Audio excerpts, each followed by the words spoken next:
say it is. Our drivers have been practicing all morning, sorting out the course, because Drift Collective, of course, ladies and gentlemen, it's for the drivers. It is a proper drift comp. We're drifting on 265 size tyres, the bigger format, and yeah, we've got drivers from all over the nation.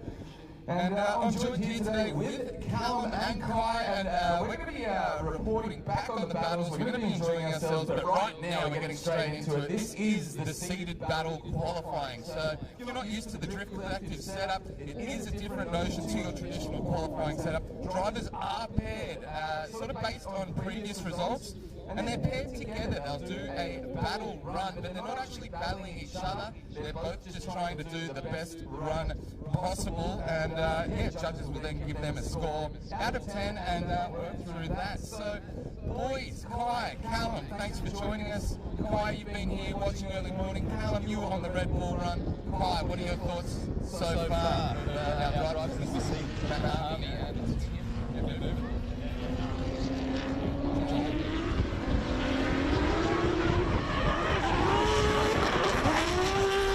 Joel and Matt Harvey leading there. Matt is, of course, the previous champion, and you would say up there, and this is no bias whatsoever, national allegiance, but Matt Harvey's probably the top Australian drifter in driving competition right now, as he produces a stellar lead run.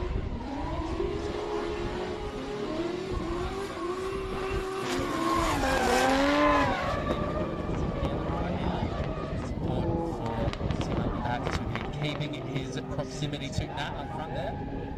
Yeah, I let you astray there, boys. That's Joel Donegan, and I put Tim Rasmussen out there just because, you know. Yeah.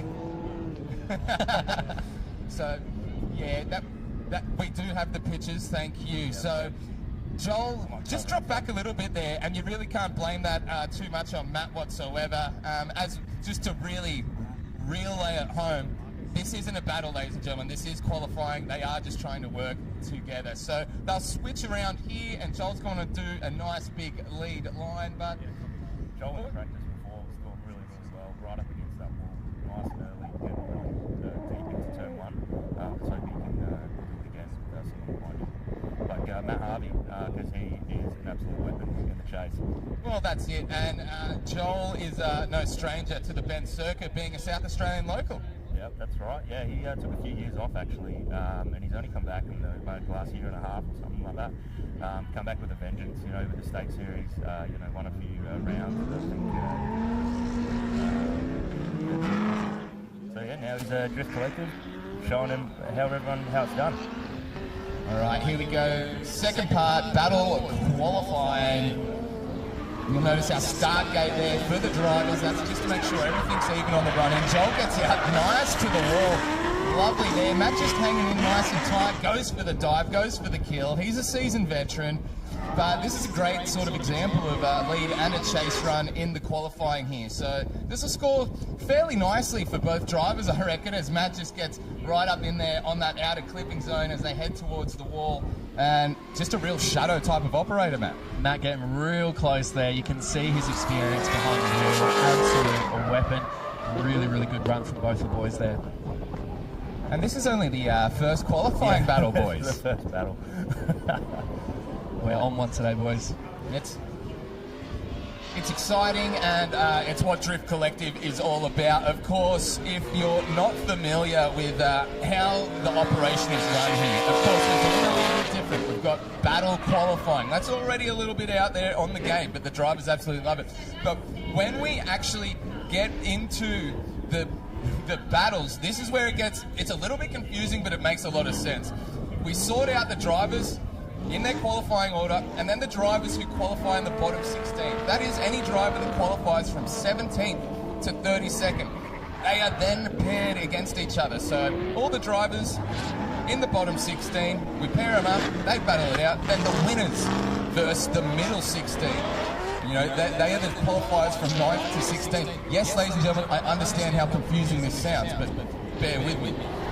And then when we get to the top 16, that is the winners from the middle 16. So essentially, if you qualify in the top 8, boys, you've got a VIP ticket all the way to the top 8. in battles, which is just absolutely unheard of. Whereas if you're in the bottom 16, you're going to be doing 3 lots of battles just to make it to the top 8. So heaps of driving on offer here, boys. Yeah, massive. I mean, it basically goes to show that, you know, if you are aggressive at the start and you qualify well, then you're going to have an easier run into the finals. As we've got Shay and I think Houston Sackers coming through, that is a very good entry, very wide on the front. That's really, really nice there. You really need to be on his outside, exactly what he's doing now, and try and hold it onto the outside clips. And that gives the chase driver a really good chance to get up real close on this initiation. Perfect like that. Now you've got to get up on the wall, and he's done really, really good in the chase as well.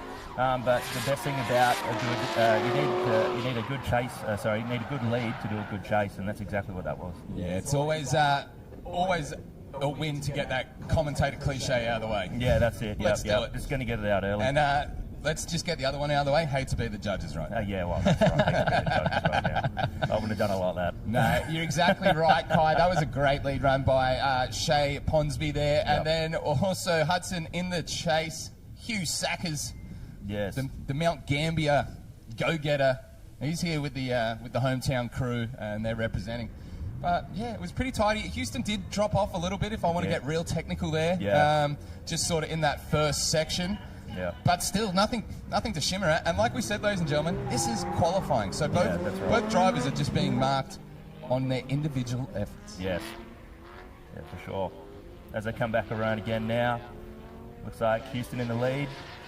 Shay will be chasing this time. We run a really aggressive flick up against this wall. Very nicely done.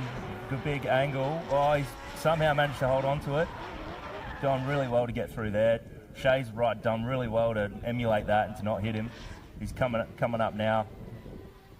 Doing a really great job. A bit shallow from the chase, trying to catch up. But nice outside line. Now onto the bowl. Oh, Shay's a bit of a dirt drop. But he hasn't done too bad. Great proximity at the end there. And for the second battle of the day, I think that's pretty good, pretty respectable. Well, let's just emphasise it's qualifying, Kai. Yes, sorry. Let's emphasise that, just so no one gets confused. I know what you're talking about.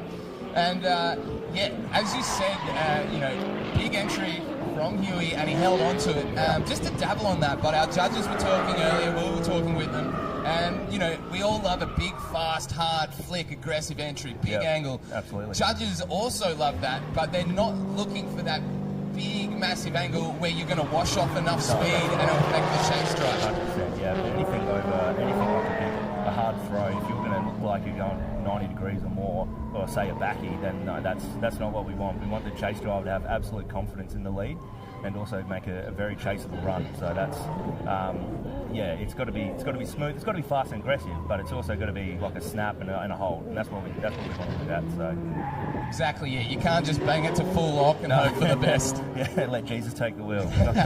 Not today. All right, we have Tim Rasmussen out there. He's on a mechanical lap, I believe. I believe they had some issues.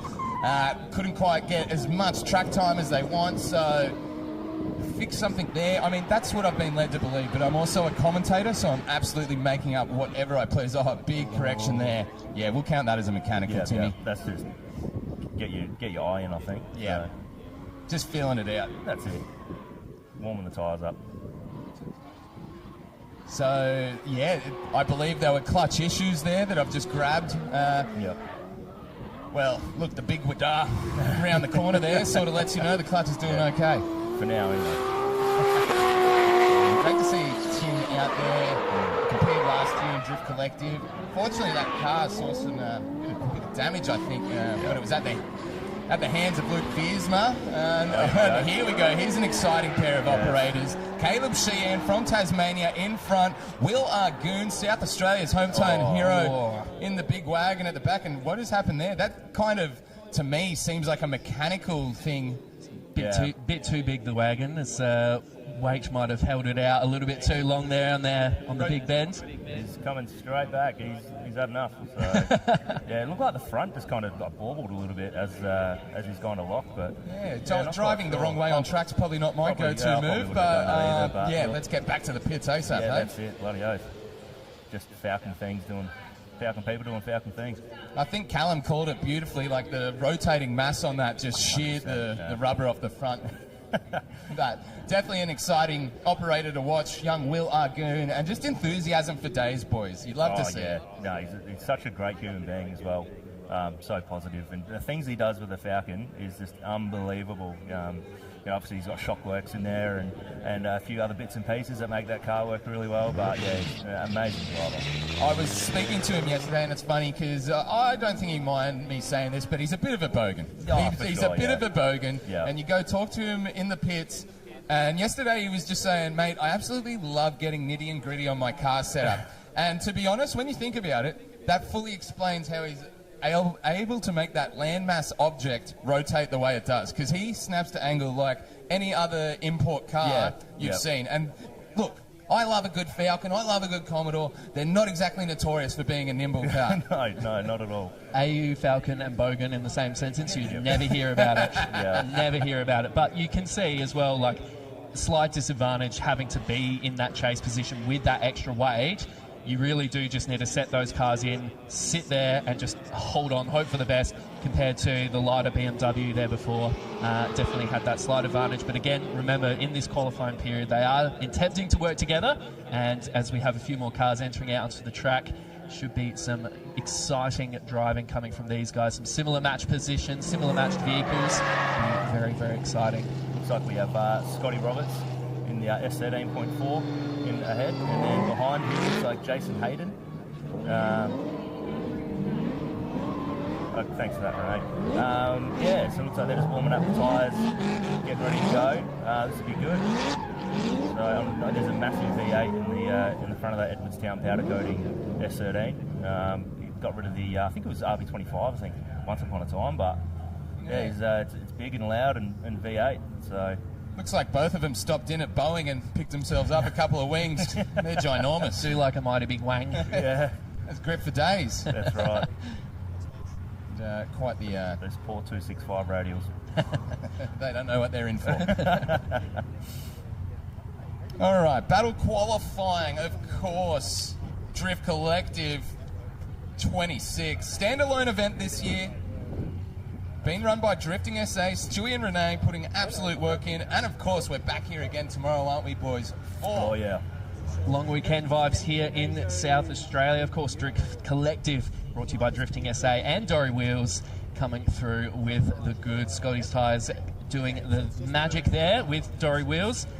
Scott's Tyres, Coastal Steering Systems, of course, doing wonders. Shockworks, big supporters of Drifting SA. Sleeker Spares, you will see them out on the track. JTR Race Trailers, NG Elec Custom Imports, DC Motorworks in the judging room right now. Outside Thinking, Evolution Car Sales, KSAP Worldwide, PTYD. Edwardstown powder coating out on the track right now. Scotty takes the lead, hits a big angle, coming in nice and tight, close proximity together, heading into the bend. Scotty just hitting that outer bit, 2 wheels out. Yeah, you just saw it wash off there, Callum. It just didn't want to grab. And I was speaking to the drivers yesterday, and it's kind of... you feel like you're about to wash out, so you back off, and that actually makes you wash out more. Yeah. That's Straight off the track. You really need to put power into that once you hit the turn one, otherwise you're going backwards into the dirt. So I think it's backwards. You really need all that power and grip to push the car on, to keep the car on the track. It's really something else. It's a bit of a driver deceiver, you reckon? 100%, yes, yeah. Definitely not the first to go off there, and won't be the last in this battle qualifying. Let me put it that way. We've seen that exact same thing happen a significant amount of times, and that just shows how hard the drivers are pushing. They're on a bigger tyre than at least the South Australian guys would be used to. Actually, the Tassie guy, you know what, to be honest, anyone that's not from Queensland, probably. Up in Queensland, we don't mind a 265. No, everything's bigger in Queensland. Yeah, well, when you win 8 in a row, we're sorry, boys. If you didn't already know, Mez is from Queensland. Not biased or anything, though. I think they knew that when I went into the Bottle-O and asked for a West End.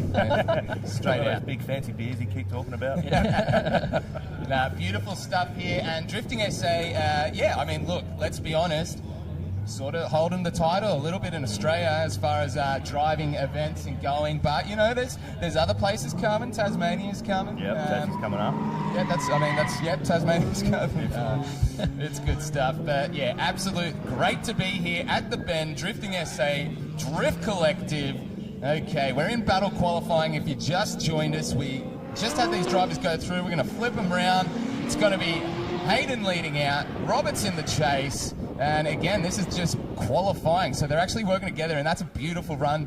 Great lead. Oh, just as I say that, little commentator curse. Yes. But I don't know about you boys. I don't mind a little dirt drop like that. I know the judges frown upon it, but when it kicks up the car like that and they're still in motion, it doesn't slow up. I think that's tough. Yeah, well, turn 2 has actually got, they put some extra concrete there on an angle there, so you can actually pop one wheel up and keep it on the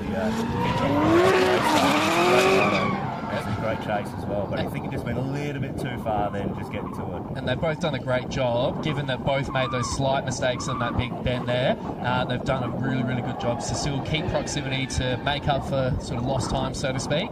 And yeah, not too bad of a run from both the boys there. Not too bad of a run at all. You can tell, Callum, that they both loved it when the hand is out the window. As you see the hand out the window again. So thumbs up from both boys there. They are enjoying it, and battle qualifying done for that one. Our drivers will get a few rounds at this. They don't just get stuck with one driver. And yeah, battle qualifying, it's a little bit different, but I like it though. We don't mind it. I think it rewards, like, you know, you can be driving amazing all day and then you have one spin out and that's your day done. That's how it used to be. But now with this battle qualifying, what happens is they drop your lowest score and then they double your high score. So it actually it's good. It rewards consistency. As we see, what have we got here? We've got Shea Russell in the Safiro, and it looks like Taylor Siskos leading. 2 blue cars. Very, very nice. Different stylings. JDM versus Euro. Shea's in the lead. Oh, great initiation right up against the wall for Shea there. Right out, well, about mid-track for turn 1. That's not too bad. Doing a great job in the chase in the BMW though, as they come around now. Yeah, I just think with Shea, but it's a nice kosher run, but we are looking for a little bit more deeper in some of these zones from Shea, as we just see a little bobble in the chase there by Taylor. Yeah, just one of those runs where didn't set the world on fire. No, it didn't. But also you did what was asked. I think it was like being the first lap out in the comp as well, but yeah. We don't give them any grievance, Kai. Right, we just straight rip in. They could do way better, dude. Yeah, they could, yeah. No, Full send from the word go. Yeah, I'm telling Mum. Go harder. No, yeah, like you want to see hitting those clipping points consistently as well, because that obviously makes for a better battle. And you'll be able to see that on the live stream as well, folks. Seeing those clipping points around the track, we want our drivers to be getting as close as possible to those, whilst also keeping that proximity, speed, all of those good things that we want to see working together right now during this qualifying period. Yeah, that's exactly it. You know, with the extreme, sort of motorsporty grassroots side of drifting, sort of just wing it, go wherever you want. But we're in a competition setting now, ladies and gentlemen. We need to dictate where the drivers go. That's how we're going to decide who's the really good one. We are racing for sheep today. It is huge deal stuff. All right, we're going to switch them around. It is going to be Taylor to lead Shea this time.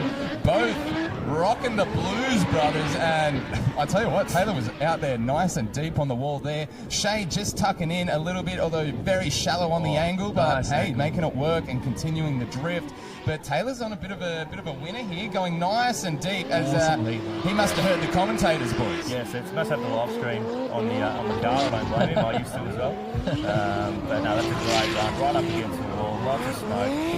Great and even though Shea hasn't quite got that same angle in that following position there, he's still kept that really good proximity, which when you're in the chase position, everything that lead driver's doing is unpredictable to you. Yeah. You just got to hope for the best, and I think Shay did a good job there. And sometimes that lack of angle can just kind of be a telltale, not all the time, but it can be a telltale that the driver's using everything that car's got and it just doesn't quite have enough to keep up with the lead car. So I think that's going to be me when I'm out in my A6 NA doing my best, guys. Yeah, that's 100% going to be you, brother. You're going to have a blast doing it, which is what we're here for, ladies and It's a bit gentlemen. of fun. All right, here we go. Here's a bit of an exciting story. Yes, One, Tate. we've got South Australia's very own Tate Lindstrom. He's no stranger to drifting SA. We know him very well. But that in the red Holden is going to be Jaden Jamieson. Well, okay. I thought it was going to be David Hunter. I was getting all... I think they've got that water pump under control, so we might be good. Unless he's going to share a car, so we can do that. This isn't like America where you race what you bring, but we can share cars. If cars break down, we don't mind if you jump in another one to get your qualities out of the way. We just want to see our drivers get out there and put on a show. Yeah, have some fun with it. So as we're waiting for the judges to be ready, we're about to send these boys down. Oh, look at that. Bit of crowd participation. Of course, if you're here today and you're taking some photos, chucking them on the gram, hashtag and collaborate Drifting SA. Of course, we love the reach. Okay, here we go. Big send from Tate there. Tate, seasoned veteran, gets it deep, throws on the angle. He's held it. That is too much. No. That was too much. We were all holding our breath. Yeah. We were hoping it was going to work, but too much from Tate there in the lead. And that's a bit uncharacteristic from Tate. He is, it's a weapon, and he is having some clutch issues. Yeah, he didn't get much of a practice in. I think he only had about 2 laps before the lunch break to really dial that car in. So no surprise, but that's the whole reason why we're doing this qualifying. Well, that's it. And just to touch on that as well, in case you're watching at home and you don't know exactly how it goes, and you're going, well, that guy spun out. How's the chase car going to get a good score? Yeah. He's got nothing to match. Don't worry, the judges have a brain and they're going to use it. So they will, sort of compensate and figure things out and go, hey, that guy didn't really get a square bare run. We'll let that one flow again. So don't sweat for Jaden Jamieson. He's going to get his points. Tate Lindstrom? Probably not. It's the disadvantage, like you said, of unfortunately not being able to have that much practice opportunity.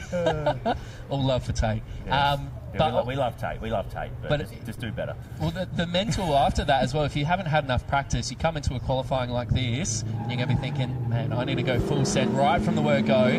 Maybe a little bit of overcompensation there from Tate. Let's see how he goes in the chase position as they come around the bend. Full send down the straight here at the Bend Motorsport Park. Tate coming in nice and tight. See how they go in that full send into the big bend. Nice and close to the wall there from the Commodore. Taking that lead position, Tate. Sitting in nice proximity away. See if he can dive on into this next bend here. Nice lead position from the Commodore as well. Hitting the outside clip zones nicely. Swing back around into the bowl. Tate's absolutely all over him right now, which is really good. He used the speed gate really well at the start. And I tell you what, that was an unreal lead run by Jaden Jamieson. That it didn't set the world on fire, but hit all the clips nicely. Was in full control the entire time. I didn't see any sort of correction or bobble. Just nice winding to lock and then getting to the zones. Beautiful stuff. And look, I'm going to call it. No one expected to see that from the Commodore. No, that's right. Great consistent driving by Jaden Jamieson. And yeah, putting that Commodore where it needed to be the whole track. It's these Falcons and Commodores starting to worry me actually. Mate, they need to bring a tier to Mark Scopes, I reckon. This is where the gamesmanship starts, Clark. Peter Brock will be proud, I think. Okay, and of course, drift's evolving. Get out here, and it doesn't matter what you run or what you brung. We're still going to commentate on it regardless, but we have deep personal opinions, and we're going to make them known. So if anyone is interested, we do have the pro ride drivers here today taking people for pro rides. Come and see Gabby at the front near the admin building. You can pay a fee, and then you can get put in a absolute drift car in a 4-car train and really experience it and for yourself. So if that's something that you feel like you'd like to do, then go see Gabby and have a good time. All right, up next on the line, it looks like we have Hunter, Carey and Cody Obst. Hunter, of course, our young weapon, 16 years old, from Victoria, been driving since he was 14 or 15, and to be honest, I just sort of made that up for the drifting element, but he's definitely been driving longer than that. Been doing it for 2 years now, I think. Yeah, bit of a speedway weapon as well in borrowed cars, just a weapon behind the wheel, so he's driving that big V8 powered 8.6, and Cody's going to lead them in. Cody gets the party started, nice out to the zone, on the wall. The angle wasn't massive, but it was necessary. It's what was required. Hunter's struggling in the background there. I just wonder if maybe, you know, when you haven't chased a car before yet and it's a little bit different speed, it can throw you off, and then you find yourself in no man's land, I'm going to call it. But Cody just still pedaling along nicely. Not exactly filling the zones, but not a complete miss either, as Hunter just trades some paint on the way out. Just to let you know, hey, those ones are always funny, because when you're a lead driver and you look back and you see there, you're like, oh man, they're on my door the whole run. And then you watch the footage and you're like, hey, gripped, you straight line the whole thing. Gripped half the track just to get on that last, just getting on down that last corner. And then, you know, just on the contrary, sometimes I'm guilty of doing that where the photographers are. You just sort of get right up close. Yeah, you're like, yeah, that'd be a great shot for the gram. Cody did a really good job on that lead, even though with Hunter straightening up in that first bend, Cody kept his composure, pushed on through, and then gave Hunter that opportunity to catch back up, which again, in trying to work together, is exactly what Cody needs to do there for that one. Beautiful stuff. Cody's AU makes quite a bit of power. I think it's 380 kilowatts or something like that, I think, from memory. I'm not quite sure. So we know he's got enough power to keep up with the V8. So we'll just see how he goes, because obviously it's going up against an 8.6, a bit lighter. Much lighter, a bit more nimble. But I think Cody's up to the task. Let's find out. And especially as well with the 8.6, having its rear suspension set up pretty well borrowed from an Impreza. It's not typically that set up for drifting straight out the gate. You throw a V8 into the mix as well, and that thing is going to be like an absolute go-kart. So they come back down the straight again. Now the 8.6 taking the lead.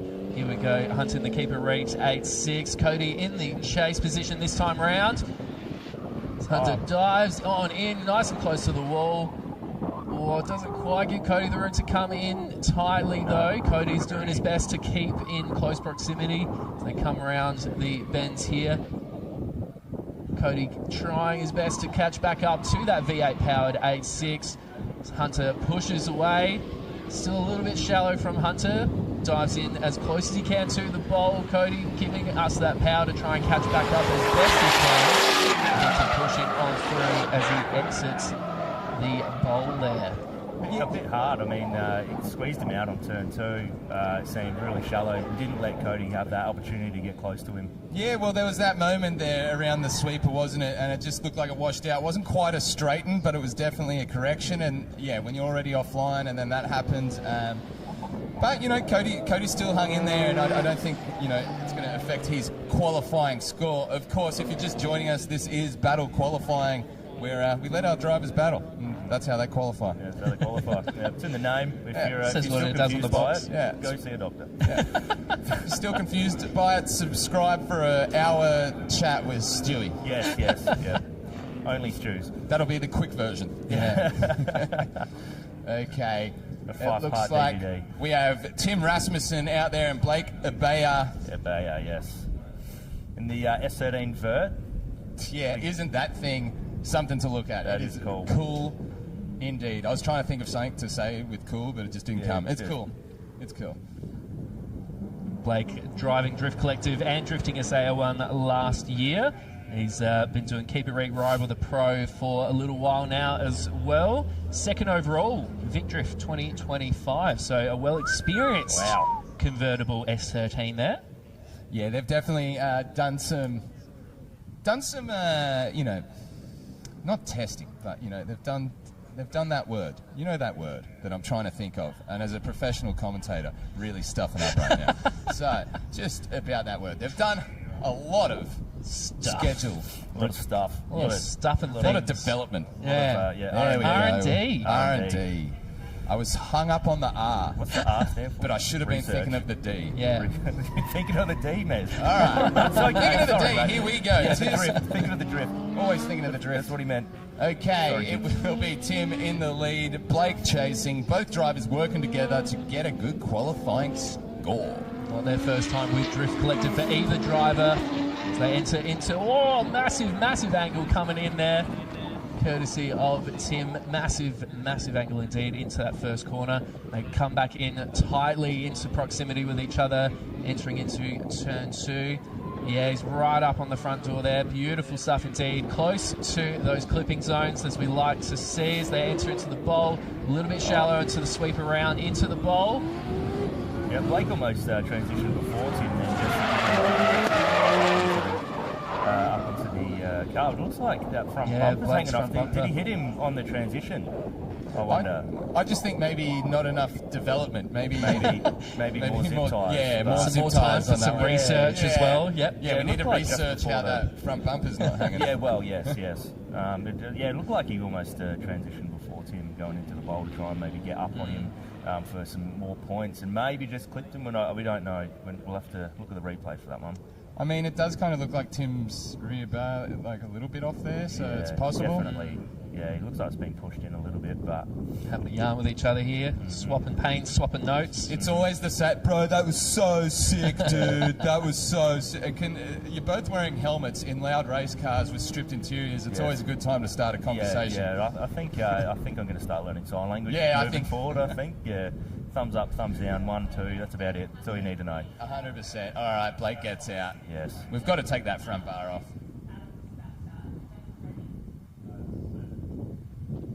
Okay, and he's lost the indicators hanging down as well.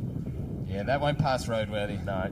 Oh, it comes with it, that's fine. Just leave it there, mate. I'll come get that one later. Give it a slap, drop. Oh. that's not going nowhere. We need some funny music.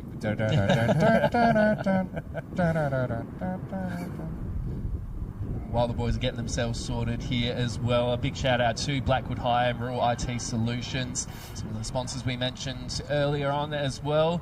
Drift Collective brought to you by Drifting SA and Dory Wheels, courtesy of Scott's Tyres, that one there. If you're looking for a wicked new set of wheels to head out to the track with, or you're looking for a set for your daily drive, Dory Wheels has you sorted. Drifting SA, of course, nothing but the best here in South Australia. Shout outs to the crowd down there. Weren't they looking very enthusiastic? Yep. They haven't seen drifting for 30 seconds. They're getting impatient. And I am. As the boys come around again, Blake in the lead this time, Tim in the chase. Don't be afraid. A little bit less. But here we go, right in that speed gate. Blake out front gets right up. Not as close to the wall as we've seen earlier, but still definitely good enough. Holds out the lead line fairly well. Tim is trying to dive up in there and just making, not quite making a meal of it, but he's borderline. He's making a few corrections there in that first corner. He's doing his best to keep up with the pace of that convertible S13. It's wild as we are sitting here at the commentary box. We can see their full steering angle. We can see inside the car exactly what they're doing as they come through the bowl, trying their best to keep together a big smoke show as they exit that bowl section for us in front of the commentary box. A few slaps on the roll cage there with no roof to slap. Yeah, the roof slap just ends up with you hitting the top of your helmet, doesn't it? Yeah. You're like, that was sick. Just a bit of an awkward one from Tim in the chase there, but I'm not quite sure if it was because he wasn't used to the speed that Blake was doing. Not that saying Blake was slow at all, he definitely wasn't. It's just a different. He does indeed, but just a different driving sort of style when you haven't driven with that person, or just when you haven't got the practice because your car. Yeah, Tim was also another late one to it as well. So, and I think Blake might have had a bit of a bauble going into the bowl here as well. Maybe just a slight straight just to keep himself in that zone where the judges want him, which can't blame him. But moving forward, that's going to be frowned upon. Let's just say that. How's the coffee down there, brother? Very good. Some fans of Tim there, Razzie Racing. Mighty AU, a lot of support. Yeah. Well, someone's on the cans. Yeah, that's good. Got the solos ready? Yeah. Someone needs a thirst quencher. Okay, up next. Looks like we've got some... here we go. Make some noise for Blake and Tim as they come on down pit lane. And as I was saying before, if you're feeling enthusiastic, throw a little fist pump, throw a little shucker as the drivers come past, because they're going to go 10 kilometres faster when you do. All right, and here we go. Will Argoon, and he's going to be leading Caleb Sheehan. Will Argoon with that big wagon, backs it right in, holds the speed, and that makes it round. I'm not sure if the judges are going to be like, dude, that was sick, but also not what we're asking. Yes, it was sick, but also not what they're asking. It's both. Really put him off there, unfortunately, by the looks of it, but it did look awesome. Now he's potato farming, so... Yeah, he's looking to get himself on the broom list for later, dishing dirt like that, and it could be in a Women's Day magazine, This isn't the back roads of Mount Gannon, mate. This is Salem Bend. Keep it on the track. Of course, very cool entry by Will, but were pretty damn big, and it just sort of phased Caleb into thinking, well, is this a spin or are you going? Now we have David Hunter, the invite driver in a borrowed car. Jaden Jameson has given him keys to the big old red Commodore. And yeah, David just going a bit agricultural there, trying to see the sights. Wow. The DSA 180 is getting fixed as we speak. I heard it's done a water pump, so the boys and girls are down there getting the car ready for David. But they're just letting him have a few laps here to get a handle of the situation that is Salem Bend. As we were chatting in the commentary box before, trying to jump from a 180 into a Commodore, could not pick two more different vehicles in terms of driving style to get used to. So he's just feeling out that first big corner there. How hard can I throw this Commodore into the bend versus, the 180 being a much lighter vehicle, a lot more twitchy around the steering and everything. Very, very different driving styles indeed. The big telltale, what you're talking about, Callum, is when the driver finishes the run and they're still sort of shaking the car from left to right, just to shake the rear end a bit and just get a feel for what is actually going on here. And I think that's why with Will's lead run before in the AU wagon as well, you can see he did the 1-2 into that outer zone 1. If you're following that and you're seeing a 1.6, 1.7 ton wagon being thrown around like that, you're backing off just that little bit, give him that space, see how he goes. Indeed. Caleb would have felt his fringe go by as David Hunter does another run, backs it in, and can he hold the weight this time? He does a little bit. I mean, definitely not on the line judges want at all, but we'll take it. Dave Hunter, all the way from New Zealand, D1NZ driver. A couple weekends ago, he was tipping in at 230 kilometres at Pukekohe Raceway. I don't think that measurement had some tax on it. Maybe it was wheel speed, maybe not, but we're commentating, so 280 kilometre entry at Pukekohe. Mach 1. Broke the sound barrier in a C33 Laurel, but David Hunter, solid steerer behind the wheel and a good dude to have a chat to. Go back to the line, we've got Bo Gagliardi and Trent Forrester. Trent Forrester, this is a brand new build. He moved up from an AU, he's in the BA. Absolutely sending it in the practice session, so I'm really excited for this. Bo, typical Rich Green, he's got two cars. This is his first Crusader, LS Crusader, and then he's also bought his RB20 180, just in case this one breaks. So he's obviously got too much money. See how he goes. Trent in the lead, Bo in the chase. Great initiation. Oh, contact. A little bit of contact there, but they keep holding it on. Oh, they're going to hit it. Almost hitting each other again there. Very, very close. Bo having to put the brakes on to let Trent past. It probably unsettled him as he hit him in the entry, unfortunately. Trent doing a great job, keeping on the outside. Bo doing really good to try and keep up with him. And right up on the bowl, nice and deep. Bo's right there behind him, wearing him like a hat. All over him.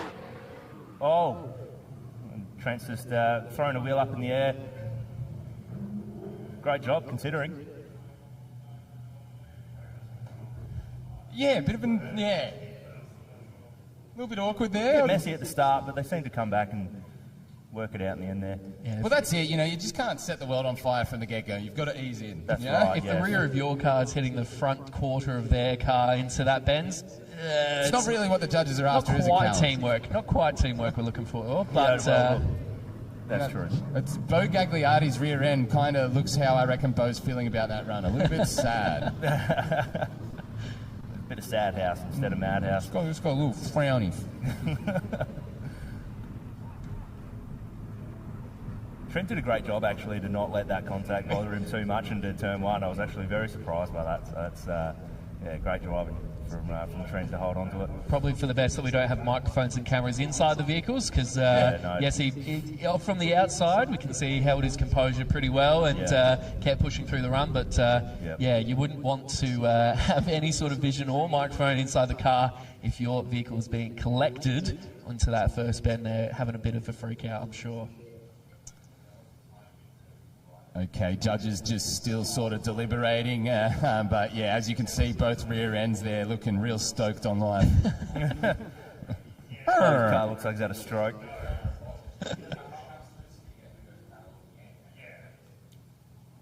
And this is, you know, when you pull up the start line and there's no decisions to be made here except from the judges in qualifying. So, like, as a driver, you're just there going, why are we waiting?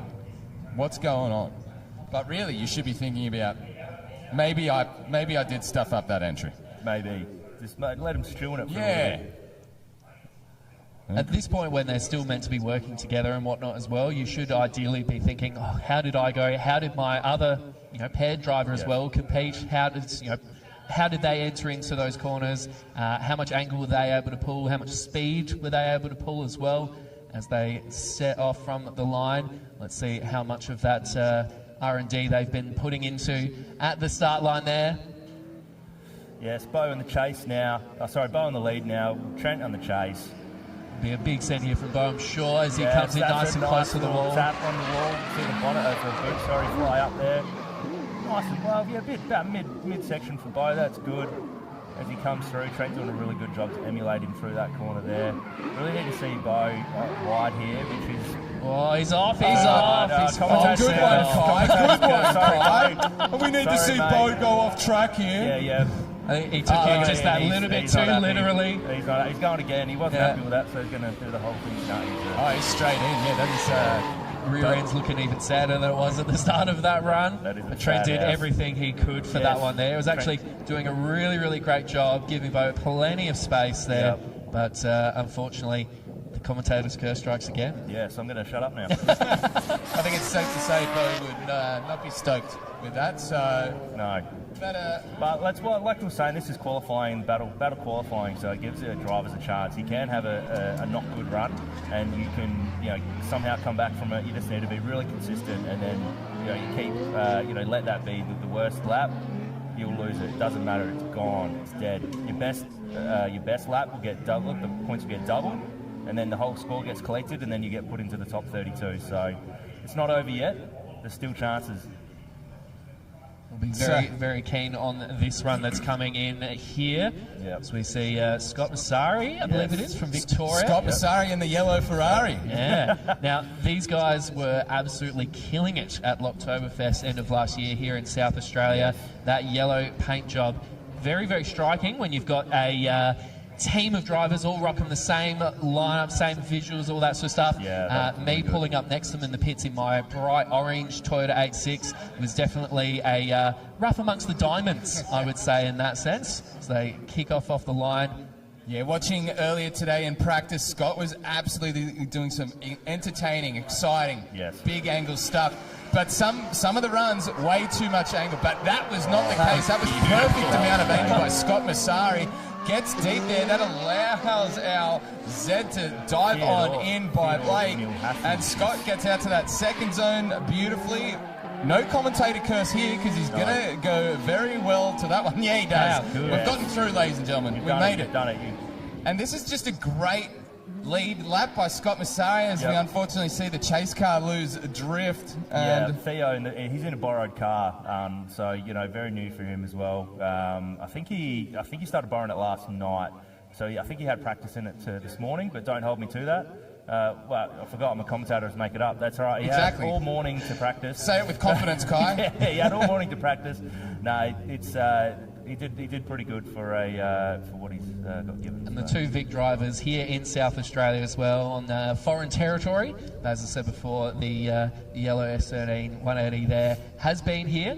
Absolutely killed it at Locktoberfest with the whole team. Yeah, I was going to say those team photos we've seen there. I was at four of them. Those yellow cars all next to each other.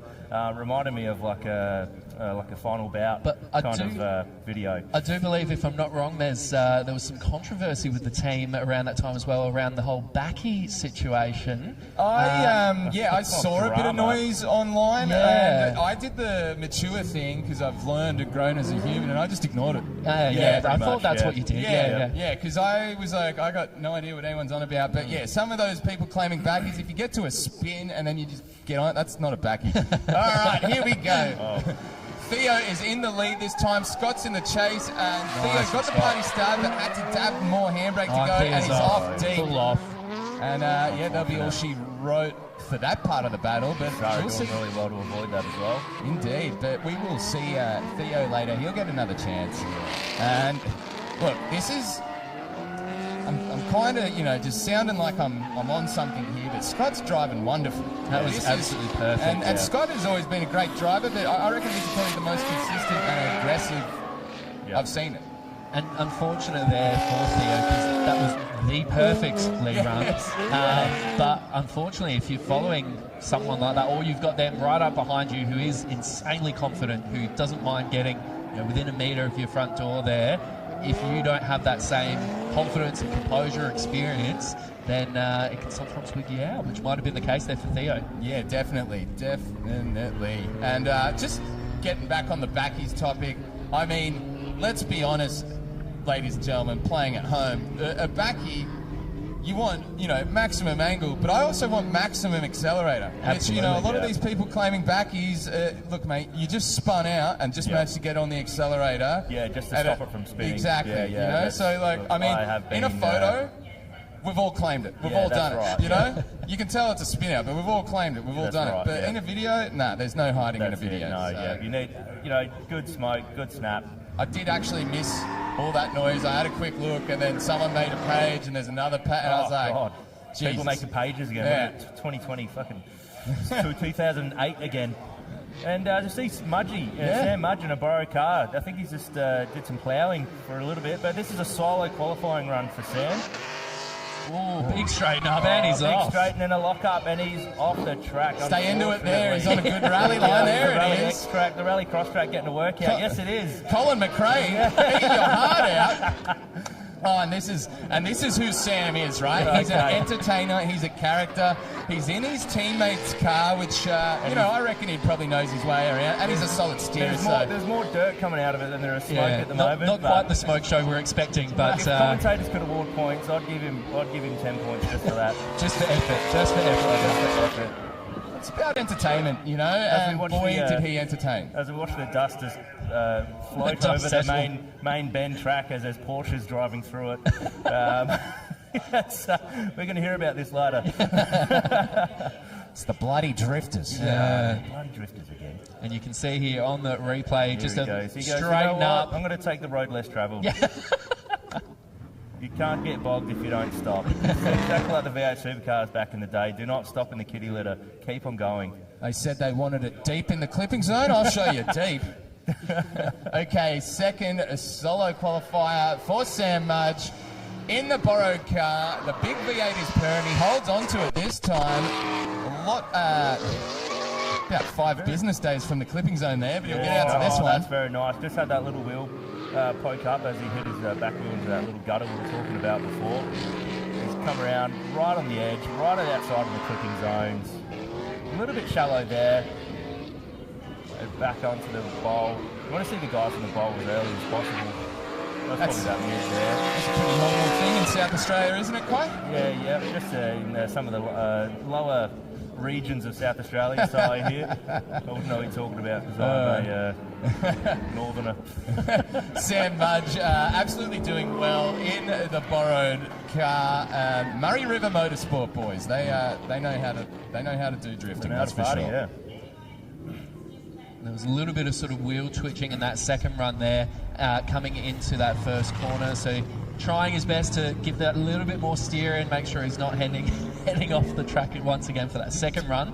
Do you reckon it was a bit of a case of maybe I tone it back a little bit? Yeah. And then, because you're not on full song, you're like, okay. This is a borrowed car as well. So, I mean, it's good to, his actual car is an RB20 S13. And then if you're going to borrow a car, it may as well be another S13. Just with a V8 powered this time, but I think similar setups, as well. Well, RB20, 5.6 on meth. V8, same. Yeah, that's it. Yeah, the same power delivery. Oh yeah, they both same weight. At this point, though, we might be needing a car wash sponsor for the event if we have too much more carnage heading off the track there. Here's David Hunter from New Zealand doing a solo qualifying run in the Commodore again. Really great. Oh, that's a lot of angle there. Really hanging on to it. Yes, he does. Really nice job to hang on to that there as he comes through into turn 2. It's a really long send in down that straight there, heading into the first corner, and then finally gave it just enough power to pull it through the whole way as he comes around, heading towards the bowl. A little bit shallow into those clipping zones. Yeah, right, a bit shallow, but setting himself up nicely for the bowl as he finishes off. Mid-tractor it again. Did you hear that thing sing through the midsection there? Just on limiter. The Australian national anthem, I heard somewhere. Definitely the South Australian anthem there with the Holdens. The GM, yes. Yeah, with a Kiwi driver as well. So the Expression Session drivers, you can head to warm-up, and for everyone playing at home, just know that the Expression Session drivers can head out for warm-up. They're going to express all session. Warm-up to come to form up, Mez. So all Expression Session drivers, if you want to go for a few laps, I think you've got about 15 minutes of driving to be had, so please head to form up now. And then warm up. And then warm up to form up. Warm up in the form up. That's what I always say. Jumping jacks. Look at the body movement of this Commodore as it comes down the Tail and Bend go-karting track straight. Absolutely ripping and a tearing. Nice. A little touch on the wall, do we reckon? I reckon it was pretty damn close. Holds it nicely round the sweeper. He is bordering on straightening up. That is a surefire sign he's giving that car. Unlucky. God, look at that. Great job to get to that far, though. He did drop an inside wheel on the inside of the track there. That might have upset him a little bit. Tucked it in tight there. Yes. As he starts up again, finishes the lap. Boots bouncing around. The thing. Boots got active DRS engaged. Someone's missing the F1s. Oh, another. Well, but that's okay. So when we're commentating, I don't even listen to a word you're saying. So if I need to be told saying, maybe just wave and stuff. Okay, so do you need us to repeat that? Yeah, I know, yes. I know it's okay. Do we need to repeat that? Okay, Expression Session drivers, you have 10 minutes to get to form up. Oh, 1 minute. 1 minute. There you go. It's wow. Increasing back down. in the time zone. So that does make a lot of sense for the players at home. There's nothing on track. We probably need people on track. Maybe they need to go to form up. How drift works. Yeah. So there's a bit going on in the control room here. You've got race control, you've got judging, and then you've got us three go-getters absolutely mincing our words. Yeah, and then you've got Renee just trying to talk over everyone. Yeah. You get to the point where you just think, I'm just going to pass the microphone through, I think. No. And boys, what are we thinking so far? Any standouts? Any operators where you're like, maybe don't show up tomorrow? I think let's not be that hard. I want to see everyone here tomorrow. Absolutely. More cars are better. We've already lost a few cars, unfortunately, so putting a bit of a bummer on things. But I was really impressed with Matt Harvey. Always, you just know, he's just going to be perfect every single time, real hard. Joel Donegan did a great job. There was a few drivers we haven't seen yet, obviously, but the big standouts for me were probably Matty and Joel. I mean, it's hard battling each other and being so good, but that's the whole thing about battle qualies. It's putting on a show, and that's what they did. And I think as well, seeing a little bit more coming from Scott Roberts later today as well would be great. Him pairing up with Jason early on. With the big wangs, I think it would be great to see them paired up with a different setup, different drivers, but personally, for me, Scott Massari, that was unreal. Yeah. Scott Massari in the yellow Ferrari, he's bringing the aura. And, hey, just to drop a Formula One reference, Ferrari's doing all right. Looks like they're doing okay. Well, so maybe I they think need to paint their cars yellow. I'm in complete agreement, boys. I think Scott Massari is the one to watch. And, that's kind of a detriment to how good Matt Harvey is. That, he did this killer run and we were just like, that's standard Matt Harvey. So... less experience with the Scott Massari vibes here and in it's South a great, Australia. fun name to say as well, isn't it, Callum? It is, definitely. Scott been driving since 2012.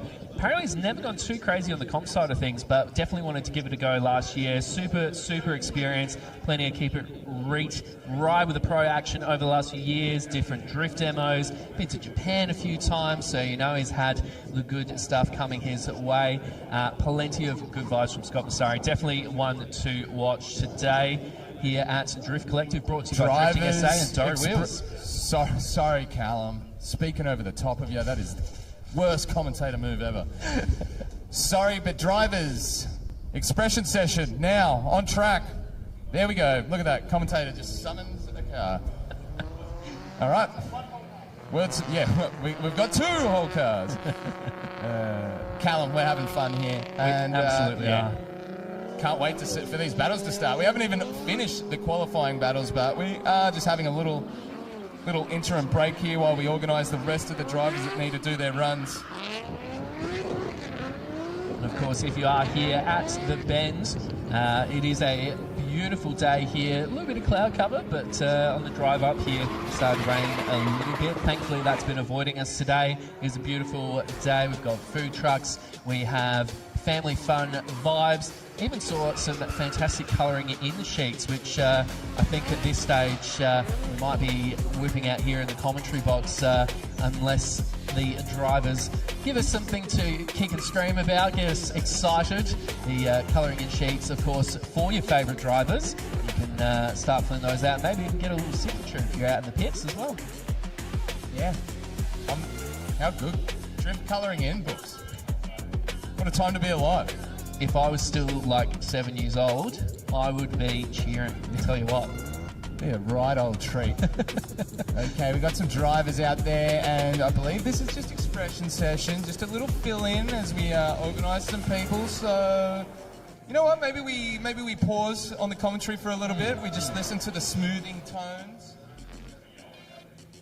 And we'll be right back for the rest of battle qualifying.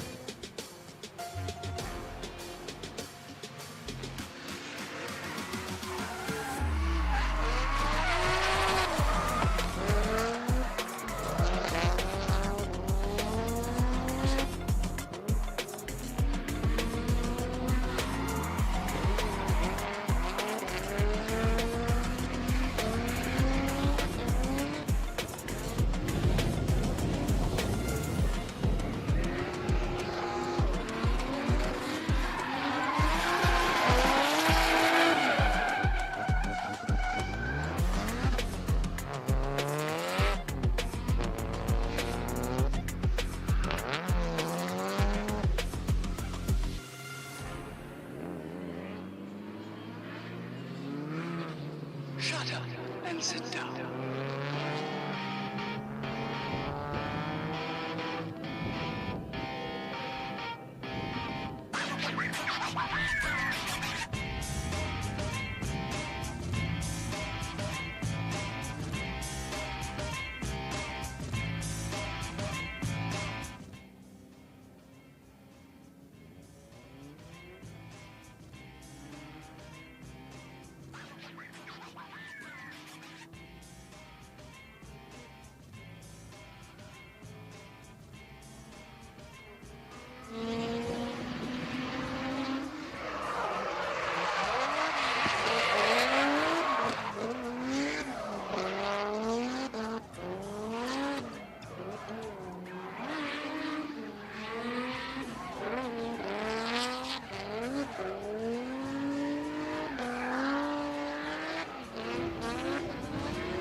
Okay, we've got drivers forming up, and boys, we do hopefully hope they did a warm-up as well. You'd hate to pull a muscle out there while you're mid-transition. That's something that gets neglected in this side of the sport, the nutrition side. Yes. There's a lot of athleticism, but maybe not in the traditional sporting sense. I'm trying to think what would be the equivalent of tearing your hamstring, maybe a rear lower control arm or something like that. Maybe waking up with a dusty head Yeah. in the morning. Ice baths. Yeah, that's it. We are professional athletes out here. You got Blake Ebbier there. He doesn't have to care about air flow, that's for sure. Let those dreads fly, buddy. Let those dreads fly. Good to see our crowd looking very cool and kosher. Give us a wave. There's one. That's good. Look, there we got Ryan Cooper, ready to go on out, ready to cross track and get the shots. Big shout outs to our media out there on the ground. Well, as he runs across the road.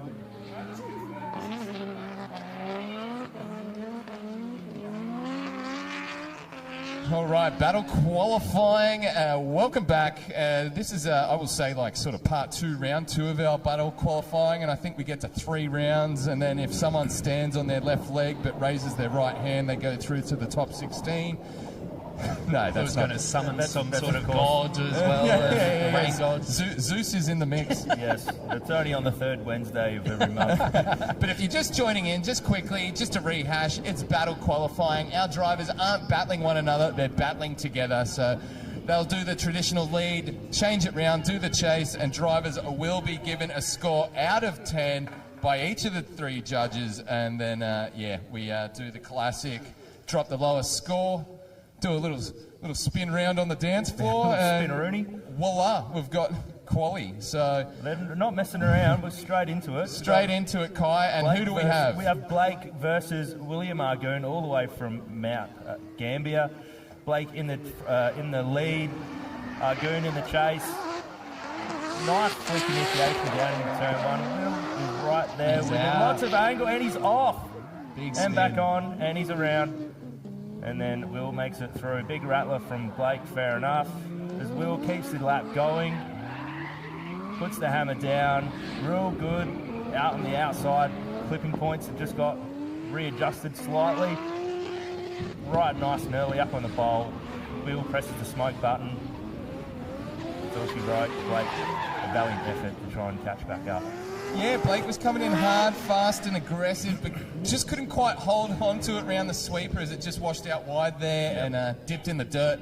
Dare say, might have to flip that S13 upside down and give it a little shake, get all the dirt out there with the roof missing. Will Argoon played it nicely, but he wasn't actually leading last time. He'll lead this time. That's right, yeah, Blake will be in the chase. Weirder things have happened though, so. Indeed. And again, this is just qualifying, ladies and gentlemen. They are working together, not against one another, and that's a beautiful life mantra, isn't it, boys? Oh, friends. There was another prime example there of the weight difference between these two cars heading into that first corner. You could see the S13 snapped into lock straight away, and that massive AU wagon took its time, slowly lumbering around and around and around. Listing to port. Yeah, but the fact that the S13 there had its spin was a really great job from the AU to collect himself.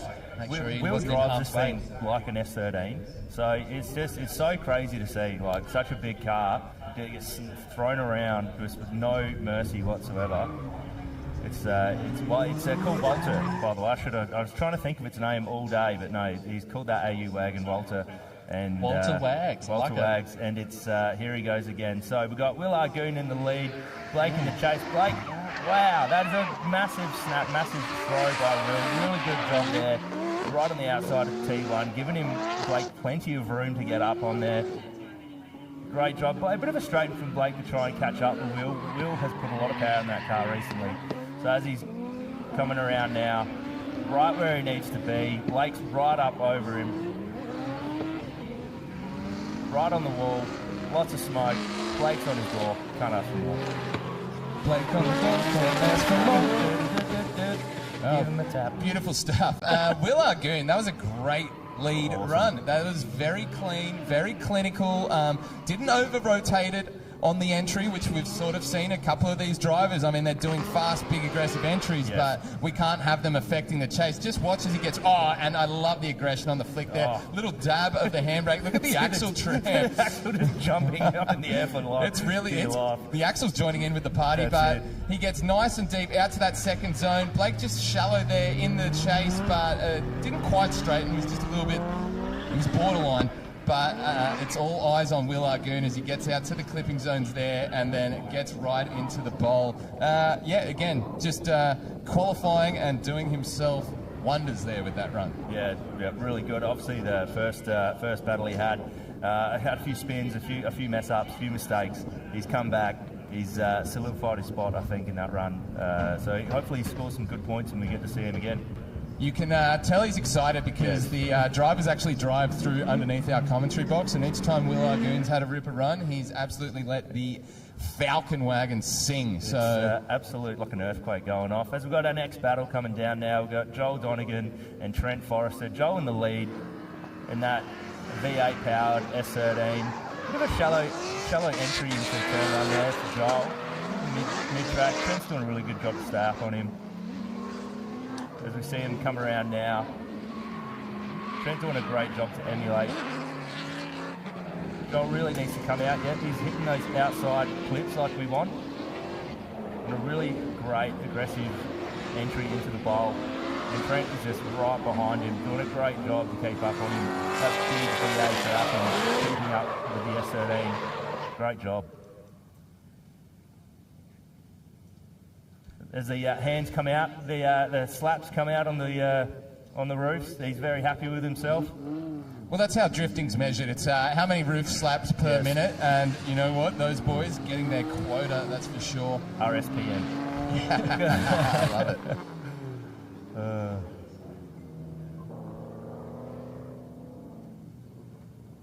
Okay, judges just deliberating. I can hear some classic judge lingo. Extension, emulation, as our pro rides come out onto the track. Once again, if you guys would like to go for a ride in a drift car, we can do that for you, believe it or not. So you come see us at the tent out in front of the admin. You can pick a car, you can go for a ride. So as we send our guys around again, Trent in the lead this time, Joel chasing. This Falcon is pretty quick. Joel doing a great job to keep up with him. Nice throw into the... Oh, and a wall tap from Trent, and he straightens up, unfortunately, letting Joel get through. That was really aggressive, but unfortunately couldn't hang on to it. So Joel's overtaken him and decided to do another lead run, and Trent will then follow again. So... Yeah, that's a bit of a shame from Trent, because we were watching him in practice and absolutely ripping and tearing, and just the qualifying effort there, not really representative of what he was throwing down. But I mean, that was a solid effort, just maybe a little bit too close. Yes. Too much contact, and that will straighten you up every day of the week. That was a big throw as well. So you know, when you throw it against the wall, and hope you really want to scrape the wall, and obviously keep rotating until we get an angle. But you see here, he's just hit it too. That's to straighten him up straight away. So unfortunate from Trent, but that's how the cookie crumbles sometimes. Yep, Drift game can be cruel. Of course, nice and tidy from Joel. As Kai said, just getting a 2-for-1 on the lead runs. Yeah, that's right. So all you can eat, lead runs. Still impressive job to keep on, even obviously with that swap around, Trent does a good job to keep up with the finish the run, get as many points as he can. Okay, this could be Jaden Jamison, or it could be David Hunter. We'll wait till we see a helmet. Yeah, it's definitely Shay Ponsonby in the other car, though, so we can... Okay, we could just ask race control next to us. It's Jaden. It's Jaden. No traditional commentator making stuff up here. All right, it'll be Jaden and Shea Ponsby as Trent and Joel come in. Look at the crowd, just absolutely loving life. G'day, brother. Yeah, love your stuff, mate. What's your plans for the long weekend? What's your Instagram? Like, follow, subscribe. Yeah. Oh, no love for the S13. Oh, wow. It's got a V8, surely. Sure. So we wonder who's driving this car. It could be Jaden Jamison. We did find out it was Jaden. It is okay, so it's Jaden throwing it in. Shay following in. Bit shallow there from Shay on the entry. Jaden doing great work to get out towards the wall in that big rig, and just... Oh, big straight. Yeah, I didn't want to say it, and that's why I held off, because I could feel a commentator curse coming. But we avoided the commentator curse. No, did it all on his own accord there, but an immediate arm out the window, apologising for that one. Shay jumps in front to round out the run.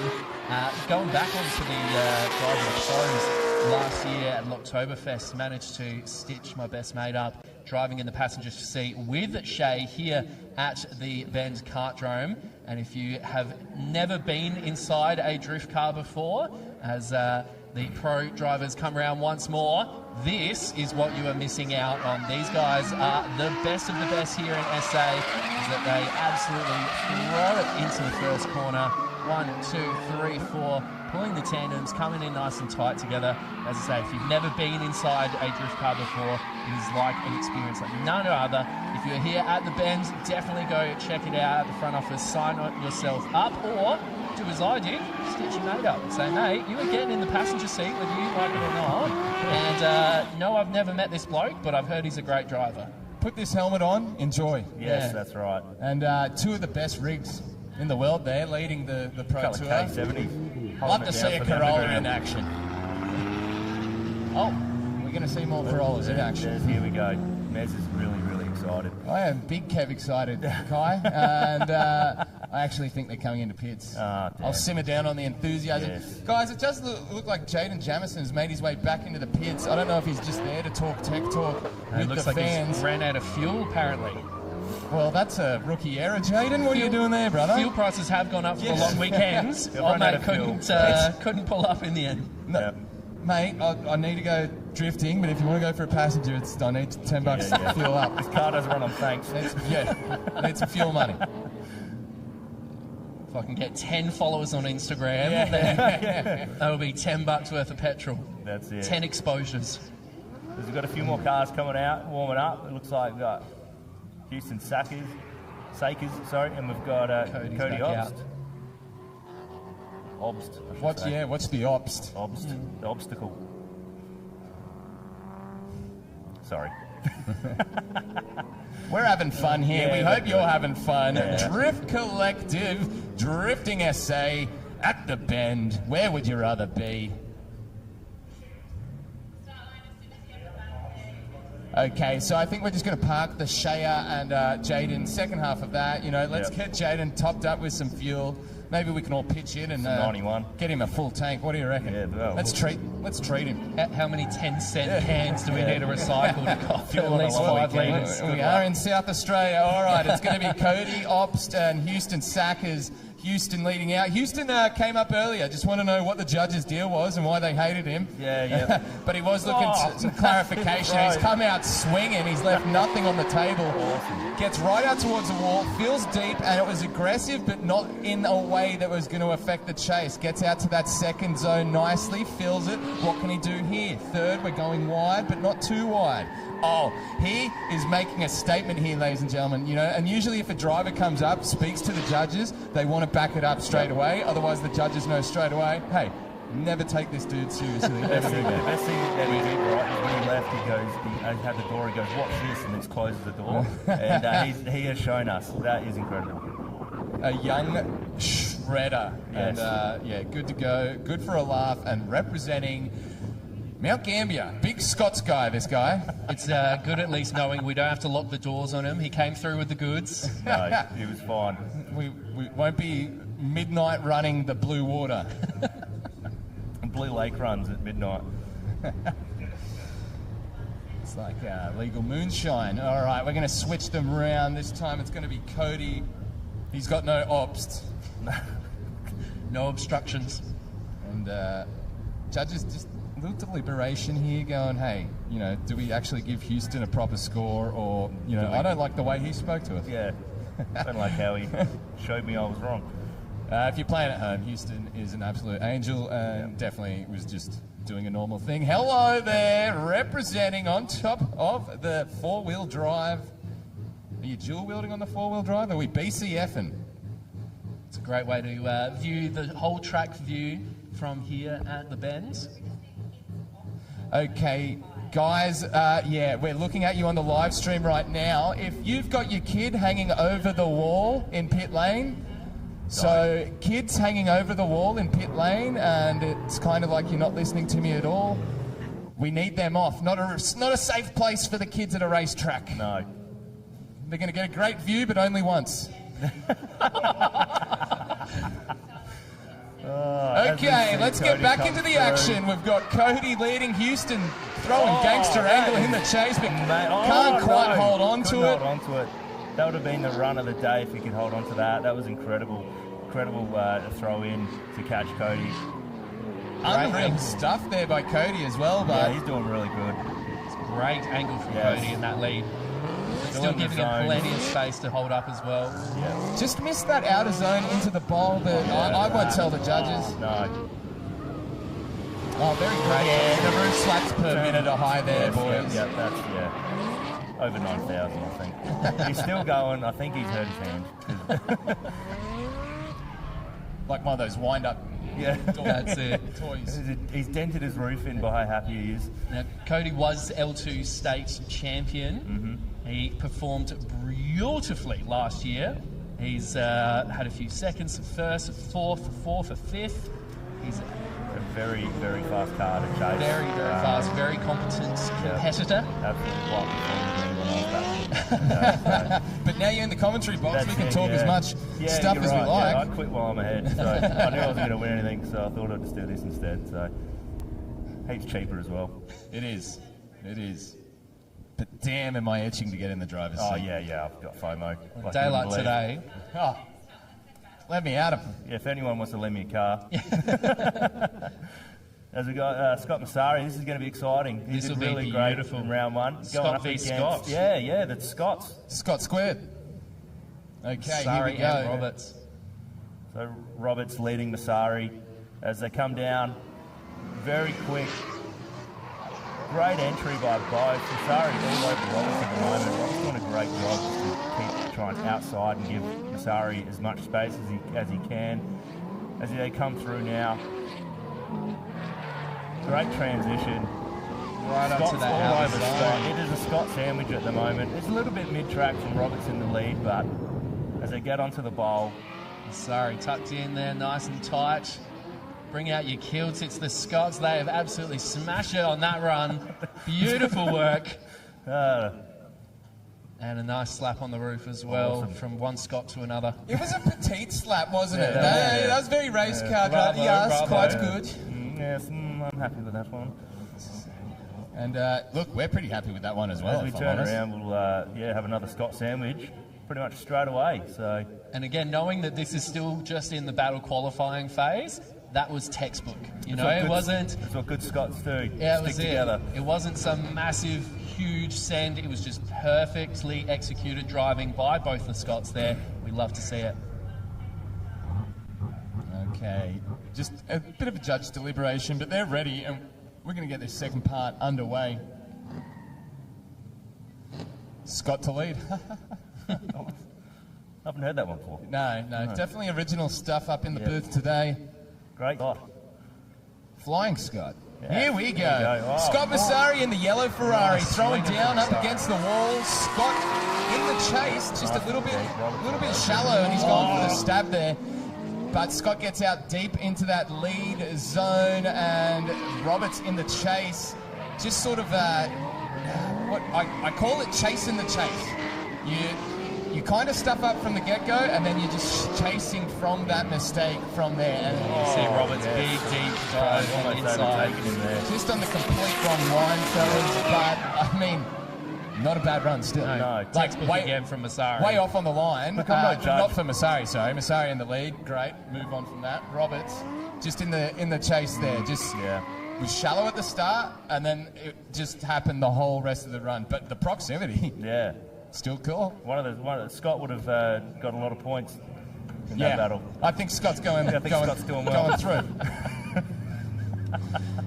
Thumbs up there for our Scots. Make some noise when they come in pit lane, just to let them know you appreciate the show they're putting on for you guys. Can bring out your iron brew. Olay. No, I won't try to do it. That's Scott Roberts, man. That's Scott Masari, man. Scottish, Italian, Masari Ferrari. Yeah, I love it. We love culture here. Australia.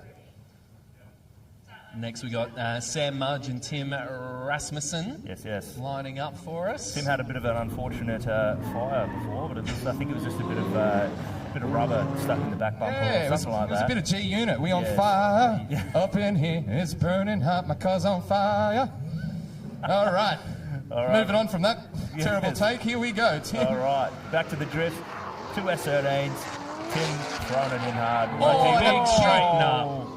That's a massive straight, and he's gone for the rallycross again. Fair enough. He must have heard me that award 10 commentator points. Look at He's He's drifting as He's well. putting in. I thought Tim was being a team player, man. Like, yeah. oh, I saw you going off. Yeah. I'll hold up. He's put the hand up, going, "Hey, I'm not drifting." Well, no one's there, mate. Maybe I'm sorry. Yeah, Okay, so wow. there's dust in the Jeez. wind right now. So what's going on here? Has he had a mechanical as well? Yeah, or- I'll tell you what's happening here. Both drivers are getting a zero. That's what's Yeah, happening. that's right. But it does look like Tim Rasmussen had a mechanical as soon as he came out of that sweeper. Yes. Sam Mudge in the borrowed car in the chase, straightening up. We saw him do that in another run. Yeah. Maybe just saying he's not quite used to in that car, or just trying to go aggressive. And Yeah, I wonder if Tim maybe his car conked out and slowed him down and caused Scott to Sam? Sam, No, that's the that one. was. I reckon that was a stuff I up. think so. Yeah, I'm just trying to be nice. You are trying to be nice. We're Yeah. commentators up in here in an isolated booth. They can't Yeah, touch yeah. us, Kai. Let's lock the door. The truths are coming out. No. just unfortunately, if you go to the pub later, you get hit Yeah. up for a lot of beers, and you feel Yeah. obliged to buy them because you That's have been it. talking nonsense. Sam will Yeah, be the that's one it. and only New South Welshman against a sea of South Australians here. Oh no, they'll turn on me.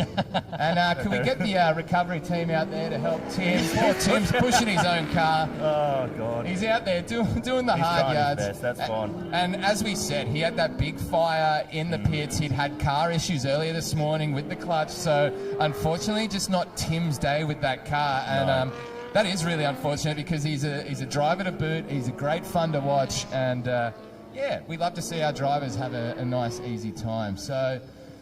Oh, he's got the thumbs up now. Ooh, might be on here. Let's find out. Yeah, Tim's put a lot of effort into that car recently after having an accident down at Tassie. So a lot of work straightening it up, new kit, putting everything back together, and he just hasn't just dialed it in, I don't think, yet. He's just still, the gremlins of pulling something apart, putting it back together. Well, any drifter knows that, when you start putting cars together, big projects together, like, they do need a shakedown or two, Yeah. We tell ourselves, we lie to ourselves, we're like, nah, mate, nothing's going to break on this build. I'm going to take this fresh build to a competition, see how we go. And Mudgee took that to the next level by going full rallycross, changing his tyre pressures. We are looking at rallycross champion here today, folks. Well, I mean, he's definitely, I would be his co-driver, Turn right to go left. 3 left, watch for curb. Anywho, we have the second part of our qualifying battle with Jaden Jamison, Shea Ponsby. Shea will be leading, and I love this shot just as they come around the marker tyres. It shows the body movement, shows the aggression of the car. Shea throwing right against the wall. Not as much angle as some of his competitors, but that's completely kosher with the judges, and it allows him to nail this sweeper of a line, although he waited a bit to wind on the angle there, but there's a commentator curse. Yes, it is. And that kind of looks like maybe something is off there because he's brought that car to a complete standstill, but it doesn't matter for Jaden Jamison as he rips it. He's got somewhere to be, and he's going there right now. Imagine if Shea ran out of fuel. Well, it definitely looked like he ran out of smoke towards the end there and just sort of putted through, but... Yeah, that kind of shows that a car issue of the mechanical engine kind, isn't it? Yeah. Or they siphoned Shea's fuel and now he's run out. Either way... We got one car that managed to cross the line. But we've also got the media girl there right in the grill. So we've got the photos and... photographic evidence for Shea is, remember that time that you just completely stopped on the track and... remember that time you had a really bad day? I got a photo of it. Yeah. You can buy it off me for $5.99. So we've got 2 recoveries going on at the same time, so I doubt we will see any driving for a little while. I wonder what's going on with Shea's car. Just look at that front wheel. It was a little bit off, but I don't know. I don't think it was a suspension or anything like that. I think it's just conked out. Yeah, I think that's engine or maybe gearbox. Yep. But you think gearbox would have been a bit more violent actually. So I'm going 90% on engine. There we go, boys. What are the odds? Yeah, let's take. What are you going? I don't want to see. That's another RB20 going to heaven. I don't want to see that, but we never know. Fingers crossed. Thoughts and prayers. So. F's in the chat. Yeah, send your thoughts and prayers. Yeah. In lieu of flowers, I'll take RB20 engine parts. But it's a good opportunity as well to recognise our incredible volunteers here for Drifting SA, doing amazing work here, getting our vehicles out from the dirt, out from our rallycross track here at the Bend Kartdrome. Talking about cars back from the dead, the driver invite 180 is going. So for those that don't know, they had some issues with the water pump this morning. They sourced a water pump. They got it up here, and then a team of people got it running, or changed it, got it running, and now it's getting some shakedown laps. So great effort for everyone involved. R&D completed, right, Mez? Yes. Yeah, 100% R&D at the track. It's a drifter's everyday story, really, isn't it? Yeah. It shows what great people we have working with volunteering for Drifting SA. Everyone's getting in and getting this car ready. It is a little bit elitist, but of David to go back to the designated car he was intended after driving the workhorse weapon of Jaden Jamison's Holden Commodore. So, I mean, 2 completely opposite cars to drive. Yeah. When in South Australia, do as the South Australians do with the Holden. Exactly. And get rid of your plant, isn't that where? Is that the South Australian way? And they complain about it. There's no jobs. Yeah. Actually, that sounds very Australian. Let's not just stick to South. Let's join everyone in. So we might see a sight lap. right now. Yeah, I dare say. I think you're onto it, Kai. Sneaky way to get some more practice. Just keep changing cars. That's right. Get your way through the field, really. It is a seasoned vehicle, this one now. We've seen Leighton Fine out here at the Kartdrome. His first driving appearance in years, and he absolutely dominated in this 180. He ended up winning. And same with Hiro coming all the way from Japan to drive this same vehicle as well. So who knows how our Kiwi friend will do behind the wheel of a 180. A lot of expectations for David, so if he doesn't win, there's something wrong. Yeah, it's not the car. You cannot blame the car in this instance. It. Water pump or not. Maybe it was just a lucky water pump the whole time. Yeah, they changed the water pump, just doesn't drive. Just doesn't feel as good. Its handling's weird. Something's going on. The acrony's out. Anywho, David Hunter, D1 NZ competitor, all the way over from, I was going to say sunny New Zealand, but we'll check in. It can be sunny, it can be prone to that. On a little sight lap, little mechanical lap, and having a geese in the drifting SA 180, and let's get real harsh, completely misses that clipping zone. Yeah, he's probably still thinking he was in a Commodore right now. Yeah. He was waiting for the body roll, but there is none in this. Admittedly, though, it does look a lot more comfortable in this. He's able to push it that little bit harder. I'll give him that. He's on the opposite side of the track, but that's okay. It's only a side lap, so we can't be too harsh on him.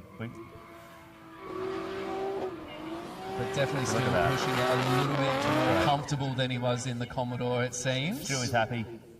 That's all that matters. It's a totally different car. Change a fuel pump, change a water pump. It's a different car. All right, as we have some pro rides coming through, we've got Jared Klingberg in the front, Tim Greaves, Ben Candy in the rear. Once again, if you guys would like to go out for a ride, please come and see us. Strap yourselves in and have the time of your life. And I believe the pro rides will be happening both today and tomorrow as well. Yep. Today we have the Drift Collective going down. And of course, round one for Drifting SA here at Bend Kartdrome. Bit of an unfortunate one from Ricky there, just doing a 360 off the track with her pro ride. So sometimes you get a wild ride sometimes, but sure they'll give them another lap. You got to give them the full experience, boys. You know, you got to let the passenger know, hey, that's right. It's real out here. The good and the bad. But haven't really gone drifting until you've lost your front bumper in the dirt, right? No, that's right. Yeah. That's when the tears start. It's a poor, lonely front bumper there in the dirt. Yeah, we'll endeavour to get that picked up, I believe. But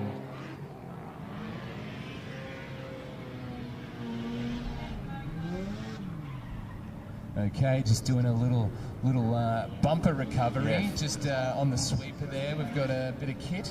Track clean up. Get that cleaned up.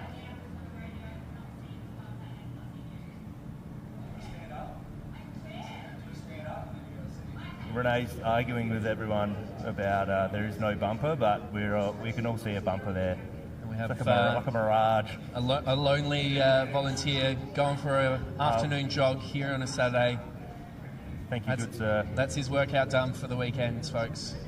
Get your steps up, mate. And we have some cars lining up. Once we've collected this front bumper the here. Fresh bumper in half. I think that was brand new for this season as well. Devastating. Painted, wrapped. That's okay. Good on you, good sir. Yeah. Bit of work for Troy and Ricky in the shed when they get home. Tricky. Troy and Ricky. Tricky. Lipchitskis. All right, so I think we're going to give another sight lap. Yeah, give a sight lap to David. Are we doing another one? Yeah, sight away. Sight away, brother. David is pretty tall, so he could probably sight this whole pavilion. Yes. Might put a sunroof in it. Usually drives a C33 in D1NZ, RB, or JZ, whatever. It's got an engine. And it runs. And a water pump now. And a water pump. Water pump bridge. Really good there on the nice line with the outside. Really nailing this. It's a little bit shallow here. This will make him mid-track about now. Definitely progressing. Doing the race car driver. Like up next lap, I'll increase it 30%, keep going. Definitely a lot wider there than his previous run, but as you said, still nowhere near where it needs to be. Yes, but second lap in a car that you should have been driving it all morning if everything permitted, but unfortunately that wasn't the case. Now we've got Sam Mudge doing a solo, and let's see if he can hold on here without straightening up, and he does.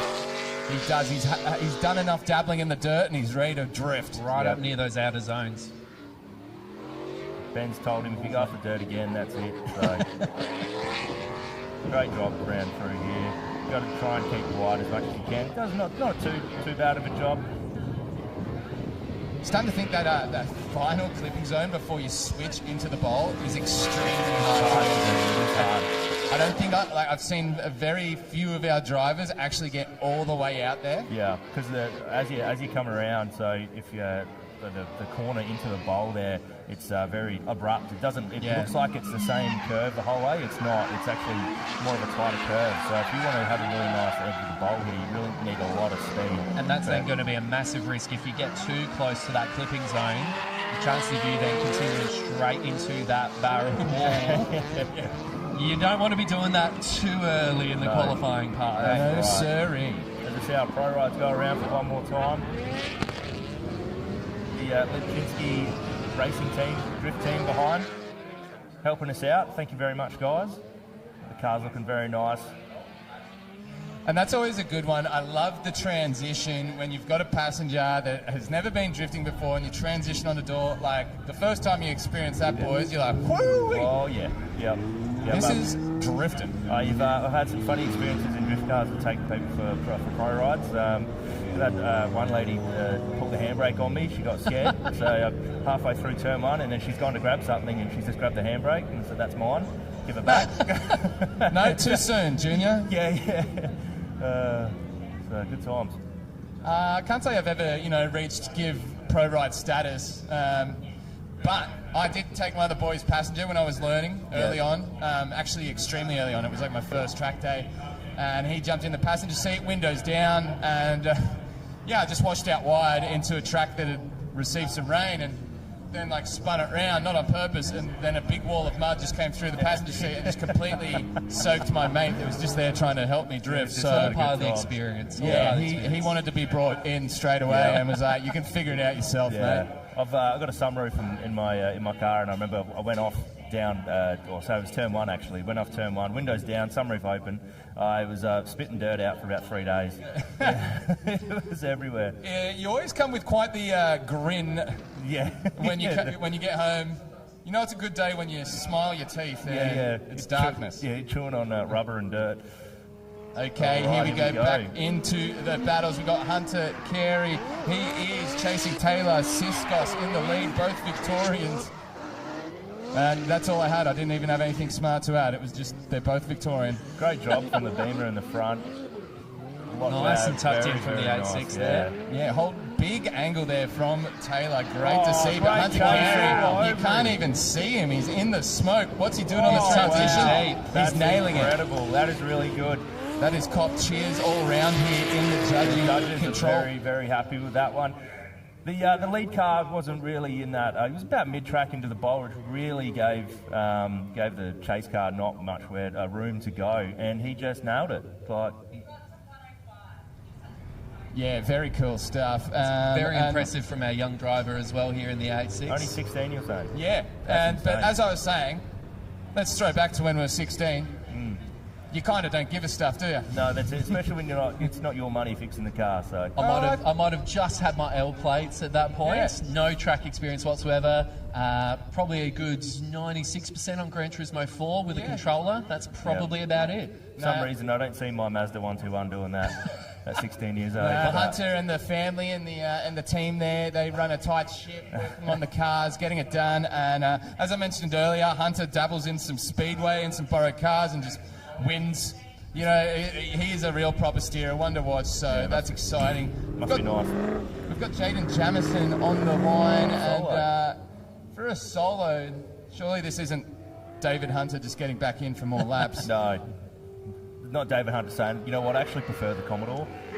No, so that is one Jaden Jamison we've got there, ripping on a tear and throws it big, but he's going to straighten up. There it is. And front lock up, just a case of throwing too much angle and you don't have the momentum and the power to keep it going and you just grip up. But hey, that is one big rig, and that's definitely not the easiest car to drift, ladies and gentlemen. great job doing it. So just seeing the front, obviously lock the front up a bit to stop him from over-rotating at turn 1, but a great job into the bowl there. That was really hit that.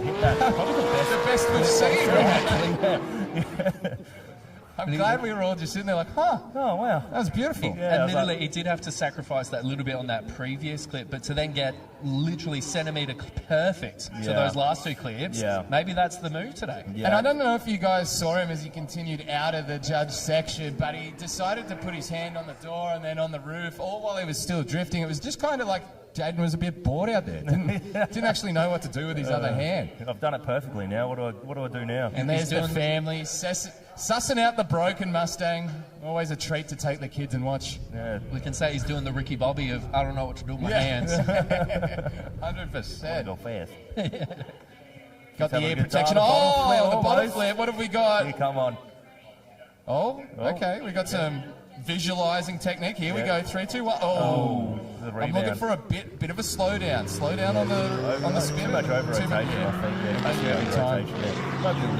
The ratio is probably not right, but that's all right, mate. You will learn. Here we go. Hunter Carey will be leading this time. It will be Taylor Siskos in the chase. And ladies and gentlemen, this is battle qualifying. They're not versing each other. They're working with each other. And these 2 Victorians, Hunter just couldn't quite. Yeah, that was a big straighten in the lead there. Taylor just got crash asphyxiation, got overwhelmed with the power of just absolutely wheel spinning. You know, you're in the moment, you're like, yes, I'm coming for your door. Oh, hit your door. That straighten there from Hunter, just through Taylor off, just that enough. Oh, nice little dent in the door. Yeah, that's it. And then Taylor trying to sort of regather himself following Hunter Straighten in the lead.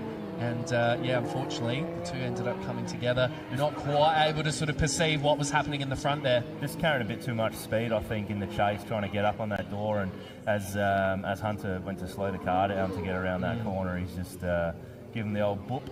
But, hopefully no damage done. And hopefully both cars can keep going.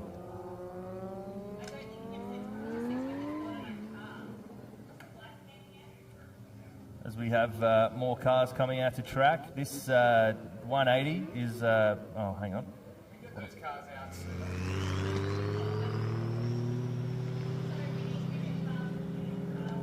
Ah, there it was, yeah. Just a little bit of a hit there, but... Like, why aren't we sending them out after the first run? Okay, that makes sense. That makes sense. To me, it's the most logical thing instead of having downtime. All right, a couple more cars coming to the line now. So this is Bo Gagliardi. This is, no one believed me when I said he'd bring 2 cars to one event. He definitely did. So the Cressy had a little bit of issue with a hit with Trent Forrester before. So he's jumped in the 180, RB20 180. Young fella still on the bottle flip. Slow the rotation down, brother. Oh, that's it. Oh, he's going for the big leagues, mate. You've got to work your way up to the big leagues. That's level 2. That's the boss level there. Okay, visualize it. I like it. 3, 2, 1. Oh. All right, here we go. I think that might count as like traction control or something. If you're trying to hit it off something else, it's keeping you within your limits there. We've got Bo and Jason. Hayden now coming down. Bo's in the lead. Hayden in the chase. So Bo, like I said, swapping cars. Doesn't matter to him. Great entry for both drivers there. Bo really sitting mid-track, really getting to that outside to give the chase a good chance to catch up to him. And how cool is Bo's roof? Just ignoring the drifting for a second. Yeah. I didn't really want to bring it up, but it's cool. Oh, look, right out there, that's what we need. We need that clipping zone being used, and Bo's done that. Right up on the wall. It's a big spin out in the he's just rotated right at the end. I actually didn't see what was on the roof. I just saw he had some photos. It's some anime inspired. Okay. Well, geez, that's going to make me look like a weeb or something. I just thought it was cool that he had some designs on the roof, but I couldn't make out. And now I'm regretting what I said. Anywho. Yes. Well, is he just waiting to? Yeah, I hope so. Yeah, both drivers not realising that we're running a scheduled event and maybe gas bagging at the back isn't the go-to place. Did you see me spin out? Yeah, I did almost hit you. Oh wow. Yeah, I lost a gear, dude. Yes. Anywho, the drivers are making their way back round. Given that that's Bo's first run for that car, at least, not bad. Yeah, sign of a pretty solid steer to just be able to get in and rip. You see the replay here, hitting it nice and tight to the outer line of the bowl.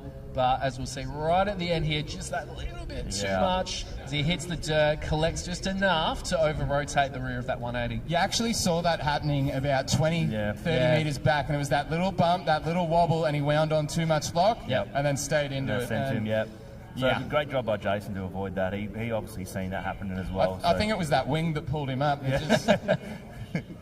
Air Force One over there. And judges just deliberating, still wondering. Unpacking what they just saw there here at Drift Collective, brought to you by Drifting SA and Dory Wheels. Parking up, having a think. I've got to make a big mention. So Bo's bonnet's been white for about 2 years now, and I've been hassling him non-stop. Some would say bullying to get him to paint his car one colour, and he's finally done it. And I'm proud of him, but he could have at least done the headlight covers, I think. Yeah, what is it with drifters? And like, I don't want to that. What is with drifters? What is with? What's wrong with that? What's the deal with people? People just peopling, and hey, great to have you all out here. Drift Collective, Drifting SA, 2026 at the Bend. Lovely day as well.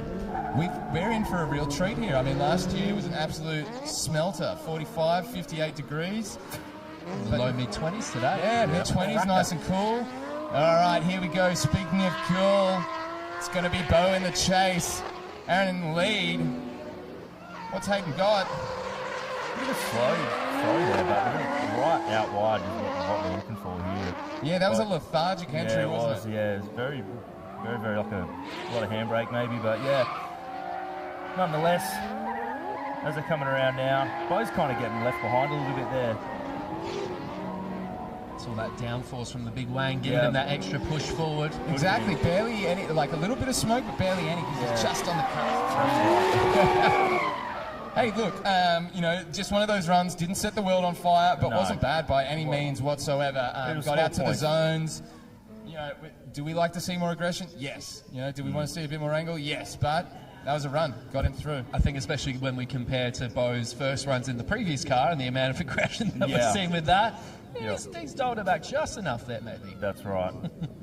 After you break one car with aggression, you kind of dial it down a little bit.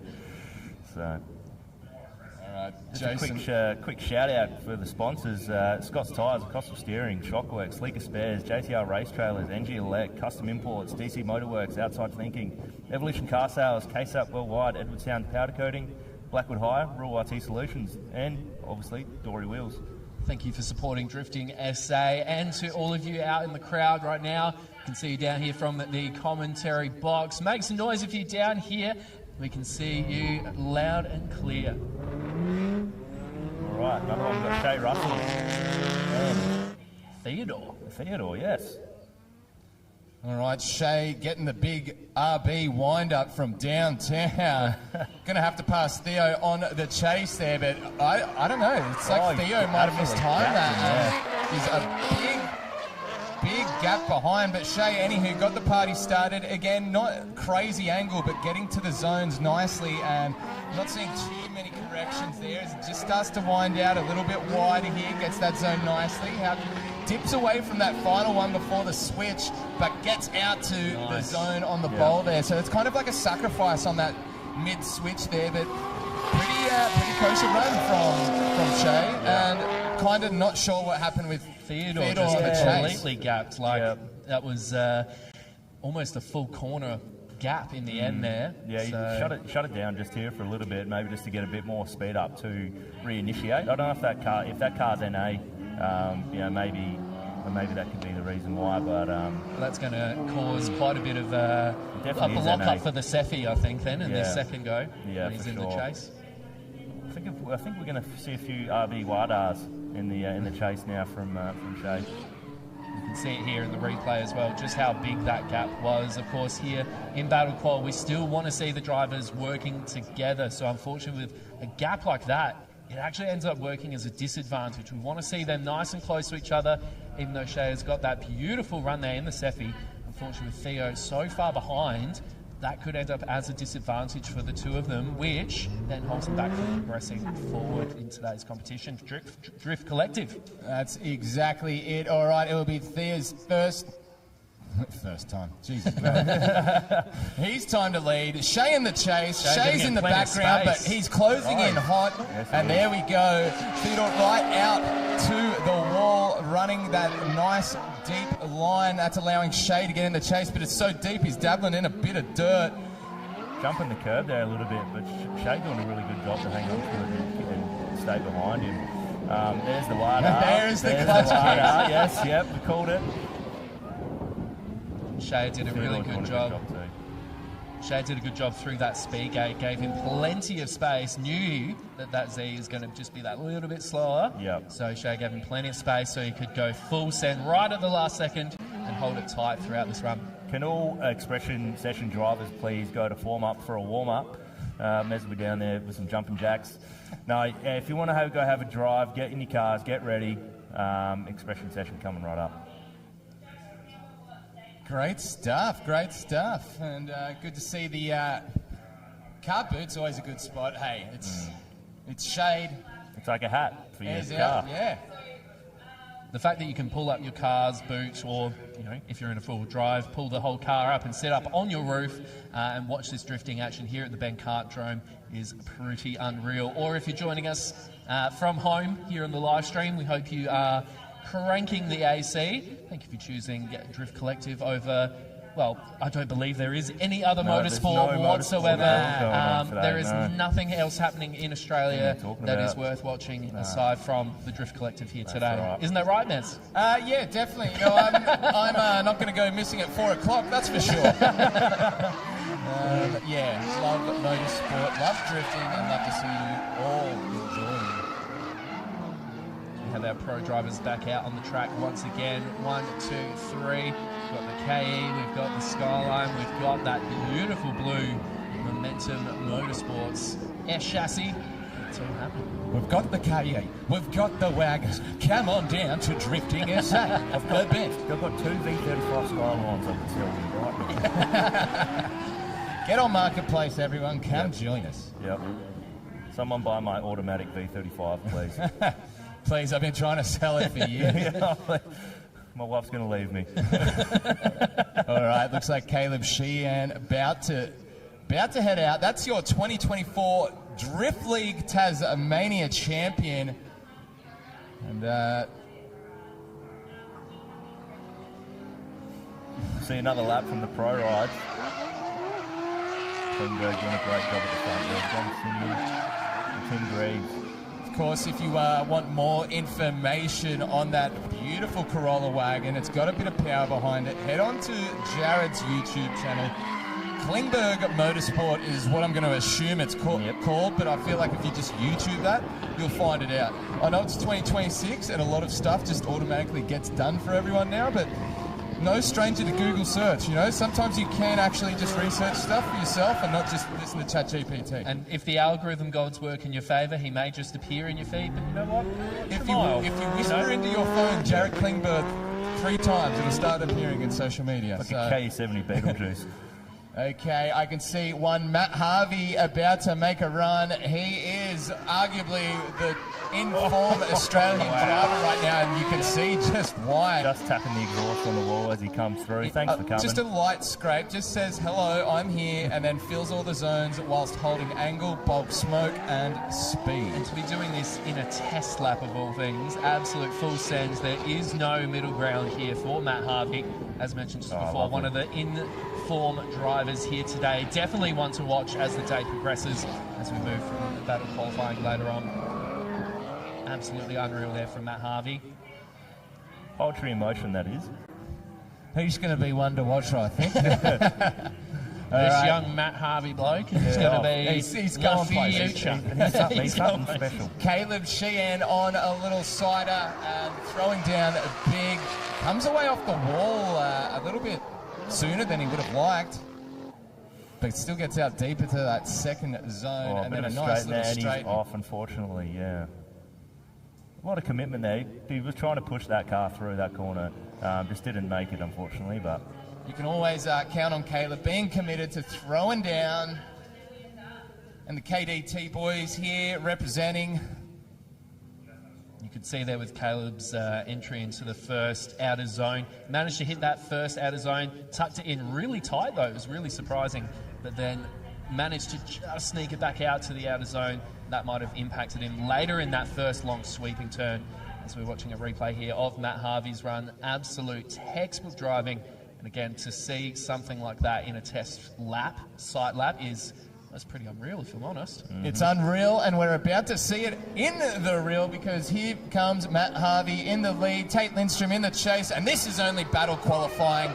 And look at that, once again, Matt gets on the wall, and then nice and deep. Tate was a little bit shallow on the chase, but I mean, you've got to pull out every single card you can when you're chasing a competitor like Matt that is that quick. Yeah, Tate did a really good job. He watched a little bit of speed out on turn 1 and turn 2, but now he's right back on him again, emulating him really well. As they go into the bowl now, Tate's going to try his best to get right up on him, but Matt is just a little bit too quick. Great job. Both great runs from both drivers, really. Yeah. I mean, we're getting technical and picky, but yeah, you know, that's what we're here to do. We're still in the battle qual stage, and we're getting picky like this. This is really, really good for the series, I think. I think with Tate's run there as well, you could see that he was following Matt like for like. So whether the judges consider that, as we see the replay here, Tate's ducking himself in, trying his best to recover from a little bit too much of a sweep out. Yeah, just floated it a little tiny bit, but did a great job to get back close. And then the rest of this run, you'll see Tate just sticking as close as he can, like for like. If Matt goes out, Tate's gone out, and just making sure that they follow each other nice and closely, working together so that both of them can progress into the next part of the Drift Collective venture today. Good run by both. As they come back around onto the straight here. Tate taking the lead now as he swings into that long first corner. Oh, lovely. Beautiful stuff from Tate. Matt following nice and closely behind, using all of that power of that S chassis, coming in nice and tight. BMW from Tate coming in, tucking in into the sweeping corners here through the S's. Tate just popped himself out that little bit more as Matt's right up on his door. They sweep around in a pile of smoke in front of the commentary box. Oh, they just missed those outer zones. Matt Harvey, as he ducks in close to the front portion of Tate's door, taking in plenty of room, taps on the roof all round. Happy days. Good job from both boys there. But as I say, I think Tate gave him a nice bit of room there in the bowl. Matt at the start was maybe a little bit too shallow. Just wound on the power, brought it back up to Tate's door. Beautiful stuff. Yeah, there's really nothing to add. No, that was perfect. Yeah. Tate, I mean, such a great job by Tate as well. Like, honestly, just you can't really fault that for the amount of the power difference for the cars and the car setups. Now that S18 is built just to destroy everything, and Tate just seemed like he just held it just out in front of him just a little bit. You know, boys, we're commentators. Get busy. He was shallow off the lead in the thing. He was 2 meters off the clip. Oh, here we go. And then the rest of the run, beautiful. Yeah, right. Rest of the run, beautiful. All right, we can't just not everything's great. Okay. I don't get to get in a plane and fly home. I've got to deal with these people. We all live in the same commune. I was just trying to bring, just bringing some pizzazz here because yeah, that was unreal effort from both those drivers. Make some noise, give some high fives as they come into pit lane. Very cool stuff. As we see Dredd in the background, one of our Expression Session drivers, just throwing down. Dredd has been driving for about 20 years, I would say. He absolutely loves it. So this is a bit of Expression Session, just as we get into the next bit of battle qualifying. We'll appease your ears ever so slightly, and we'll be right back.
sit down.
Shut up and sit down.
Okay, we've got one quick qualifying to do just in the inspection session here.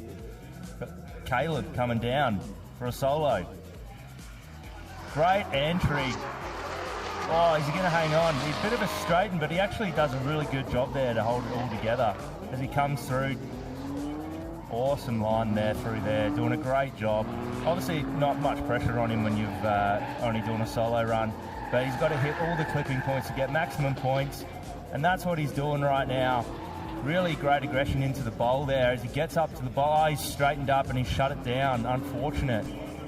That was not a bad run up until then, as he gives it another quick, make sure everything's okay.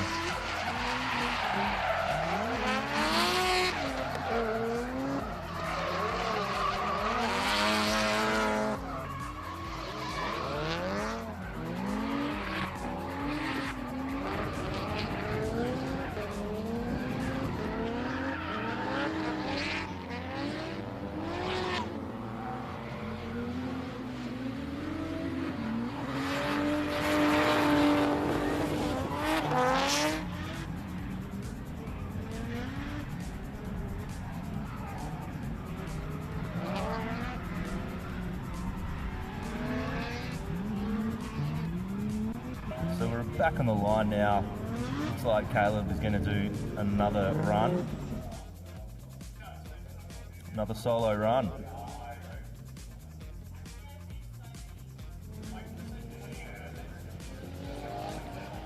Caleb comes down the straight here. Big entry.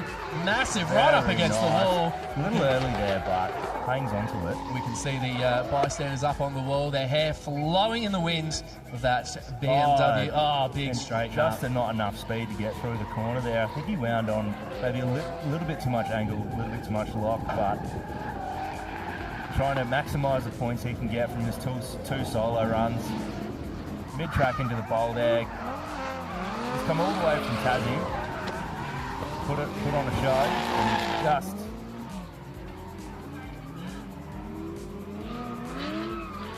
not bad at all. You see a couple of pro ride drivers coming through now. Klingberg, Reeves, putting on a show, taking some lucky passengers for a ride. Once again, if you are here at the Bend Kartdrome and you want to jump in the passenger seat with our pro drivers, of course you can do so. Head on over to the main building, head inside, sign yourself up, like we were talking about before. Stitch your mate up. If you've got a friend, partner, your mum, whoever's here with you today, if they've never been inside with a pro driver, the passenger seat of a drift car, it is truly like nothing else. They do some incredible hot lap experiences here at the Bend, but I've got to tell you, there is nothing quite like going sideways in one of these pro cars. If it's your first time in a drift car and you're thinking, I don't think cars are meant to do this, but somehow these guys are pulling 150, 160 k's an hour into this first corner, throwing these cars in, doing things with cars you are not meant to do. But, that's right. Oh my, is it a mighty sight indeed to have the KE Wags leading here. And that beautiful blue wrapped S chassis front grease. Lovely stuff indeed. Drone picking up a bit of dirt and smoke there on the shot. They're holding it through the heat there. Lovely stuff indeed. We are here at the Bend Kartdrome, of course.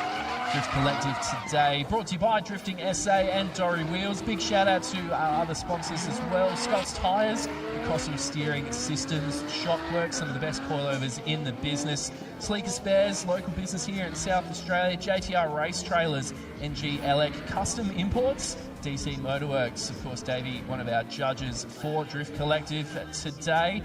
Outside Thinking, Evolution Car Sales, KSAT Worldwide, Edwardstown Powder Coating, Blackwood Hire, Rural IT Solutions. Thank you to all the businesses who support local grassroots drifting here in South Australia and across the rest of the country, really, given that this is a event that is being hosting some interstate drivers. We've got people from Tasmania, we've got people from Victoria, we've got people from New South Wales, all heading down here. And of course, we have our guest driver from today, David Hunt, who's flown in all the way from New Zealand. So really, I mean, we've got He got here eventually. He missed his first flight. We're a global drifting event here. If you can call New Zealand... 5-hour flight. Yeah, that's it. International, that's good enough for me. We adopt New Zealand as our own, so I don't know if when you go to Bali and you just tell people, I just went to Southeast Asia for a little bit. My one and only overseas trip, Bali.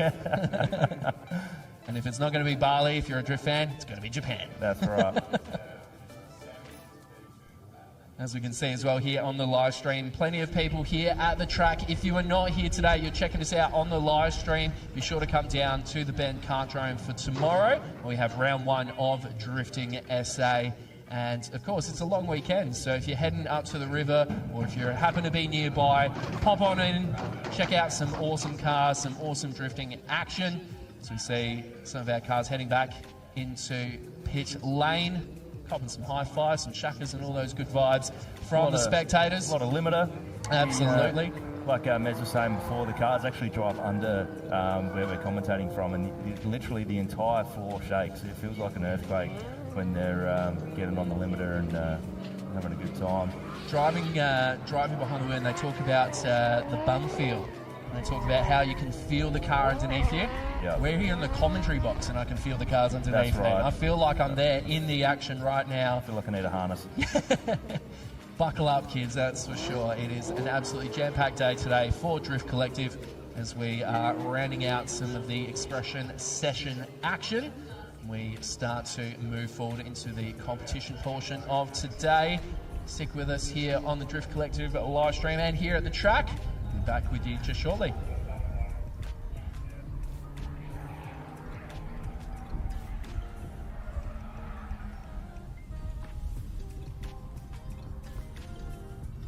All right, so we're going to get a lap in. We're going to get Bo Gagliardi. This looks like a sight lap. Like I said, Bo swapped cars. It's a buy run, is it? Right, so all I know is that we get to see Bo throw a lap. It's going to be good. So as he's coming down the straight now, flat out, I'm hoping. Great entry there, close to the wall. Could have been a little bit closer, but he's wide, really wide there, which is really good. Great, smooth, clean run. Some great shots here from our drone here at the Bend Kartrome. Watching Bo sweep as close as he can, touching the dirt, getting right up close to that clipping zone. I missed that last clipping zone a little bit, but to set himself up nicely for the bowl there. As he gets on the bowl early, puts a foot down. Great job. Send there from Bo. Beautiful job on the buy run. So he hasn't got anyone to compete with, but he is in his second vehicle. Competing against himself, so still scoring points. But, well done. As we got another one, this would be Jason Sackers and, our man from Tasmania. So throwing it in hard there. The R33 doing a really good job. BMW's right behind him, filling up all the zones, being where he needs to be. This is probably the most important part here is just getting these outer clipping zones, I feel, right in front of the judges. The judges see every single inch of this. Doing a great job there. The chase car is doing amazing right now. Backed it off a little bit. But all in all, not bad. Oh, was that an early shutdown, you think, maybe? I don't know, but we'll see what the judges say. We've got the, was this the last 16 now we're up to? So it's good to see these drivers now starting in their competitive stage, starting to get rowdy.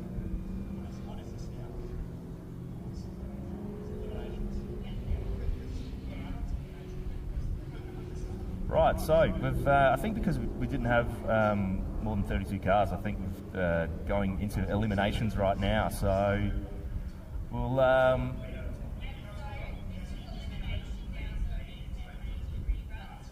so eliminations, of course. Now there might be reruns, there might be one more times. This is at the time where the cars are going to be battling each other. Caleb looks like he's got his hazards on and he's coming into the pits.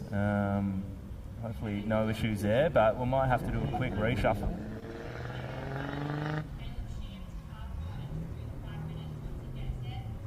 Of course, if Caleb does have to pull into the pits for any sort of mechanical, there is going to be times if he can't manage to come through with the goods with enough time, then unfortunately he is going to be But we got to wait and see what's happening there with Caleb.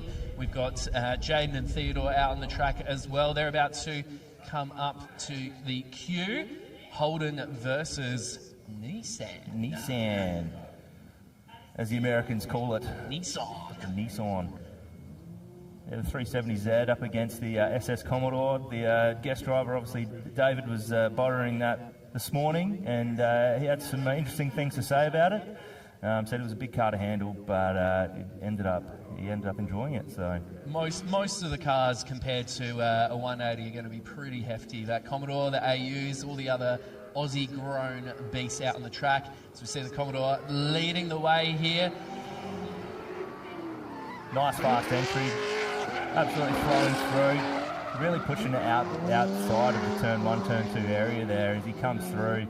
Chase is doing a great job to emulate and stick behind him. Proximity's going very good. A little bit of a reinitiation of the chase there as Jaden fills those lines that we keep going on about. Great job Theo through straighten there. up a little bit through there. That Z just hasn't quite got the same amount of power as the Commodore there. That's it. The old Nissan struggling to keep up with the Commodore. That'll make every V8 loving bloke here very, very happy to see a SS Commodore gapping a 370Z, but sometimes these things happen. As South Australian as you can get here for drifting SA, Drift Collective. Love to see.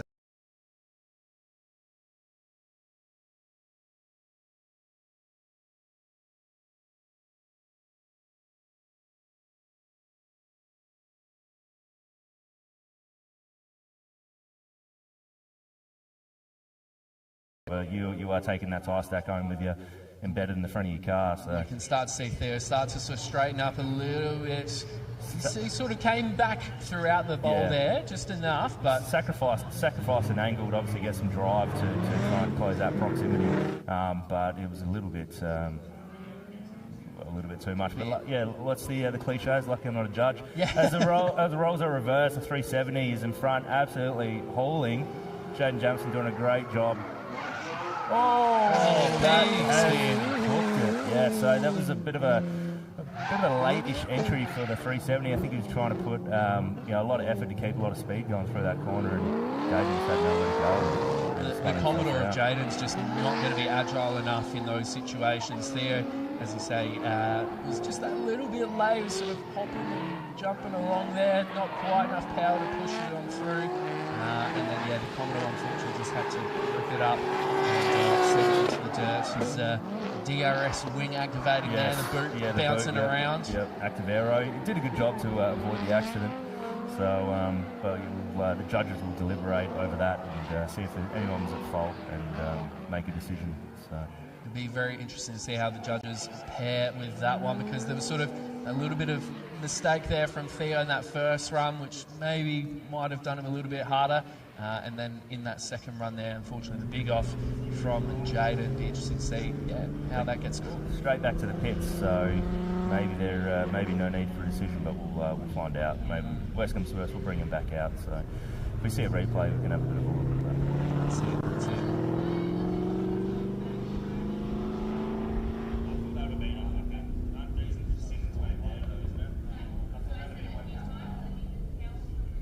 A few more vehicles head back out onto the track here. We have our young gun, GT86. Keep it reading, GT86. It's looking absolutely fantastic out there. Our youngest driver competing with us today. Against, this is Blake. Blake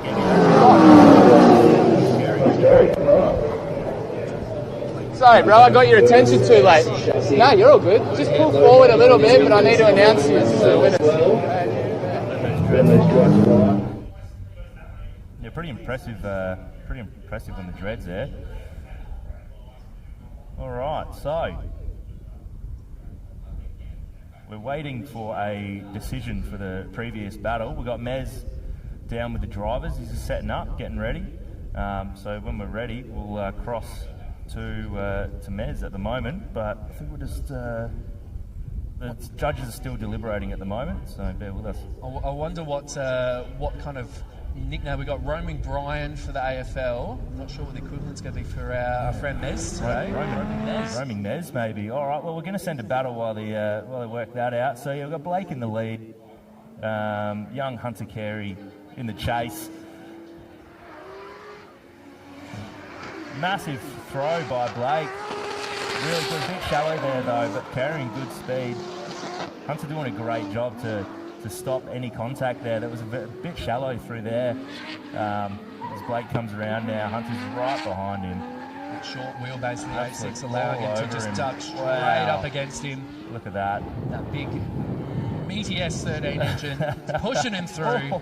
Getting nice and close. Big push through there as well, and he's all over him. That is a really good well run. Done. You can see now the drivers are starting to really wind it up, knowing that this is an elimination round now. We're at that part of the day where we've got the 8.6 and the S13 really trying to push themselves hard. And we are ready to head down to Mez for a quick check-in, I believe. See how we're going.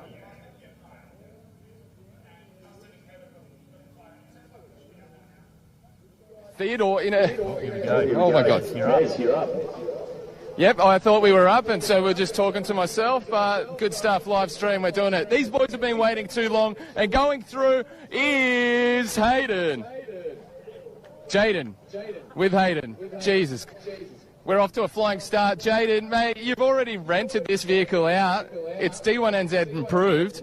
How's it handling out there? Oh, it's the Commodore, so not the best as usual, but, you know, we're making do what we got. Making do with what we got. So, yeah, the 33 messed up, so brought the beater out. Yeah, there we go, mate. It's nothing like the reliable, trusty steed. That was a little bit rude with the exit there.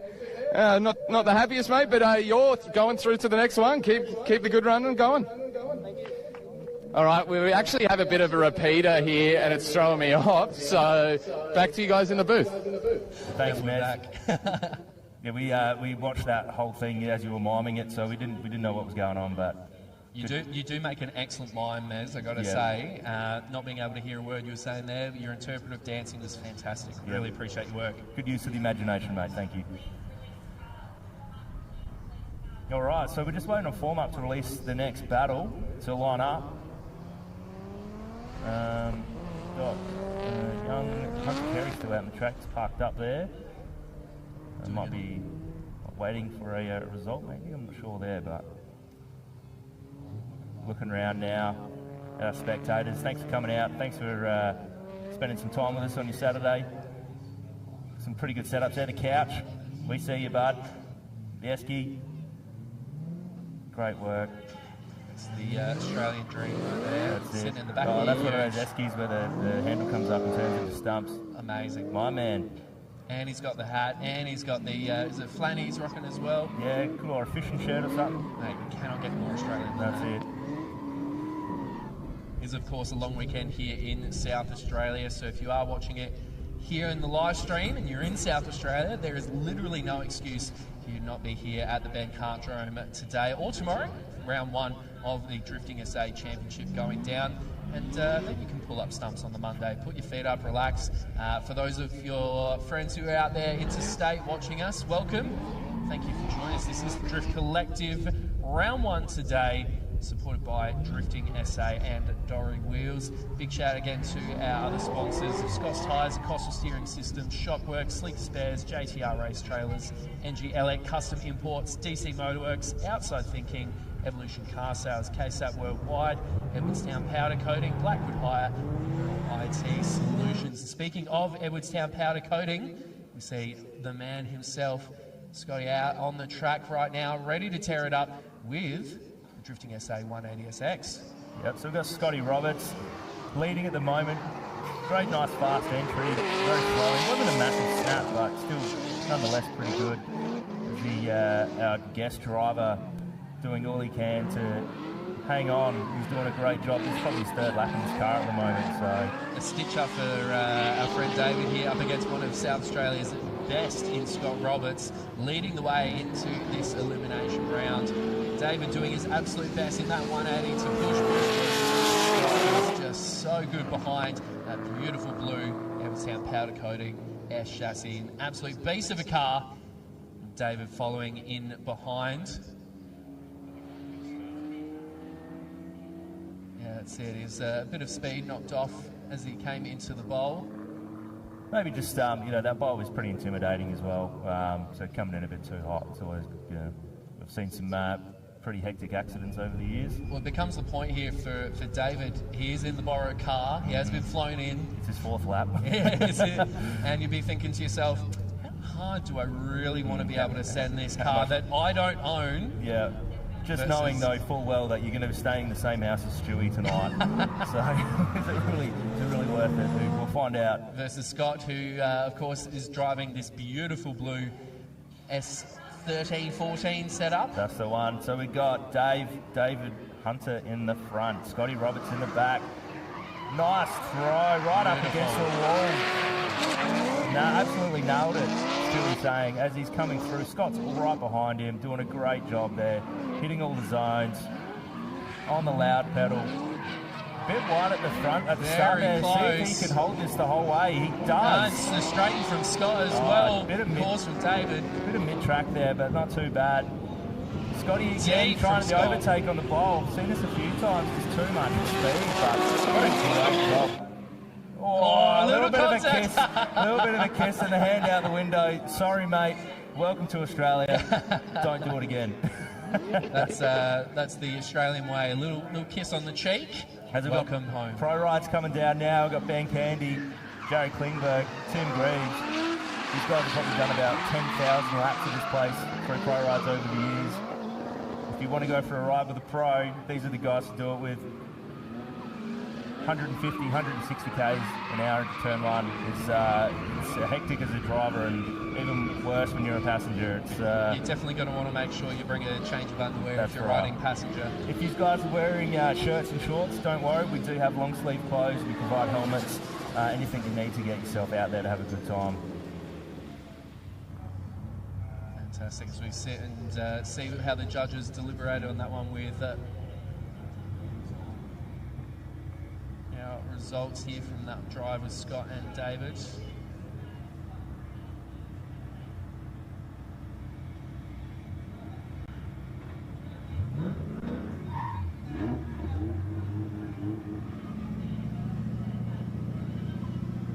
Right, so it looks like we have Scotty Roberts coming back to the pits, and our next battle loading up. So it looks like we're back to Houston Sackers and our man from Tasmania, Caleb Sheehan,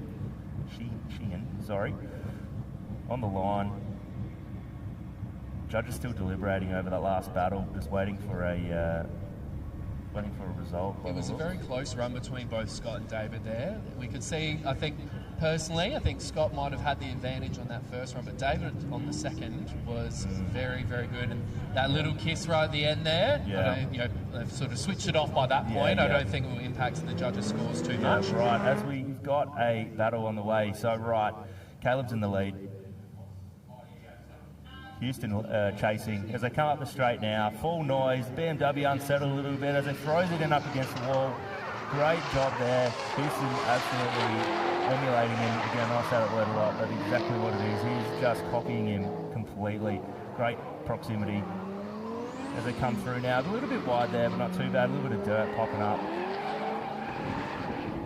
Really good job there, getting those outside clips sorted. It's kind of pulled away from Houston a little bit as he's goes a little bit shallower to try and catch up, and looks like a little bit of a straight in the front, maybe, and a little bit of an off. But it's better doing that on the dirt than it is on the concrete. So Skyline was trying to pull in just that little bit too much angle, a little bit too much, and then absolutely lost it. So a little bit to consider for the judges there right at the end of that run as they exit the bowl. So we will keep them at the line in case while the judges have a chat. If they need to go again, they will. See the replay here. Big swing in from the BMW. Had a nice wide entry compared to the shallower one from the Skyline. And the BMW still holding that outer line. Just the tiniest little touch of the line on the outer dirt zone there. Out there. But the Skyline sort of managing to keep up, even if it is on that shallower line.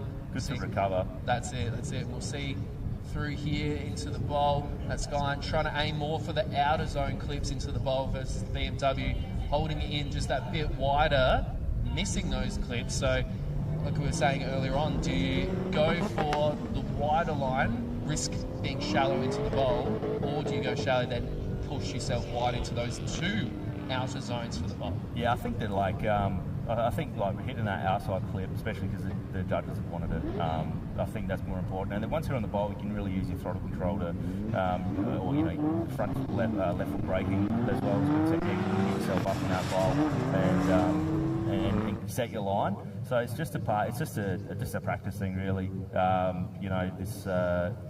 The layouts, because the layouts at Tail and Bend, we can do so many layouts all the time, and going from this way into the bowl is a completely different setup than for doing the bowl backwards. Yeah. So the backwards into the bowl is a lot faster. It's a lot different. Again, you're hitting the corners obviously in reverse.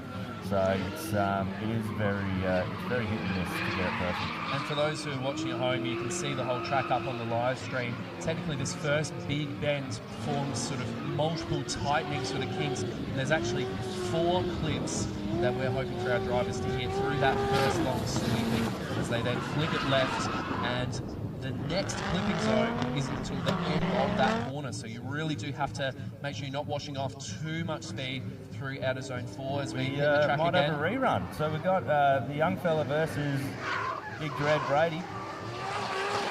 Oh, absolutely great run through there. Well, he's slowed it down a little tiny bit, cut him off a little bit there, but they reinitiate as they're coming around now. Oh, he shut it down. So something's not right. He's put the hand out the window. He said sorry. Now he's initiating again. All right, well, suppose you've got to finish a run. You don't know how much track time you're going to get, so. From Hunter Carey in the GT86 there. So we can feel the cars entering into the pits, creating a big old racket as we dive down to Mez in the pits. They're making plenty of noise.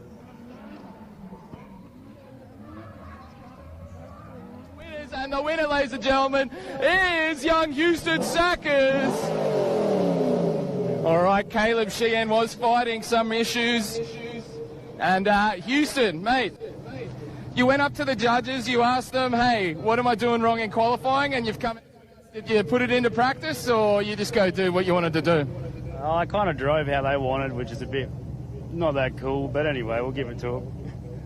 You're playing it real cool with this hat on, aren't you? Yeah, it's my cowboy hat, but I'm not a fucking cowboy. He's channeling his inner Dale Earnhardt. All right, make some noise. Houston Sackers going through. Thanks for that one, Mez. I think that's going to be our alarm system, maybe. We're going to have to get someone underneath us, give us a rev of the engine. That's going to make a lot more noise than someone with a microphone down there. But fantastic job by both drivers there. Well done. As we're watching back onto the on-track action in just a moment. It is the last 16 here for Drift Collective. Plenty happening on track. We've got the pro drivers heading back in with their passenger runs. Again, if you are at the track today, you can jump in the passenger seat with our pro drivers. And also get yourself a contribution as well of your favourite pro driver. As I mentioned earlier on, if I was still a little tacker, I'd be absolutely stoked with that. Pretending that in my late 20s, I still would be stoked with that. But you see the GT86 will leave off the line here. So they're coming back in. There might be a decision on that one as well. I believe so. Let's see how we go for that one there.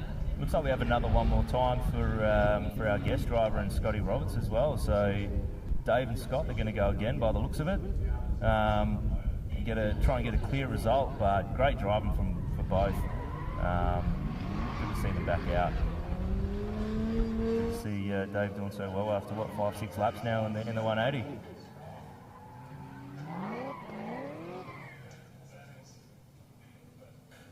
So we've got another buy run coming through. This would be Jason Hayes. We're ready to head down to Mez, down at the ground. He's ready to announce the winner from that last run there, Mez. We want to know the winners, and ladies and gentlemen, going through with breeze in the hair is Blake, taking out the Victorian contention. Blake going up against a young shredder like Hunter.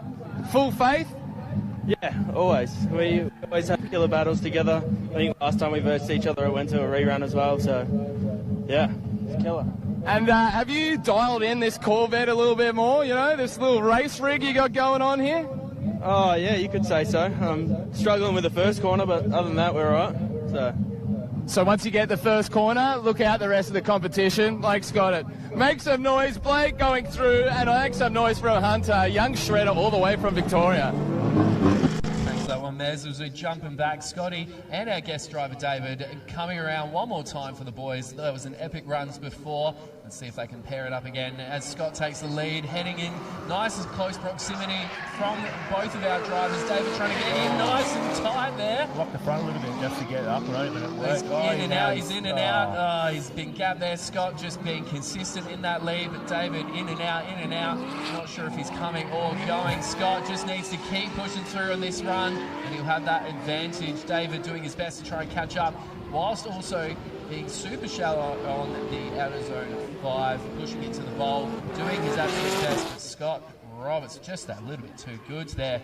Beautiful stuff indeed from the Edwardstown powder coating S chassis. Lovely stuff from the boys. Yeah, it was a massive throw by David Hunter into the into turn 1 there, but just checked him up a little bit and lost his momentum.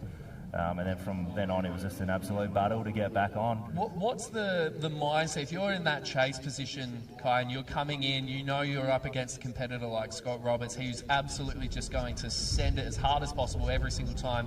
What's the mindset you've got to then approach as we watch the replay here? I think with drivers like this, like you do trust someone like that to do a really good lap and throw it hard, and it gives you more confidence to then yourself throw it in. So Scott's done like nothing wrong here by the looks of it. He's left him plenty of room. He's just a little bit too quick on the chase. As they come back around to the second one, David is in the lead this time. Scotty chasing, great throw there. Scott's doing a really good job to keep up there with him. Scott's leaving him plenty of room. Right there, yeah. So as he's doing everything right, filling out all the zones. Scotty's doing a great job right up there. David right on him there as well, trying to get really, really close. He set him up for the bowl as they switch around now into the bowl. David would know he had the slight disadvantage from that last run, so he's doing his best to make up for it. That was very Maybe close. that little bit too much as he kisses the dirt. Scott almost checks into him. Well done for no contact there. That was amazing. Beautiful stuff from the boys. You can see in moments like that experience from someone like Scott Roberts, just to be able to pull it up just enough so he's not clipping into David, who, as we've mentioned, has flown in from overseas. He's not driving his own car, and this is only a couple of laps in the 180. He's been driving the Commodore, which is a completely different driving style again. So we're watching the replay here. Super close proximity from both drivers. David pulling in some good angle in the lead, but Scott being willing to give enough space and then dive straight back in, right up on his door, within a metre of him that whole way through. Beautiful stuff to watch. Great footage there from the drone operator as well. Yeah, just a little bit of a dirt drop. That's all right, one tyre off. Could be a lot worse as well. So great job by David, great job by Scotty.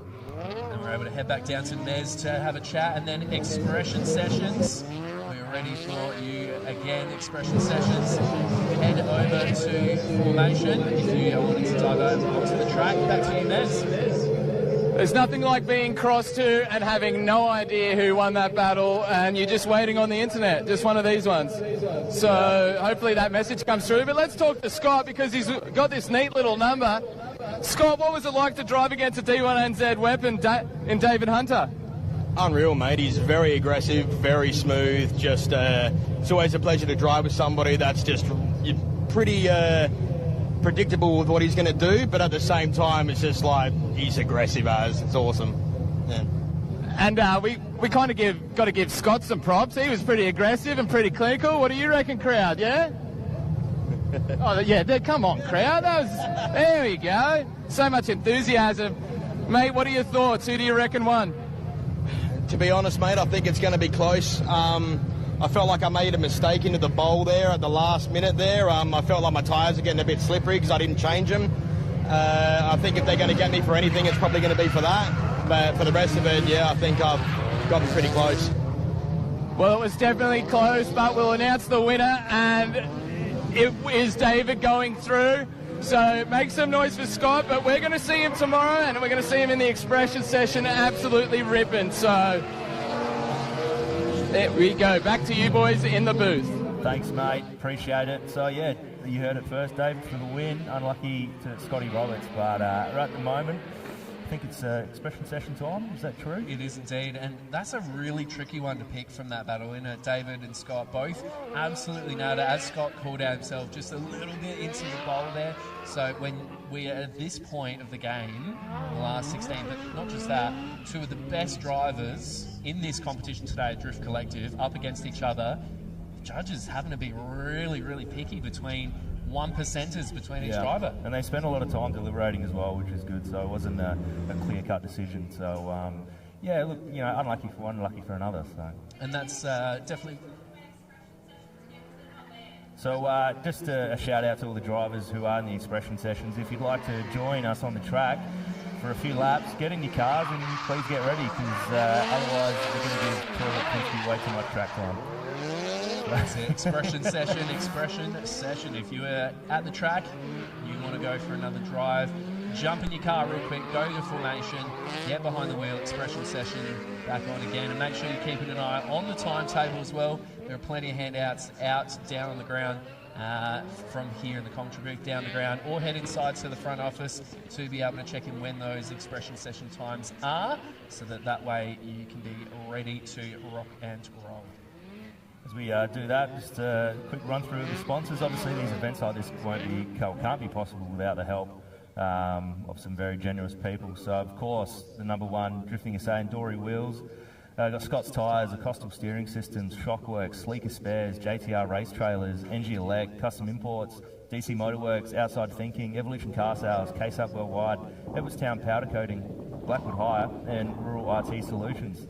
Beautiful. And of course, if you're watching this on the live stream, or if you're here today at the Bend Kartdrome, you are a local business operator, or you just absolutely love drifting, be sure to mention it to your boss, your colleagues, your finance lady, whoever it is, and say, hey, we want to chip in to drifting here in South Australia. We are a grassroots community organisation here, chipping in for drifting events and community safety here in South Australia.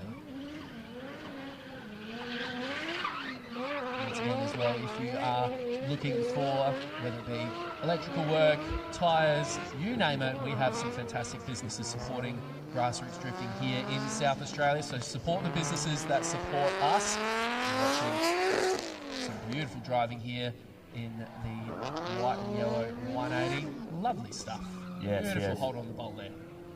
Yeah, a lot of the prizes donated obviously come from the sponsors as well, and that it lets us give bigger amounts out with all the help that we do get. We try and push that on to the competitors that do a good job. So that's it. Money out for grabs and tyres and free entries and stuff like that. None of that's possible without the help that we get. That's it. If you were to pick the most expensive hobbies in the world, motorsport would be up there. So we're very appreciative of all of the incredible gifts and opportunities that all of our sponsors give us. We very much appreciate it. As we call back out to Mez down on the ground. I'm on the ground and we're in the pits. We're here with D1NZ legend David Hunter. Mate, firstly, how are you enjoying South Australia? Not as hot as I thought, bro. So we're doing well. I'm in a hoodie, sweating my ring out. Jeans, I'm not used to this, but no, loving it, bro. Really loving it. It's been a bit of a battle between two cars this morning. Glad we're back in this car, but we're just nursing it through with topping the water up every 2 laps. That's why I wasn't really messing around and hanging about you too much. Not because I don't like you. I just got to bugger off. So look, I thought you might have been sick of my voice from last night. I am, but and David, you got the win against Scott, and obviously hard to pick. Went to her one more time.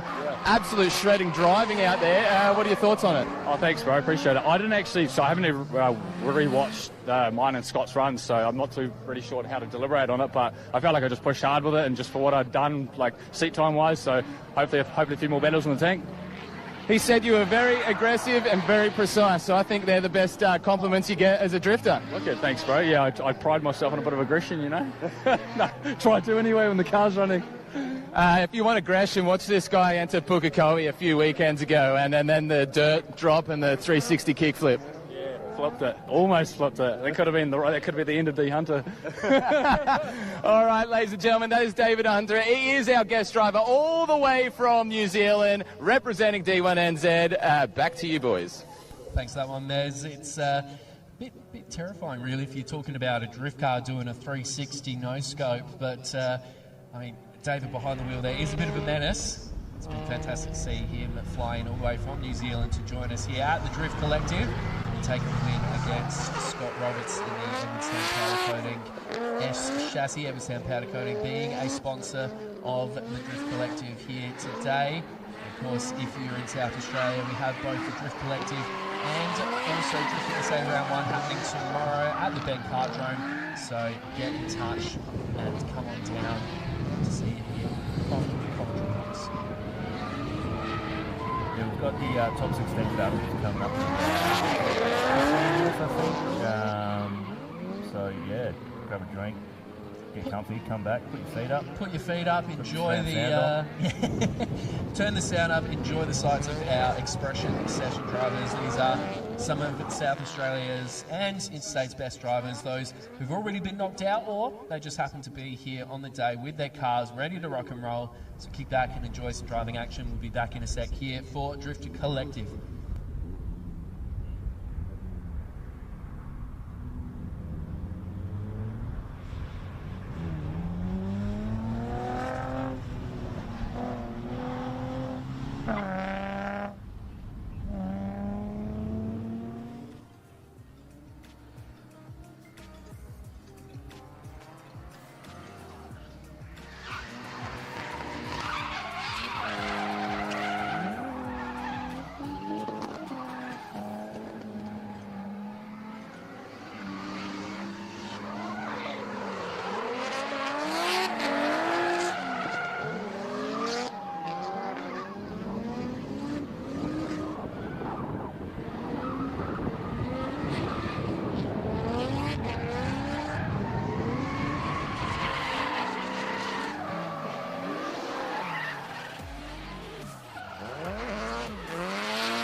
All right, I'm down here in the pits and I've got some unsuspecting victims because I haven't even teed them up yet. Tate Lindstrom, just by surprise.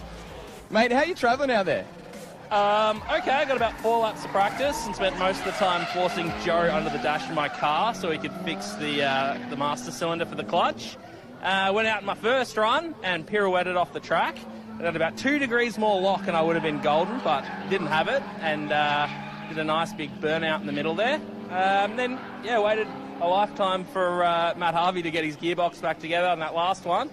So I think I've done like 6 laps today in about 6 hours, so one lap an hour, that's a good ratio, right? Yeah, the cost per capita is really, really what a drifter wants, isn't it, Tate? Yeah, well, it's saving me on tyres, but mostly my own fault by not getting the car fixed, but is what it is. It wouldn't be a drift weekend with a drifter rocking up to the track and a completely functioning, fully working car, would it? Yeah, no, you can't do that. You've got to give yourself the highs and lows. That's really what you want from drifting. People love a Hollywood storyline, you know, and you just got to create your own. I was going to... Shea Ponsonby was here as well. Now, he's skedaddled off. He's smartly moved out of the way. Have you got any insight on what's going on with this rig and why we've got it jacked up in the air? Well, from what he told me, and he isn't here to say anything else, so he told me that he may not have done the old clutch dump with the handbrake up. And I'm going to throw him under the bus because he ran away and now I've got to talk about his car. So he's got a nice... The cameraman's over there at the moment, but he's got a nice little collection of parts going on down here of various different... This is an axle, that's an axle, that's an input shaft. Yeah, that's as much as I know. That's the 3 minutes that I had chatting with him, and it condensed into 30 seconds here. So it'd be fair to sort of assimilate that Shea Ponsonby is rough on the gear. He's got a 20. There's not really a choice. All he's got is everything she's got. All right, ladies and gentlemen, that's Tate Lindstrom, an absolute weapon of drifting in South Australia. Make some noise for him. You're going to be competing tomorrow, right? I hope so. So do I. All right, let's keep roving. So who else we got here? Thank you so much, Tate. Oh, look at this, ladies and gentlemen. It's the People Champ. Scott Massari and his yellow Ferrari, mate. You are absolutely throwing down in this thing, and I don't mean you to take offence to this, because I've seen you drive for quite some time. You've always got aggressive, but, you know, when it comes to sort of freestyle notions, sometimes we get a bobble, we do some stuff here. Mate, absolute clinical today. Have you taken your Weet-Bix this morning? Yeah, I had some cornflakes this morning. You got to have your cornflakes when you're drifting, you know? Yeah. But, no, it's been killer. The car's been on point. Like, I can't really fault it. The boys are doing well. Yeah, I don't know. I'm good. You know you guys have come prepared and doing well. If we get the cameraman, just to look at these boys, they are straight chilling. There's been zero work on the car there whatsoever. And does that mean you boys actually spent some time prior to coming here getting the car ready? Yeah, a little bit. Actually, I done a motor swap last week. The other one blew up, but we got this one. We're good. We're back on. This one's got the cop chip in it, doesn't it? It's going good. Yeah, this one's got the chip in it. It's just a little cheeky one. Now, getting back on the competition side, you were throwing these big aggressive entries, but you sort of knew that I can't go too big on the angle. It's going to affect the chase, so you refined it. How much angle are we running? What's the sweet spot? The sweet spot would probably be 90 at the wall, I'd say, somewhere there. Anything a bit more than that makes it a bit hard for the chase. Yeah, somewhere about that would be good. If we can do that every time, I'll be wrapped. Unreal stuff. And just before we go, where'd you qualify, mate? I have no idea, to be honest. I looked at this thing. Where do we find it? We run a tight ship here. Yeah. I don't know. I think I've done all right. I thought you did good, dude. Yeah, that's what I thought. I mean, that's all that matters. I'm having fun. It doesn't matter about the rest. You heard it here first, ladies and gentlemen. He's having fun. That is Scott Massari, all the way from Victoria, with the boys, straight chilling. Who else can we annoy here? Just through pit lane, I've spotted Blake Abaya and the whole crew. What's happened here, Blake? There we go. It's exactly that. Sorry, just put you under the pressure. What have we found? Something bent that it won't let me spin it, and then it free spins.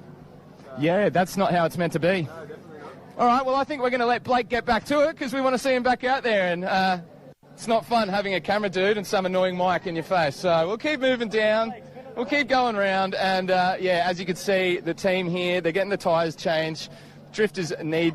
You know what? Let's go see what the tyre changes are doing. We just waddle on in here. And look... Tyre changes aren't flat out at all. They're not doing anything. They're taking a well-deserved break. Let's get out of here. Let's not bother them. They put in a lot of effort. Maybe we can go see Timmy Rasmussen and find out what happened.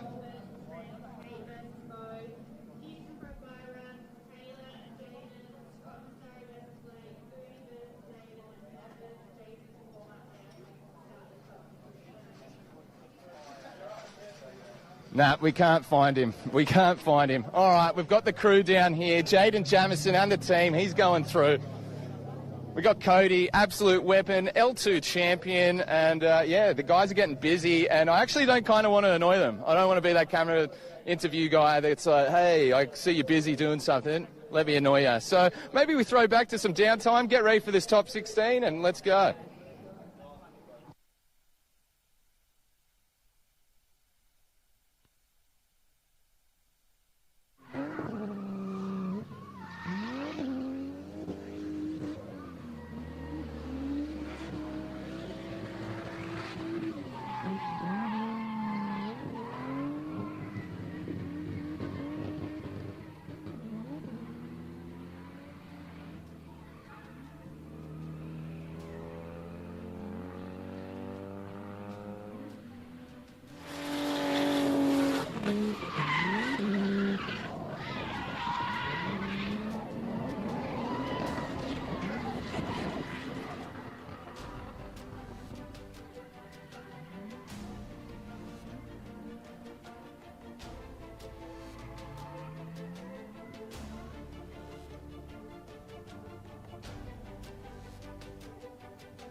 Welcome back to Drifting Collective here in South Australia.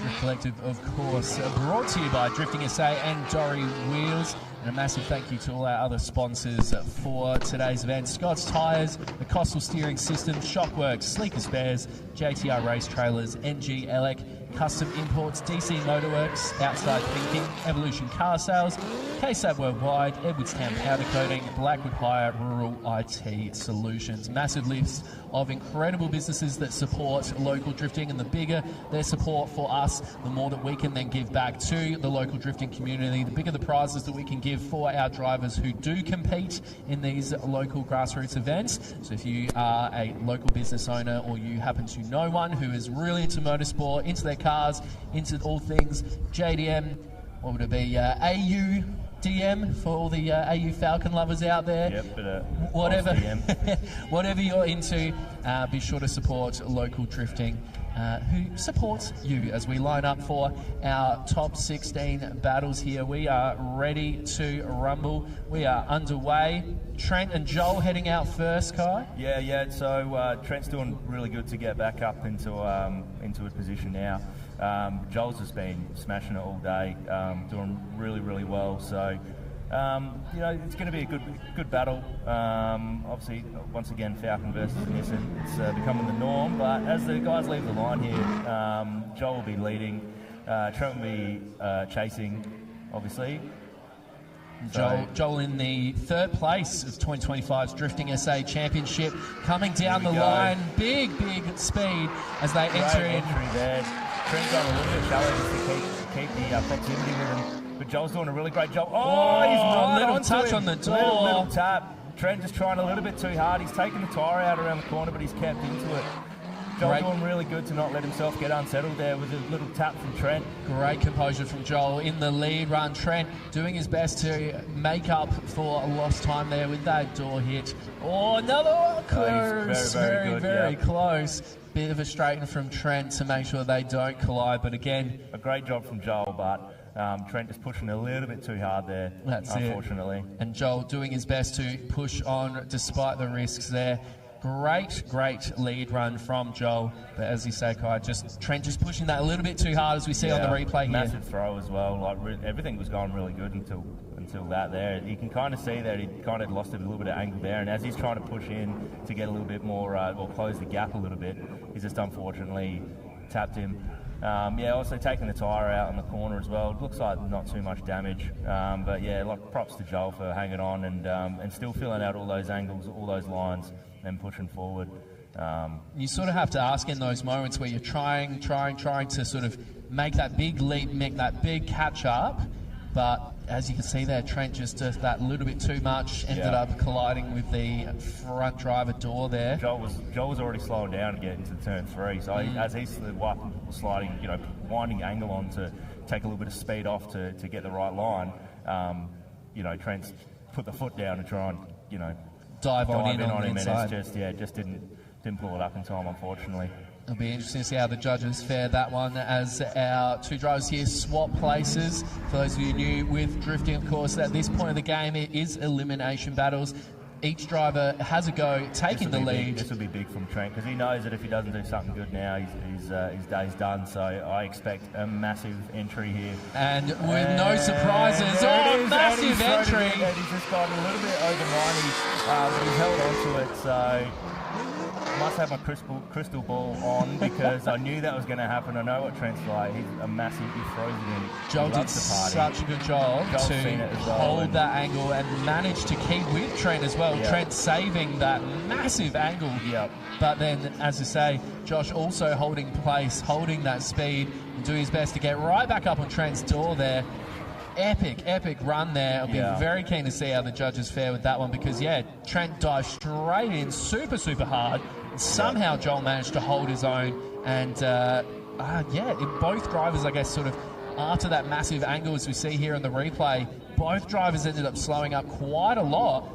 But I don't know. I think Joel there. As much as backies look cool, if you're in a competition, in a competition sense, you're putting off the chase driver like that, because unfortunately, well. It won't feel quite as well with the judges, It won't get him through, unfortunately, but what an absolute amazing effort, and what a great lap. And again, great work from Joel Donegan there, South Australian in the orange and grey S13. He placed third in the Drifting SA Championship last year, so a very experienced driver there, knew what was coming his way. And Trent, in the 2024 season, L2, he finished second in round 1. He's had some successes along the way, which has been fantastic to see, pumping a big turbocharger into that XR6. So it's Aussie Barra Force against the S13 on that one there.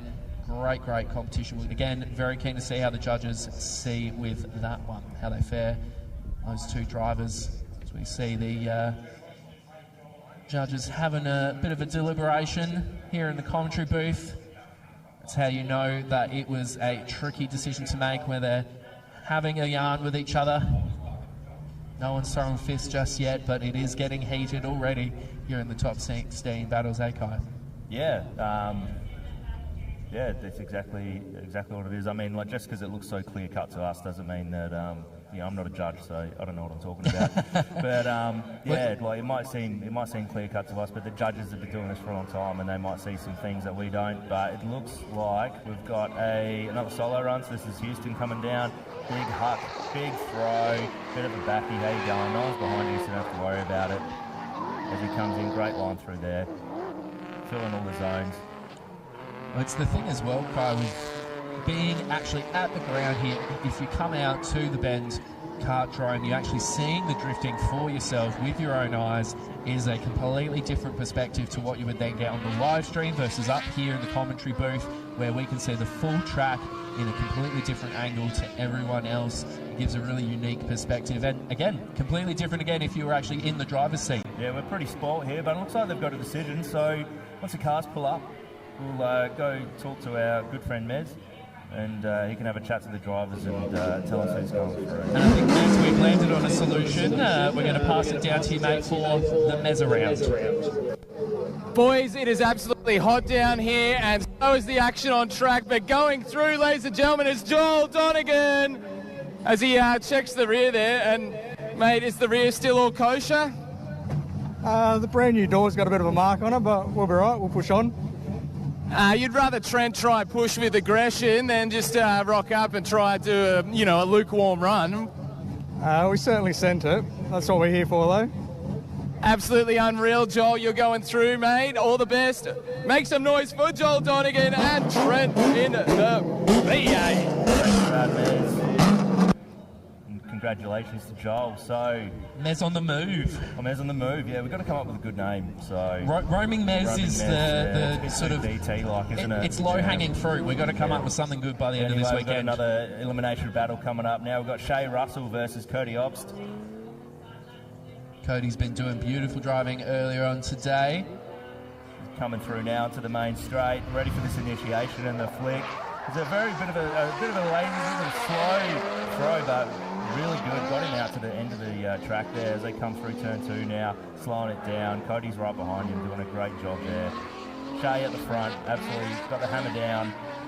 The big Falcon is looks like struggling to keep up a little bit. He's gone a little bit shallow, and it looks like he's just did a little bit of a straight, or maybe a little bit of a clutch kick to reinitiate that there. Shay's right up on the wall there. Look at that. That's incredible. Cody maybe a little bit far back, but not too bad. It's a good effort from both drivers there. The sort of slightly added weight maybe of the AU slowing him down just that bit. That Seffi's got plenty of juice. His L2 third place champion, Shay, and has had multiple podiums. And at the time, only a 90 kilowatt car, which is definitely different to the Seffi. I think he drove a BMW or something back in the day. He's driven a lot of things actually, from what I can remember. A man of all trades, can drive anything.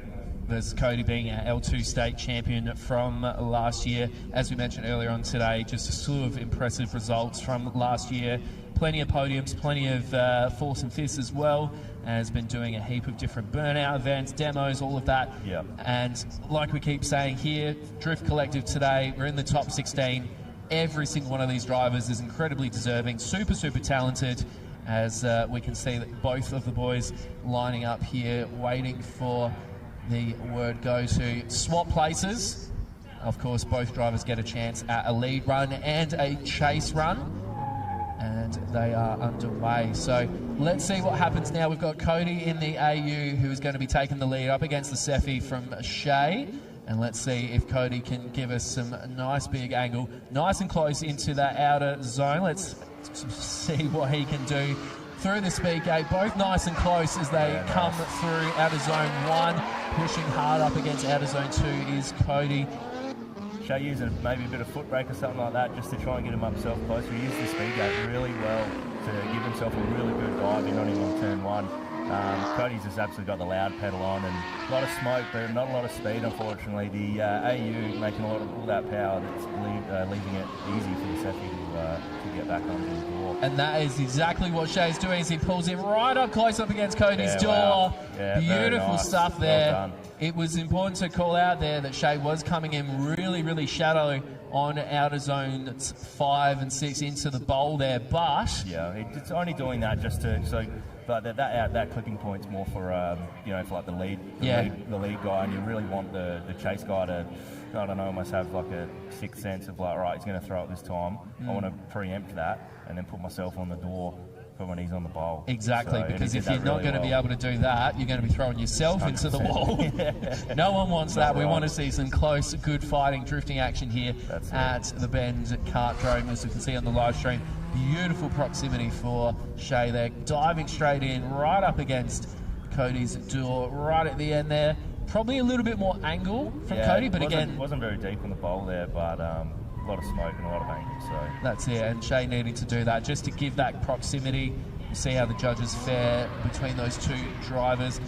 Was it the proximity for the two? Was it the angle from Cody towards the end there? We'll see how they compare. So we've got Jaden Jamison just doing a mechanical run at the moment, just checking everything over. So he will get one lap just to have a bit of a shakedown. He's not getting judged or anything like that. He can throw it back if he wants. He can do some fancy stuff just to make sure the car's all good. We've seen plenty of action from this car across the day. He's been a bit of a workhorse today, hasn't it? It has. That active aero doing plenty. Again. Yep. No, really, really good there. So they've taken a leaf out of Ferrari's book. That boot is going to be upside down by the end of today. We'll see how it goes as it pushes through the circuit. Doing a really good job, given it is such a lovely beast of a car, that Commodore. It doesn't have like a body roll or anything like that either. Like, you can see that obviously the inertia of it changing directions, but it doesn't. It's very, very stiff for a big old family saloon. Definitely. It's certainly not your usual grocery getter or long hauler, this Commodore, that is for sure. So we're waiting for the results from that drive there from Shay. Cody, we do have a result as they pull back into the pits, and we await our good friend down in the entry point. We can feel the cars rumbling and revving their engines underneath us here in the commentary box. Mez, it's down to you, my friend, as we have our drivers pulling on up. I do be down here, and I do be looking at a bunch of four-door rigs. All right, stop the revving, brother. Come in. Let's find out a result. Going through, ladies and gentlemen, Shay Russell.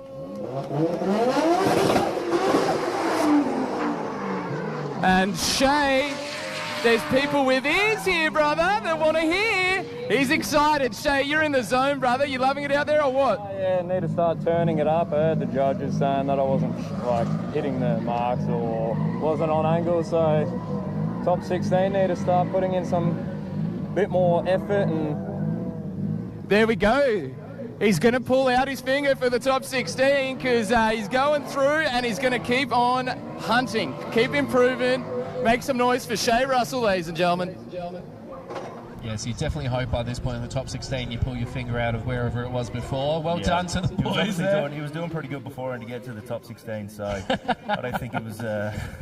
It's not chalk and cheese or anything like that. But. And once again, absolute kudos to Cody there. He was doing a beautiful drive. So it really is at the pointy end of today now where we're seeing some talented drivers going their absolute hardest despite Shay's humility there. We've got a battle on.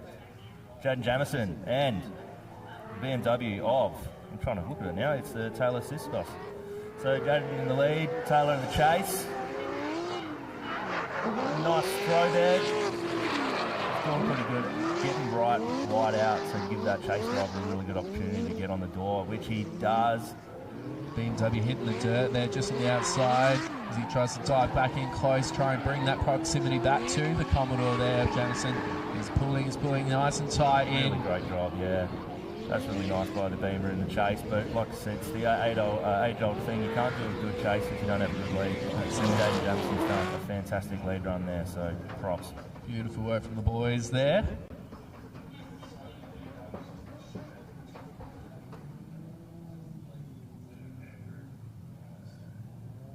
Come baback around to the start line. We see some more driving action here out on the track. Coming on, yeah, already. So we've got Tate and Bo, yeah. Oh no, is this just a sight? This must be a sight because there's a massive gap between these two cars. So I don't know what's going on there, but great entry by one only Tate Lindstrom. Yeah. One-arm bandit himself. I think Bo's just warming the tyres up, checking a few things out. He looks like he's lost the front bar, so maybe a little bit of bingle.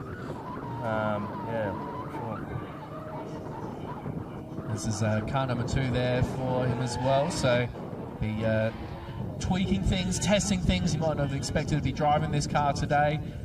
Some mechanical issues earlier on in the morning with car numero uno, and then swapping out. Yeah, no, I'll just bring the other car up, mate. That'd be great. Cheers. I think if compared to, from my setup, driving the same car that I've been drifting all day and driving it home afterwards, not what we want. What's going on here? Do you want another lap?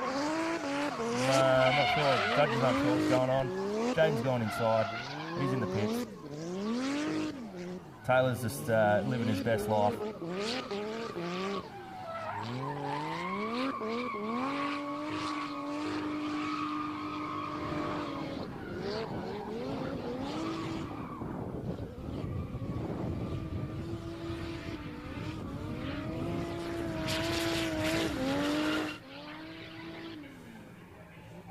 Well, we're trying to work out what's going on there. We might have to do all of that again. I don't know if Jaden's got mechanical issues or not, but while we work that out, we might... Got to go siphon some more fuel. Yes, maybe. He's probably run out of fuel again. Yeah, that's probably a really good point. So, with petrol being, what, $2 a litre or something for the long weekend here in SA? Not at the track, yeah. E85, I'd hate to see the... Dare not think about it. Hope old mate's got flex fuel, that's all I can say. That's it.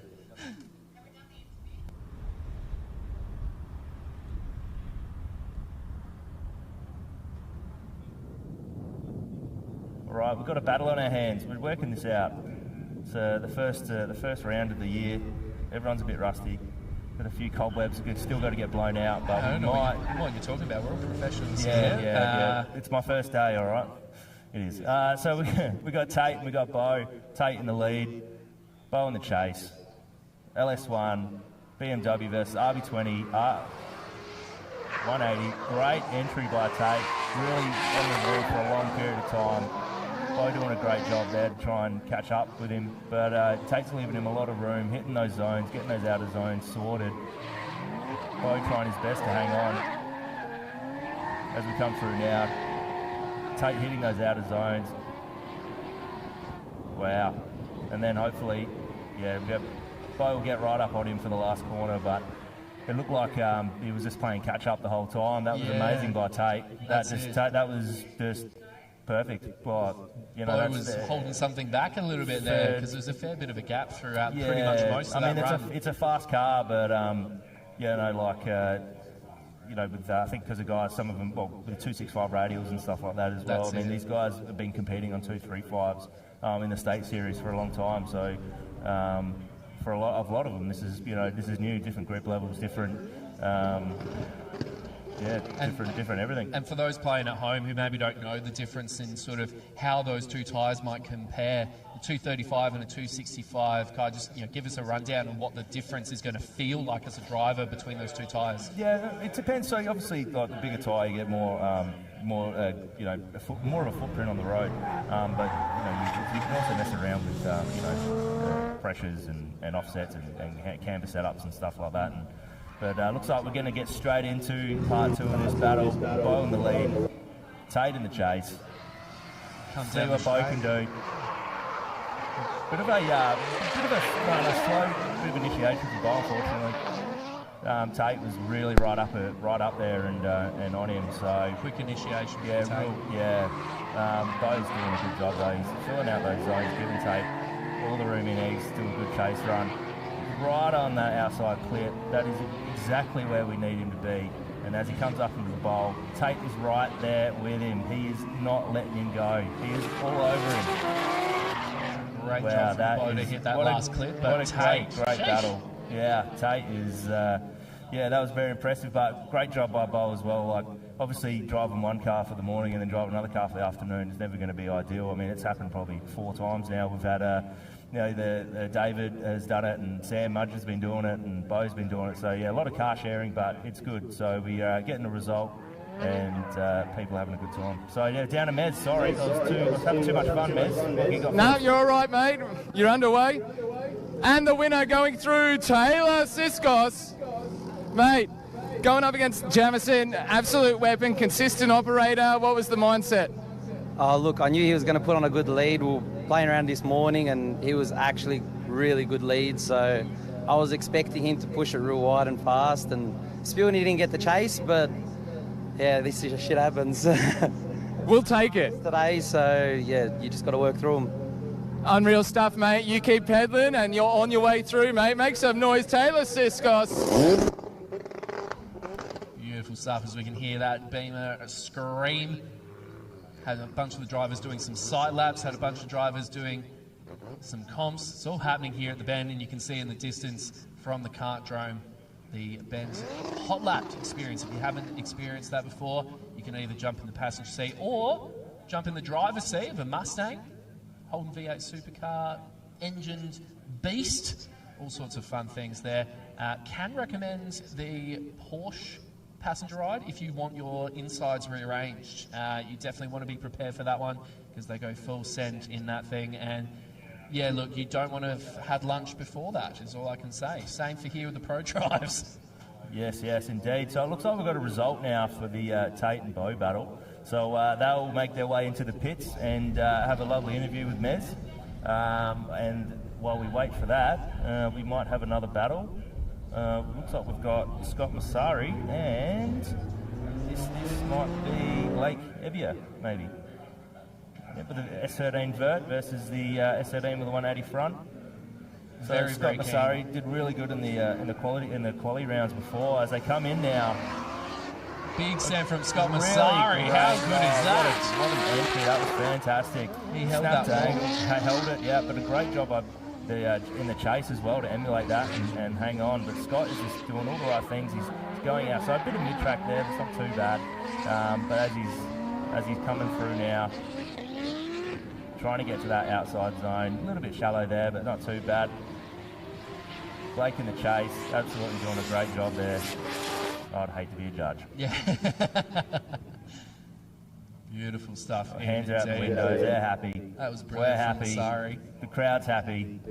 We're all happy. That's what we like to see here in the top 16 already at this point as we head down to Mez real quick for our interview. That's right, we've got winners to announce, and going through it is Tate Lindstrom. There we go, and you can tell what a competitor Bo Gagliardi is because he just got announced as a loser and he had the biggest grin and he's cheering for you. Well, we had a sick battle. I think, it's one of those things in drifting. You don't necessarily have to win or lose. You can always both just win if you have a sick battle. So, that was pretty decent. I think that's most of what I've got in the tank. So glad to put on show. And we'll just keep maybe put a little bit more juice in the tank and keep going. I mean, there's always a little bit more to find, isn't there? Unreal. There's your winner, Tate Lindstrom, ladies and gentlemen, with a great attitude on life. Make some noise for Tate and Bo. Back to you, boys. How good was that? From what we've seen today, you definitely want a bit more gas in the tank, isn't that right? Yeah, well, that's it. I mean, if you're driving a Commodore, but Tate don't want to be running out. Tate's just doing incredible today. Like, he had clutch issues this morning. I think he had 2 laps, I think, at the start. And, now he's just how good he's going. So I've got the second round of this next battle coming down now. So we've got the S13 vert in the lead. Got the yellow 180 in the The Bono of Massari is flapping around. That's a great initiation, a great angle. Scott's doing a real good job there to catch up to him as well. Oh, a little bit of a. Oh no, I reckon that would have been that little bit of a lip. Seen that front wheel get up on the lead. Scott's doing a great job to stay behind him there. Blake pushing hard as they come into the bowl here, trying to aim for that outer zone. Blake nails it. Scott is tied up against his door, ready to push it hard and be right up against his bumper at the end of the bowl, at the end of the run. Taps on the roll cage and helmet, making sure he's still got a few more brain cells after that big run. Awesome job from both drivers there. Well done. Hands out the window. Can't go wrong. That's good. Borderline sketches from Scott Massari's bonnet. He's activating his active area there down the straight. Yeah, get a bit of cooling in the engine as you're going down the main straight. Yeah, it's flapping around a little bit, but obviously all good. So. Beautiful stuff from both drivers there. Be really keen to see the results of that one because it was very, very close driving from both competitors there. Probably, two of the drivers who earlier in the qualifying were performing at their best and they're meeting in the top 16. So that just shows you the level of competition that we're going to be seeing later today. If you're watching on the live stream right now, Drift Collective brought to you by Drifting SA and Dory Wheels. You're not going to want to go anywhere. There is definitely no other motorsport to be watching right now but the Drift Collective. Nothing at all. This is going to be the best action to be watching. Yeah, I can't think of anything going on right now that would be more important than this. Absolutely. In the Australian motorsport kind of thing, you know, like... no V8s. Nothing. Anything going on in Melbourne? I don't think so. No, especially not with Melbourne weather compared to beautiful Adelaide weather that we're experiencing here at the Bend. All the cloud cover has all disappeared, as we can see here. They're coming around. It looks like we've got a one more time. It looks like they're going again. Cesari's pushing hard in the lead. Yeah. He's going to absolutely send it, holding that wall. Blake coming in tight, but he's ducked in behind him. Big straight. Unfortunately, Big straight. Cesari just needs to push through and round this up, and he'll have that advantage as they swap places. Big effort from Scott Massari. Blake doing everything he can to get back onto him, but it's just not going to happen, unfortunately. And Scott Massari hitting that outer zone. He's not letting off. He's still pushing through. Giving it for the crowd today. Well done, Scott Massari. Big round of applause for you, my friend. Good job. Unfortunately there from Blake, and straightening that first corner is going to be a big disadvantage for him as they swap places and Blake takes the lead for the second run, but that's going to mean he's going to go full send for this next run. That turn one, it can giveth and it can taketh. Yeah, that's right. And unfortunately it's only a couple of metres difference between getting a lap on or a lap off. So we've got Matt Harvey here. Work. He's just going to do a bit of a scrub, so give him a little bit of a warm-up here. So the drivers, some of these drivers do get a warm-up because they haven't driven, they've qualified so well. So we give them a little bit. Rerun. Right, okay, I'm just getting the rules explained to me by Stewie.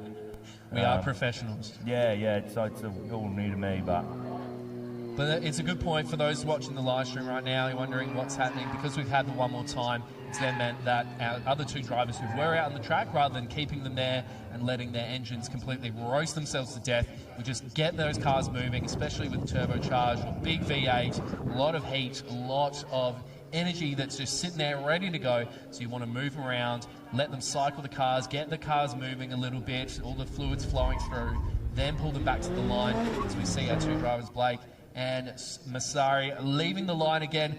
Here we go. This is going to be a massive full send from Blake. This is going to be good. Yeah, this has to be good. Blake is holding in tight as they come through the speed trap. Massively close to each other. Great initiation. As he holds on to it, it gets right out Blake wide. Holding that outer spot real tight, tiniest of dirt drops. As he comes through, Scott doing a great job though as well. Right behind him. Again, Scott with that advantage from that first run, but Blake doing everything he possibly can to try and win that back. Big swing as they come back into the bowl there, trying to hit that outer zone. Great run from Blake, all things considered, but potentially Scott Massari with the advantage. He did everything he needs to do there, Scott Massari. Maybe. We can't tell. We're only commentators, we're not allowed to say. Maybe. We'll see what the judges have to say on that one. Yeah. But a beautiful, beautiful drive from great both. drive, yeah. That was a really good entry from both drivers there as well, which is good to see, especially at the top 16 now. We are getting to the pointy end. This is where mistakes will cost you, unfortunately. And with this level of driving as well, even just a 1% mistake, the tiniest little error is going to be super costly, unfortunately. Yep. So as they both slowly make their way back into the pits, I believe we have a decision from that one there. We'll be able to pass it down to our friend Romines down on the ground. Beautiful driving from both, as we mentioned before there. And the next battle queues up.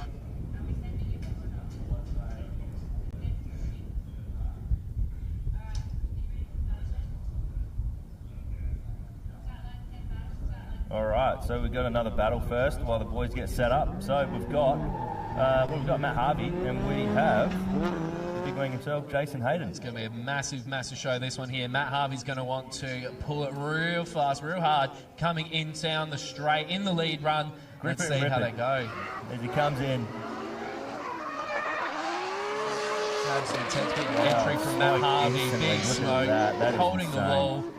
Let's see if he can keep pushing through here. Jason doing a great job as well. We've got absolute smoke screen. You can see anything at the moment. Doing a great job to hang on.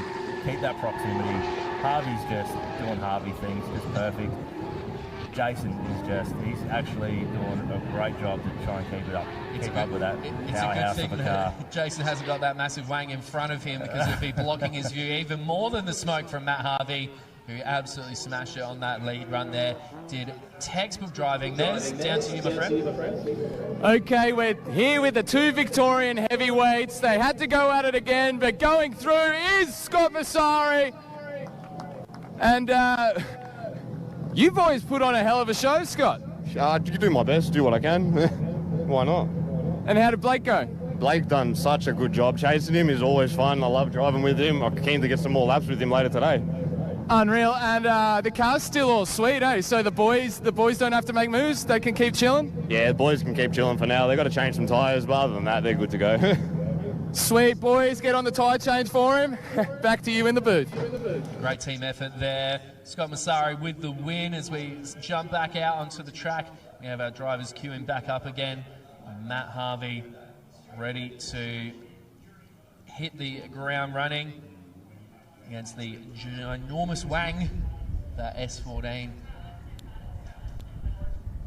wonder how many times you say wang on a live stream before we get in trouble. Let's find out. we like a good niche wang here in the commentary booth. We're not going to get that one bleeped. I had to turn the microphone off because I just almost choked. Anyway.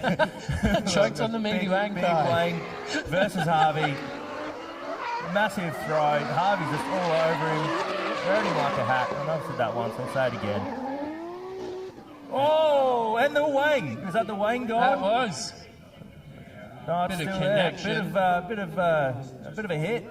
What was that? It was the rear bumper. It's part of the bumper. Rear bumper. Unfortunately, a little bit of contact there.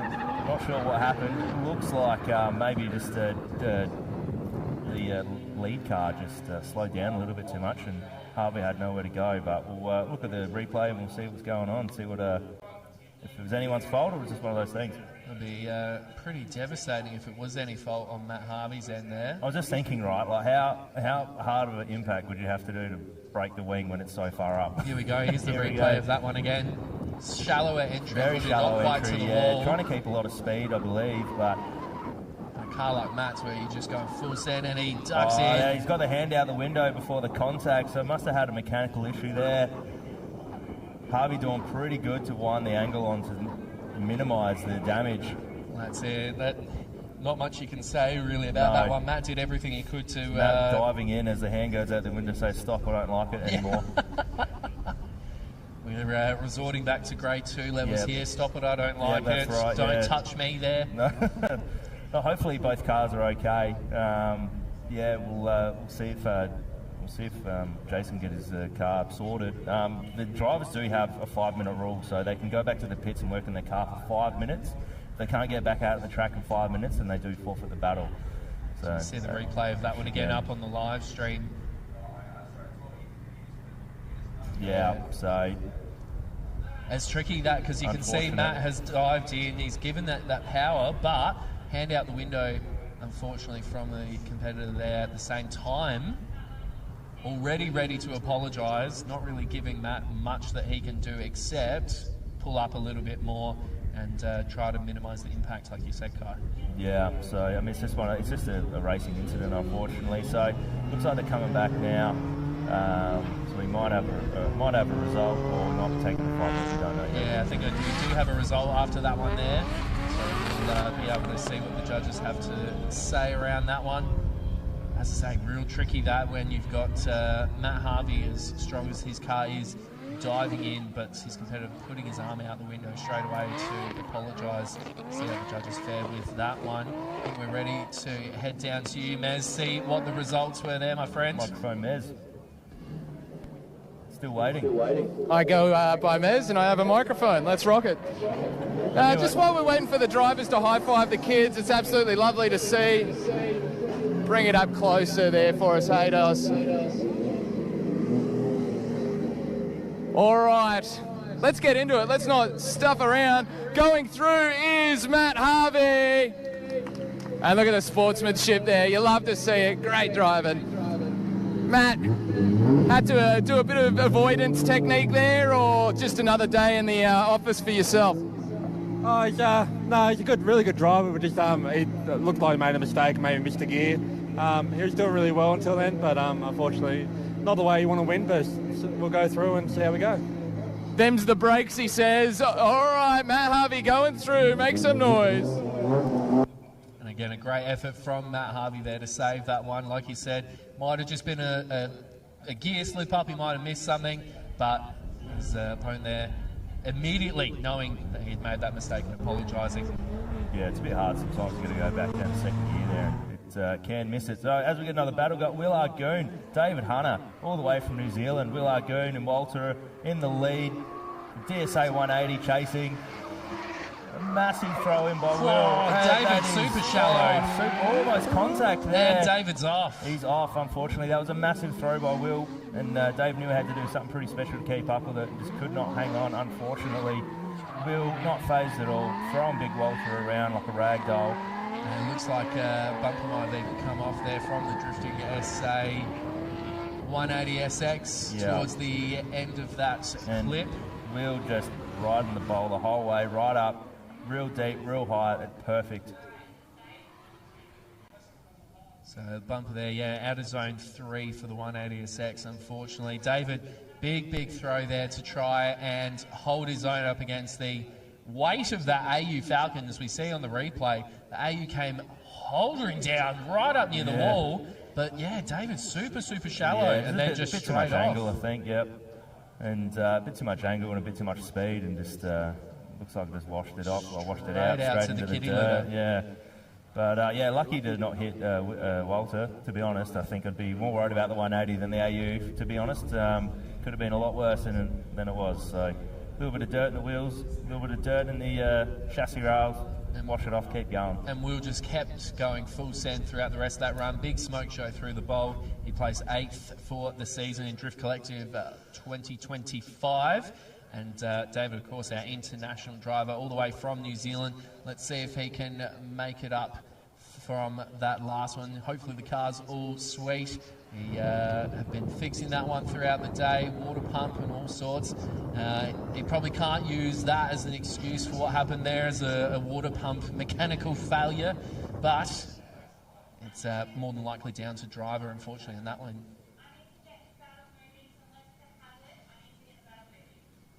So we're just waiting to get this the second part of the battle running. Looks like we're just getting some debris maybe cleaned up. Just bear with us.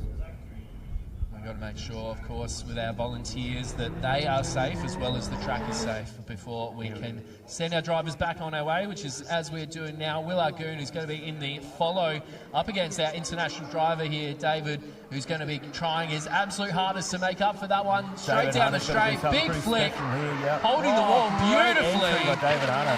Beautiful from David right Hunter. on the edge there, right in the middle of the track as well where he needs to be. Will doing a great job to hang. And the weight right from Will with him. Argoon slowed him down a little bit there. He can't quite hold that same angle. Oh, the snap. David's Absolutely kind of wild. backed him up a little bit there. Will trying for the sweep around, but unfortunately just with the weight of the AU isn't quite as snappy as the 180. Dipping in Right tight. onto him, just bullying him around the bowl. Wowee, good stuff. Hand out the window might be a stop or it might be a good job that Will's backed off just in case. So that's a good drive there from David Hunter there, all the way from New Zealand. Amazing entry. Let's have a look at this again. There's a big That flick is right up near the wall where he knew he needed to be. Absolutely perfect. He was on the gas the whole time, and that's what keeps you on the track down here into turn 1 and turn 2. You need to be on the gas, otherwise you're sliding straight off. And that's almost what happened there with Will Argoon with that out of zone 3. He really had to check up as he was then sweeping around the left. Unfortunately, it looked like you just see like a bit of a bauble just for like behind with Will, just trying to get back onto him. But yeah, you see the hand out the window there. Will backs off. The wheel out, hand out the window again. Nothing wrong with that. Great driving from both. And for those of you who are at the track, of course, Expression Session, we are back and ready to go. Expression Session, if you have a car that is running, you want to be out on the track, doing some skids, doing some slides, jump behind the wheel, run over to formation with your car, push it there, run it there, do whatever you need to do to get it there. Have your mates warm up and form up. Give you a piggyback there, whatever you got to do to get there. Expression Session back on now as we see our drivers queuing up to have a yarn with our friend Miz. All right, we're down here, and he's got water issues. Can't stop. I just think he doesn't like chatting to me. But I tell you who does love chatting. The winner of that battle, ladies and gentlemen, Will Argoon. Mate, how's the big rig treating you? Oh, look, it's a hell of a lot different to what I've been used to for a long time, so it is really good to have it back. It's spewing the day was having watering issues and stuff like that because I was really looking forward to getting some solid laps in with him, and it's always hard when you're battling a car. But still stoked to get the win nonetheless. And we're taking the Falcon to the top, aren't we? Straight up there, brother. That's where we're taking it. Unreal. Love the enthusiasm. Love the attitude. Make some noise. Will Argoon. Beautiful stuff. As we said just before, Expression Session is now back out on the track. Expression Session drivers, make your way to formation. It's all happening right now. You can see Lipinski's. Is that how you pronounce the surname? Lipchinski. Troy has told me that name 500 times until I get it right, and I think I've got it right now. That's my first attempt at pronouncing that one. Did I do good? Did I do good? Yes. Given the okay. So, and also we've got something different as well. 5 o'clock, we do have a spectator track walk and interview. So if you're keen to have a look, go at a form up at about 4:55-ish, and we'll let you do a little roam. And the form up, Renee's just telling me that the form up is the really big carport right at the end of the track. It's a shared venue, this one here, of course, with the Bend. They do their go-karting out here. It is a pretty unreal experience, actually, coming out here for the go-karts. I managed to come here a couple of years ago for a birthday venture with my mates. It was absolutely pouring with rain, and it's one of those situations where no one can tell you to not slide the go-karts. It's literally impossible to not slide those things in the rain. Absolute blast, and it's just as much fun in the dry. But yeah, if you've never been out on the track here, we're doing that spectator track walk and doing some interviews and stuff at 5 o'clock near the formation area. So head on over there if you're keen on that. Otherwise, as we say, Expression Session. If your car is still running, if you still have it here ready to roll, you're looking to do some laps, head on over to formation. And also just a really big call out to the people who are here. If you are out on the wall, you can see here from the commentary box, please hop off the wall. Please hop off the wall. We can see you there. It's not safe for you guys to be sitting up on the wall, unfortunately, so please jump off the wall. And you can stand behind the barriers, but it is not safe for you to be sitting on the barriers.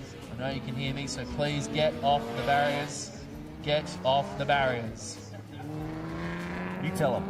I'm giving my best teacher stare, but they can't see me here from the commentary box.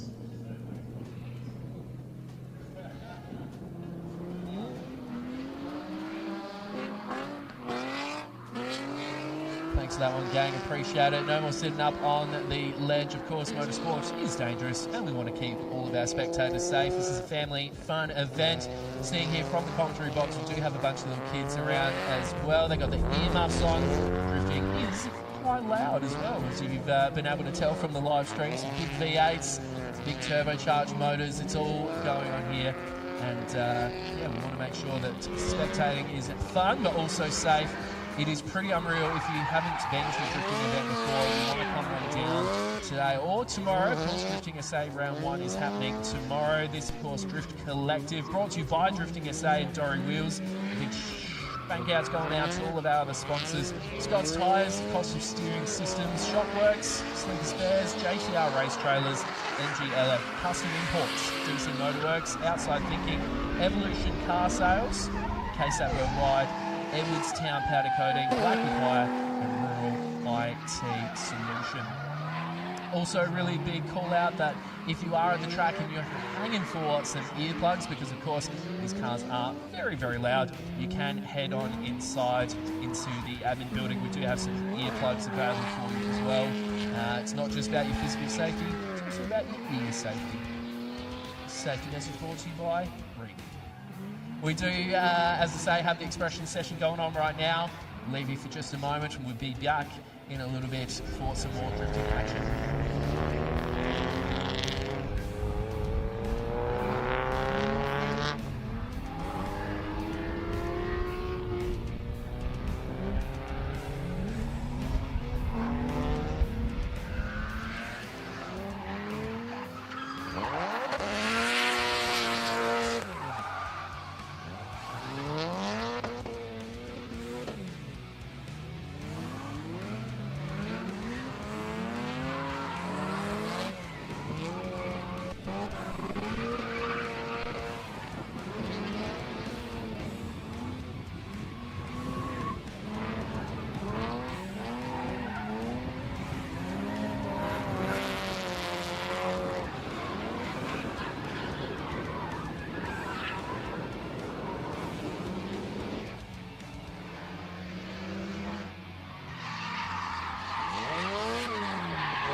Alrighty, as we wrap up our expression session here at the Bend Kartdrome, for those of you who are keen to do a little bit of a track walk, check out the Kartdrome track here. That is going to be going down right now. Mez is going to be on the ground there with you, so head over to formation if you haven't done so already. It's a really cool opportunity to check out the track, especially in the areas where they are hitting those top speeds, coming into that first corner at 150, 160 k's an hour plus. It is absolutely mental. See how many of the drivers have been rubbing the wall today. That will be interesting to see if you pop on down there. The track will be cold, which basically means that there will be no cars out on the track. You can just do a quick little walk around, grab some happy snaps if you can, head on down to the formation area at the far end just before the start of that first corner. Head on down there now.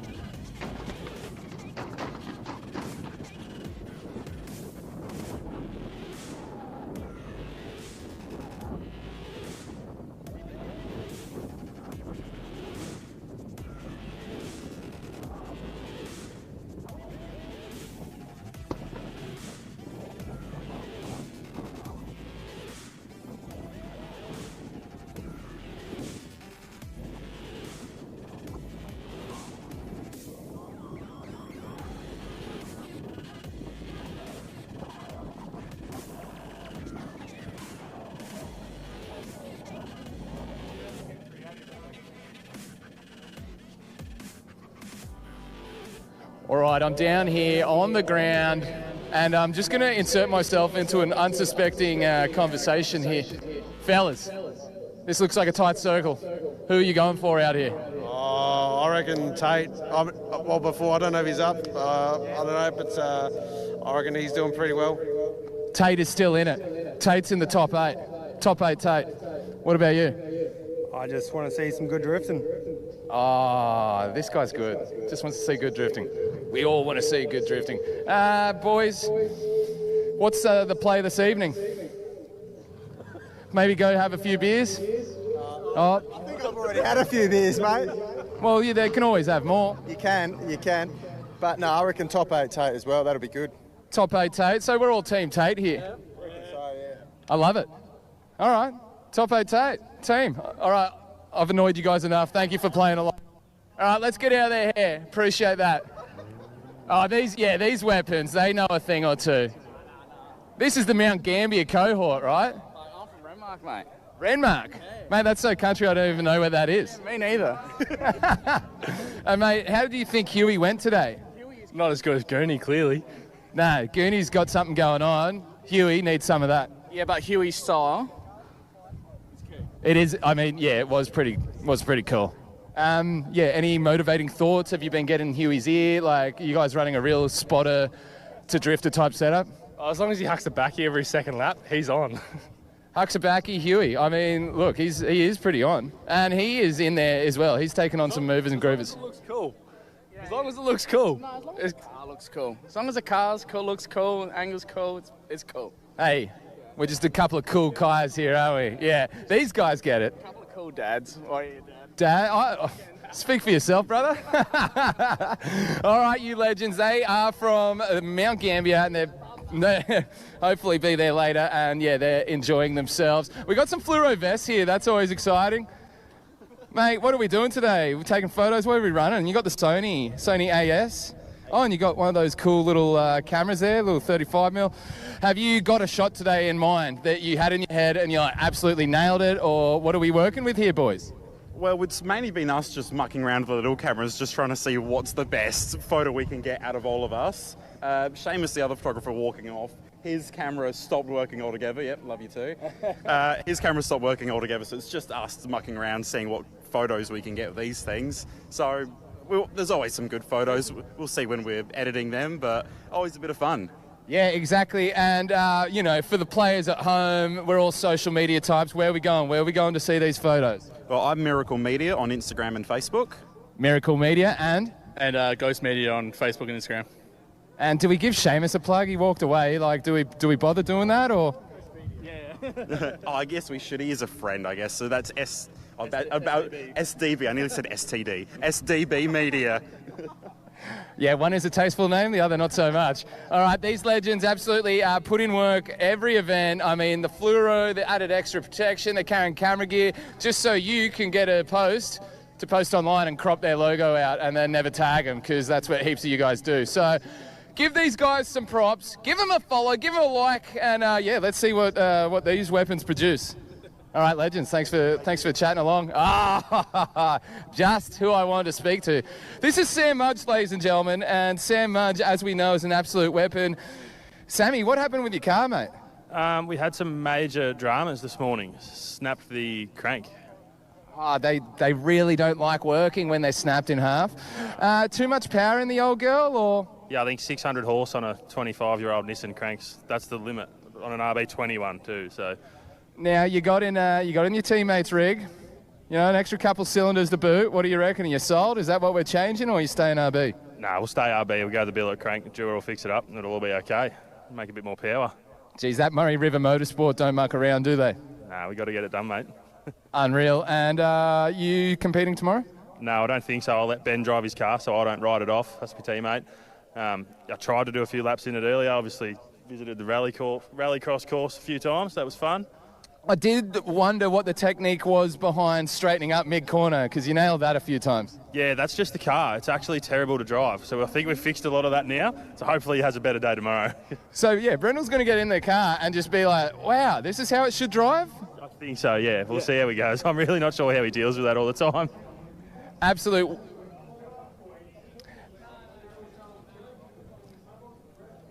Sorry, they're making a call out over the PA there. Yeah, absolute weapon, Sam Mudge, and look at that, he's being considerate, he's going to throw it back. All right, make some noise for Sam Mudge at home. Wait, what's the Instagram? What's the Instagram we running? Mudgy with 3 Ys, 49. Check it out. And Wreckham as well, obviously. Unreal. Thanks for that, brother.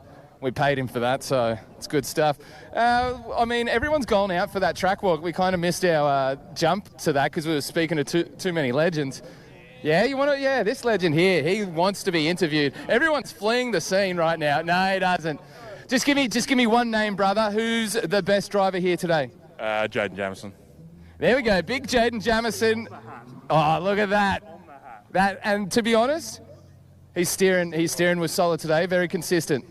And I accidentally called him Hayden. It was my bad. I had the other driver on my mind. All right, that is Jaden Jamison's boys, and yeah, a real consistent driver today, which you love to see. And yeah, we won't go in the pits because we've changed the transmission. We'll go out on track and maybe just talk a bit of nonsense behind these people.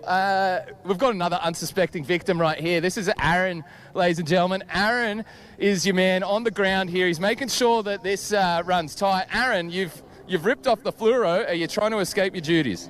Oh, I've actually run out of things to do now, so it's time to maybe have a beer and hide. Smart man. Yeah, as soon as you clock off, you get the fluoro off, because otherwise you're not clocking off, are you? You still have 100 questions asked of you, and you just, God damn it, now I've got to stand around and talk. So hide it, run away. I've got, you're up there in the race control tower, you're manning people like, yep, let the drivers go, yep, you do this. What is one of the most annoying thing a drifter will do at the track? Rev it underneath us, so it just shakes the whole room and you can't hear. Look, I love a good rev, just don't do it under us, please. Just don't do it. Dude, like, leave the revving for out there on track. I really don't get it, and my eardrums hate it. I'm with you, Aaron. That was a beautiful one. Thank you. And luscious beard as well. All right, give some noise for Aaron. That is an absolute weapon. Events like this do not happen without guys and girls like him, and, they just get in there and do what needs to be done. And hopefully we reward them with some track time later. All right. We've got a person on a quad bike. That looks pretty exciting. Oh, and a scooter as well. This is quite a unique combo. Let's go. Yeah. Oh, we got to come out of the sun. Oh, this is a little standoff. They don't want to be interviewed, and they don't want to get out of the sun. That's all right. Let's just go look at this stuff. This is the marbles, ladies and gentlemen. This is what the drivers are spending their hard-earned money on. The rubber starts out on there, and then this is where it ends up. And we're just giving back to the earth, so... yeah, okay, let's have a look down here, actually. This is what our drivers are entering. As you can see, it is one big concrete wall. Straight Structural rigidity on this bad boy. I mean, look at the thickness. I mean, what's that? That's legal. Do we reckon? Maybe 1.5 shucks.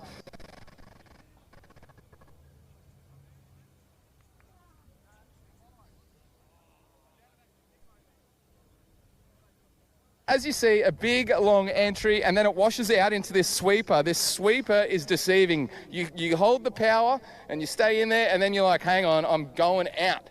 But as a driver, it makes you think, oh, I'll lift off, you know, bring it back in. No, you need to apply the power. You need to get that grip and swing it round, because we do tighten up big time here. This is quite a nice stroll. Just soaking in the bends, soaking in the delights. See, here we go. He gets it. And you know what? Do you guys want to be interviewed? Yes? No? It's okay if you don't? Yeah, why not? All right. You legends have come out today. Celebrate some drifting. Do you have a driver you're going for? I don't know. Just anyone? Yeah. That's cool. What about you? Yeah, just the whole crew out here. It's just a good show to come and watch and see everyone at the Adelaide Motorsport Festival the other day. It was mint. Just watching everyone cruise around. It's not raining today like it was the other day. Yeah, you just got stitched up a bit with that one, didn't we? Absolutely love to see it. I'll let you guys continue on your walk, but just getting out here, soaking in some drifting, how good. And yeah, I think we're going to see maybe in a few years' time. Get behind the wheel. Come on, yeah. That is a young future Drift Australian shredder right there, and I can be like, I interviewed him. We'll claim that. All right, let's take a little shortcut. This is the go-kart line. You know what? We're actually, we're so far away from everyone to interview, so this is going to be bad television, but we'll just keep strolling along. If anyone has not come here, you know, and done the hire karts, get amongst that as well, because that's where the bragging rights are made. You know, that's everyone knows where future F1 champions are found, and it actually sort of helps you hone in your driving skills. Okay, we'll turn it round. Do we speak to our marquee go-getters? Just on the hill, is that going to work? Yeah, let's try it. I'll run up there and we can do a wide angle shot so you don't have to jump the tyres. What do you say? Yeah, beautiful. Coming directly for you, brother. Can I interview you? Yeah, you. Yeah, legend.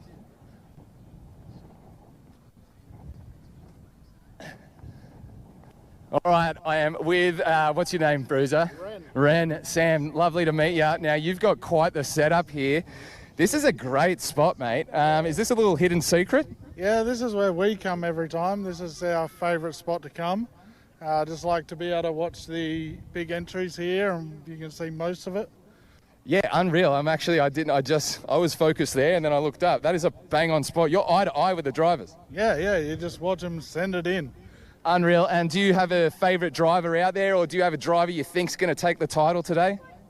Edwardstown, Scott Roberts. I think he can take it. He's always consistent. And yeah, he's a real, he's consistent, but he's aggressive as well, which is what we love to see. Absolutely. Unreal. And what's the choice of drink today? I've got two. I've got some Cooper's Pales, and I've got some, what's it called? Kickback for down south. Representing South Australia there. Always South Australia. Ren, thank you so much for taking time, brother. Cheers, mate. Enjoy the rest of the evening, and yeah, great viewing to be had here at the Bend. You can pull up there with your car and park up with an esky. These blokes have the right idea. They got a couch. I actually love that. Oh, look at that. It's the cricket stump esky. That's genius. All right. Oh, look, we're slowly catching up to the bruises. I'll get some air over these tyres and we'll cut through and we'll try intersect them, because these people need to be interviewed. I had a big moment here in the hire go-karts, absolutely sent someone. Get out of my way, try and do a fast lap time. It's actually, they did have a celebrity lap time board in there, but it was very dated because apparently I'm faster than Todd Hazelwood, and let me tell you, one of us has a Bathurst win and it ain't me. So, no, it's fun stuff here. Yeah, any motorsport fix you can get is always a good one. there's so many people that make these events. You know, a lot of people like, oh, where's the stream? Oh, where's this? Like, this is an absolute team. Like, how many people got? Oh, we run out of range. We want to wrap this up. Look at these ripple strips. Just look at them. Okay, I don't think we're going to go over there. But our spectators getting to walk the track, get to view it. And this is absolutely terrible TV, but hopefully you're enjoying yourself. But anyway, that's what I was saying. It's a big, massive team.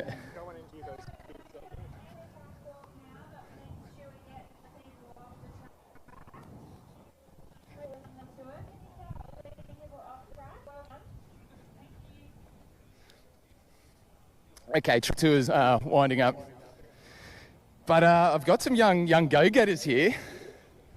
Boys, what are we talking? Who's your favourite driver today?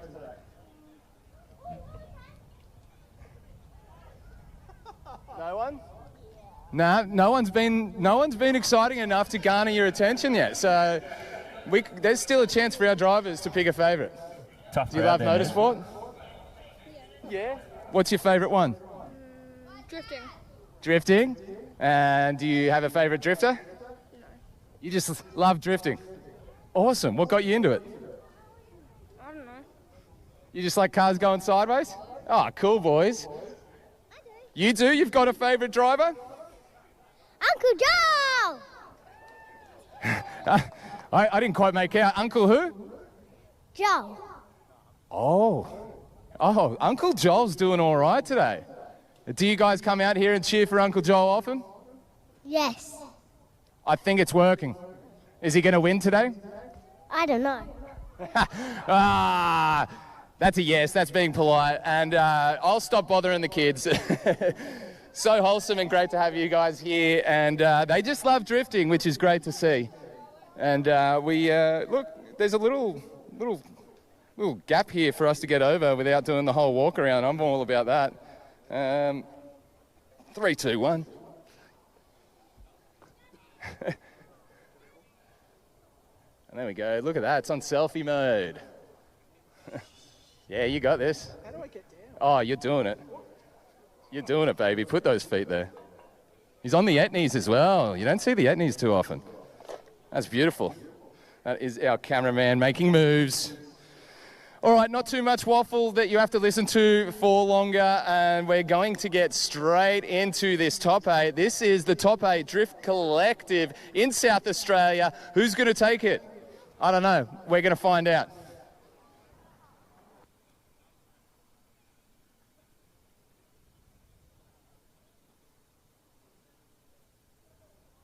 Yep, thank you for that, Mez. As the track is getting cleared, we're getting our drivers ready. So if you are in the top 8, please get ready. Yeah, once we get this track clear and everyone's back in their spots, we'll get back into it.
welcome back to the Drift Collective at Tail and Bend SA Round 1. Brought to you by Drifting SA and Dory Wheels. The other sponsors, Scott's Tyres, Costal Steering Systems, Shockworks, Sleeker Spares, JTR Race Trailers, NG Elect, Custom Imports, DC Motorworks, Outside Thinking, Evolution Car Sales, KSAP Worldwide, Edmondstown Powder Coating, Blackwood Hire, and Rural IT Solutions. So we are into the top 8. We've got 4 awesome battles. So these guys have been battling all day, getting to the pointy end of the day, and very, very exciting. So we've got Shay Russell versus Matt Harvey. We've got Tate Lindstrom versus Scott Massari. We've got Houston Sackers versus Taylor Siskos. We've also got Joel Donegan versus Will Argoon. So the boys are heading out now. They're going to warm up. And we are moments away from seeing the first top 8 battle of the Drift Collective.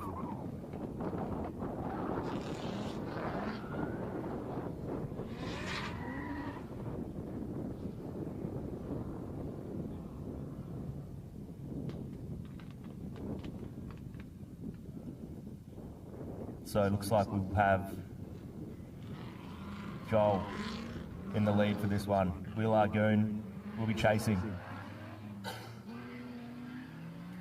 Both have been absolutely incredible today. See how we go. There's Higiri goes. This is quick. Joel Donegan right up against the wall. Gooney right there with him as well. Really wide, giving Goon a lot of room to do what he needs to do. Jumping up on his door. Joel Donegan, no bobbles, no nothing, just absolutely solid as he fills all that outside zones where he's got to be. Will is right there on him. He could not be closer. That is door to door. That is mirror to mirror. Will has put that AU Falcon right up on that S18 and doesn't even look like he's put a scratch on it. Well done. That was incredible. You do not want a car that is that big, that heavy, pushing you along. Right up, bumper to bumper, door to door, almost, pushing you along the track. It's absolutely insane proximity. That was amazing. So you see on As the we look at the replay here, yeah. Will using the speed gate really well as well. Joel doing a great job there, getting right out to the end of the track. And a bit more angle there from Joel as well. Gooney trying to do his best to stay right up close in the chase. Focus more on the proximity side of things. Finds his line and just holds it there. And as you can see, right up tight. Oh, that was incredible. Millimetres in it. Yes. Joel doing a great job. Will, incredible. Rolls reverse. Let's see what Joel can do in return. See how big of a throw this Walsh is going to do against this wall in the hands of Will Argoon. Oh, a bit of a slide in the speed gate, and they've opened up a bit of a gap. No matter, Joel has just closed it pretty much straight away. Will doing a great job. That nice wide line. Gooney He's a bit hit too the dirt. wide. A little bit too wide, but it doesn't bother him too much. Doesn't bother Joel whatsoever. Joel staying composed as we enter into the bowl here. Gooney doing his best to pull as much angle as he can. He must know after that dirt drop that he's got to pull it out, but oh, look at that. Perfect proximity all over him. You can't even see Joel's car behind the AU. He was that close. Beautiful stuff there Great from Joel. job. Remained really composed even after that AU Wags decided to go into the dirty stuff there. Out into the kiddie litter. Doing its weekend shopping in the Wags. Yes, yep. Mum's taxi is going pretty good. So looking here on the replay, Joel lost a little bit of time with putting the foot down and losing a bit of speed, but it doesn't matter because he fixed it pretty much straight away coming into turn 9. You see like a bit of a correction, but then obviously Will drops the wheel. That rhymed. Good from Joel as well there to not get too close. Gave Gooney enough space to kind of recover, to keep the run going. Yeah. And then right on him again, closing the door, closing the gap, getting right on him, and then right now, where's he gone? He's Big disappeared. smoke show. Great well done. stuff. So we'll wait for a result.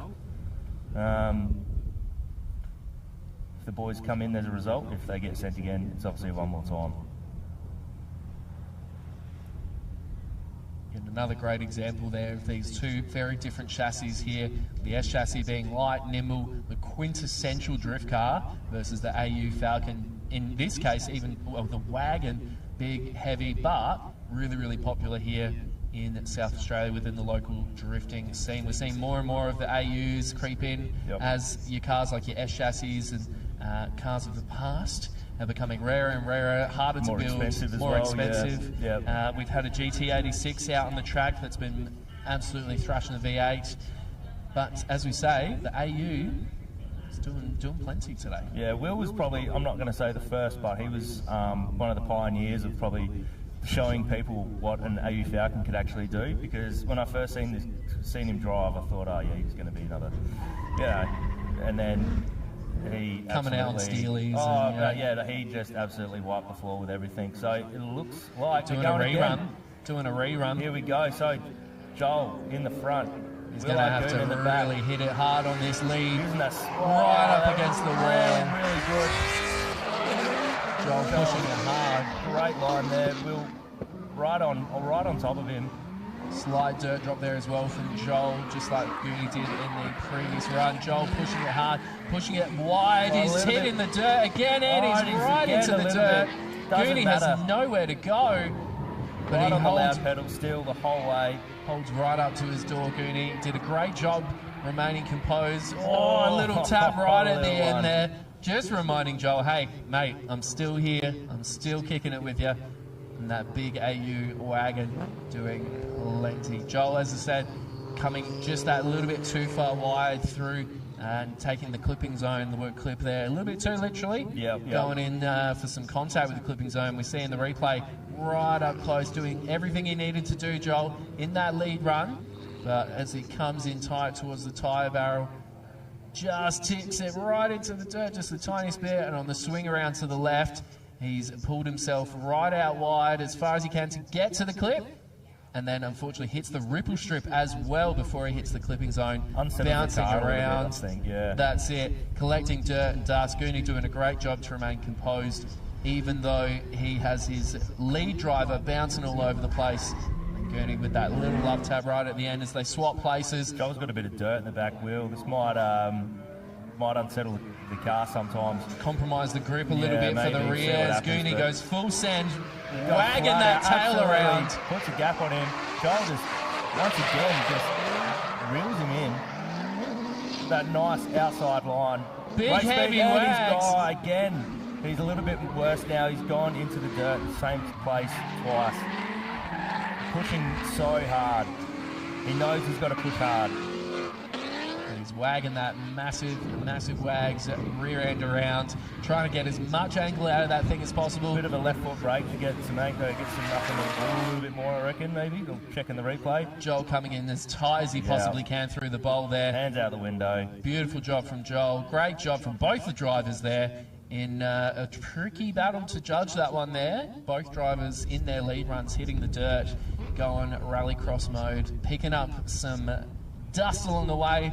As I said before, that big wags wagging its tail around down the straight. It wasn't a deep entry, but it was quick. So you see, maybe just carried a little too much speed through here. Yeah, the wheel jumps up in the air, and it can be hard as you hit that outer zone 3. Things really start to tighten up, and when you've got a car that's as big and as heavy as the wags, it can be really hard to sort of tighten things back up again. A lot of angle there as well with the transition as well. Whereas so that Joel would have slowed him down a little tiny bit, but that's it. Whereas Joel managed to stay composed, knew he just needed a close proximity follow run. Yeah. So what do we? Oh yeah, they're out the car. They're handshaking. They got to make There's sure all the dirt coming out of the back of Will's tyre. Yeah, that's a tail and bend in a nutshell. It's gone through the sandy stuff. Collected some mementos from the beach. Yes, he has. Summer holiday. Jar it, put it on the shelf for next year.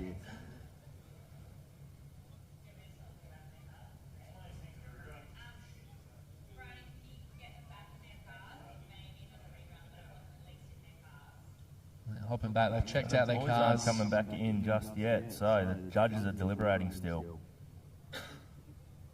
especially when both drivers have had the dirt offs there as well. They want to make sure the rears of those cars are still safe, all good to go. They can pull out some of that dirt and dust. Also give each other props because, again, tricky conditions, both drivers doing their absolute best there, which is great to see.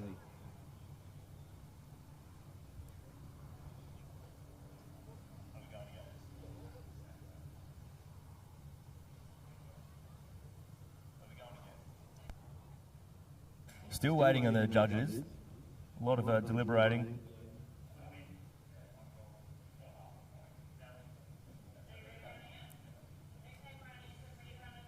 We've got one more time. One more time. Two more times. Leanne Rhymes. We've got, yeah, so we get to see the AU and the S13 go again. We do have another two drivers on the start line currently. So we're going to send them around, potentially get them to just do a quick loop around, move out of the way, boys. We've got the big dogs are in town. We've got one more time. All the dirt coming out of Will's wheel. Oh no! What's going to give way first? The Just cars or look at the size drivers? difference between them, you know, like the AU wagon versus S13, and the way that Will drives that car, there's no way. You know, it's an optical illusion. He's definitely not driving it like a grocery getter, like you said before. No. Just doing some last-minute checks Just again a of the tread, car. like a tread check, you know, make sure you got enough grip. There's a shake of the head there, maybe. So they might come in and change tyres yet. We don't know.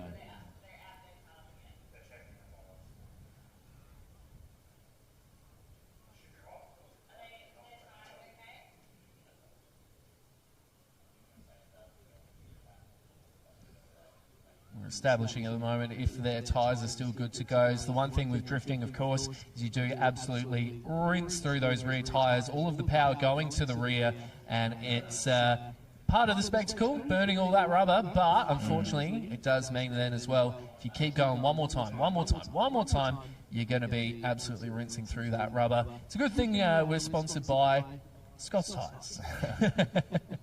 This lad especially is really hard on the left-hand tyre because coming into turn one, full noise, it takes a lot more of a beating. But they're going anyway. They're happy to go. That means we're happy. Judges are happy. So Joel is going to lead again for the third time. Will I go into the chase? What can he do? Nice fast entry. Will's right there with him. Will just backing off a little tiny bit. Whoa, Joel pulling in the angle. Joel went wide and Will went even wider to try and chase him. Will's got to cut a bit of angle now, trim to get on him, and he does. Joel's doing a great job, hitting all the zones still. Not even bothered that there's a 2-ton weapon behind him. And he's torched all there. He's just on top. Great effort. That was really good from Joel in that lead. You could see he was almost just about to go off again into that zone 3, but he pulled up some more angle, managed to just pull it in, but that then also caused Goonie to have to do the same, which as a following driver you want to be doing. You want to be following that lead, but you don't want to be following them off into the dirt necessarily. No, that's right. And Will did a good job here. I think he put a bit of a straighten, well not straighten, but trimmed a bit of angle to try and get that proximity back, and he's just put himself into the dirt a little bit, but and put himself into the danger zone. Look at that right there. He's just put the foot down and just jumps right onto him. And Goonie putting himself into the danger zone there as well because of that strain. He tried to get some, lurch forward, some proximity, but at that point, Joel was also shaving off and creating some angle, so that could have been real dangerous there. Goonie, sending all 2 tons of the AU missile straight into the side of Joel's car as they come back around again. Goonie going to be in the lead now with the Wags. Here he comes, a big slide. Oh, really nice entry there by Will. Joel doing a great job as well to mimic it. Goonie Joel's holding all that over power. him. Absolutely all over him. Will doing a great job, a lot of acceleration, but Joel is just not going away fast. Big swing around there from the Wags, holding it as tight as he can up against the wall. Rubs the wall in the wagon. Oh, the tailgate's open. The active aero is activated. There we go. Who needs the F1 when you have Drift Collective here today, pulling out the active aero. He's letting out all that dirt and dust from earlier on. Chuck the esky in the pub, we're going. In the back, sorry, we're going. That's what I meant to say. Beautiful stuff there. Awesome work. Must have been, yeah, just that slight little clip against the bowl there on the replay. We can see he does the weight transfer, a little bit of a left and a big swing to the right, pulling it through that bend. Just power, power, power, holding it through, giving it enough angle to hit that outer zone. And then he keeps pushing, he keeps pushing. Joel doing a great job holding it there with the wagon. And you can see Goonie just pushing it as hard as he can. Those rear tyres crying out, please don't do it to me. And he pushes it out to the outer edge and bang, just taps the wall there. Big hit, and then the air did the rest. Look at that. That little bit of extra downforce to exit the track there. Like we said, it's the new Formula One regulations maybe. It's a bit more active aero. Doing the reverse spoiler antics there. We're going to have to see what the judges thought of that one. Surely, after that incredible effort from both of these two drivers, we're going to have to get them to swap some tyres or something, because that was truly impressive.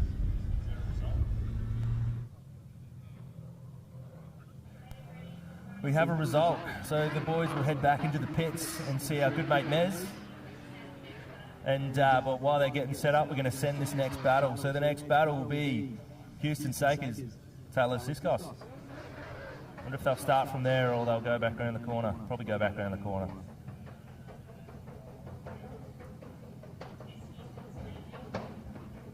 You hear the rumbling of those engines underneath us as they join Mez in the pits. Mez, if you can hear us, mate, which sure you can't given the loud rupture of those engines. We're going to send this battle, I reckon. Oh, yep. yeah, here we go. They're on. They're on the battle. Sorry, Mez. So, we've got Houston in the lead. Taylor in the chase.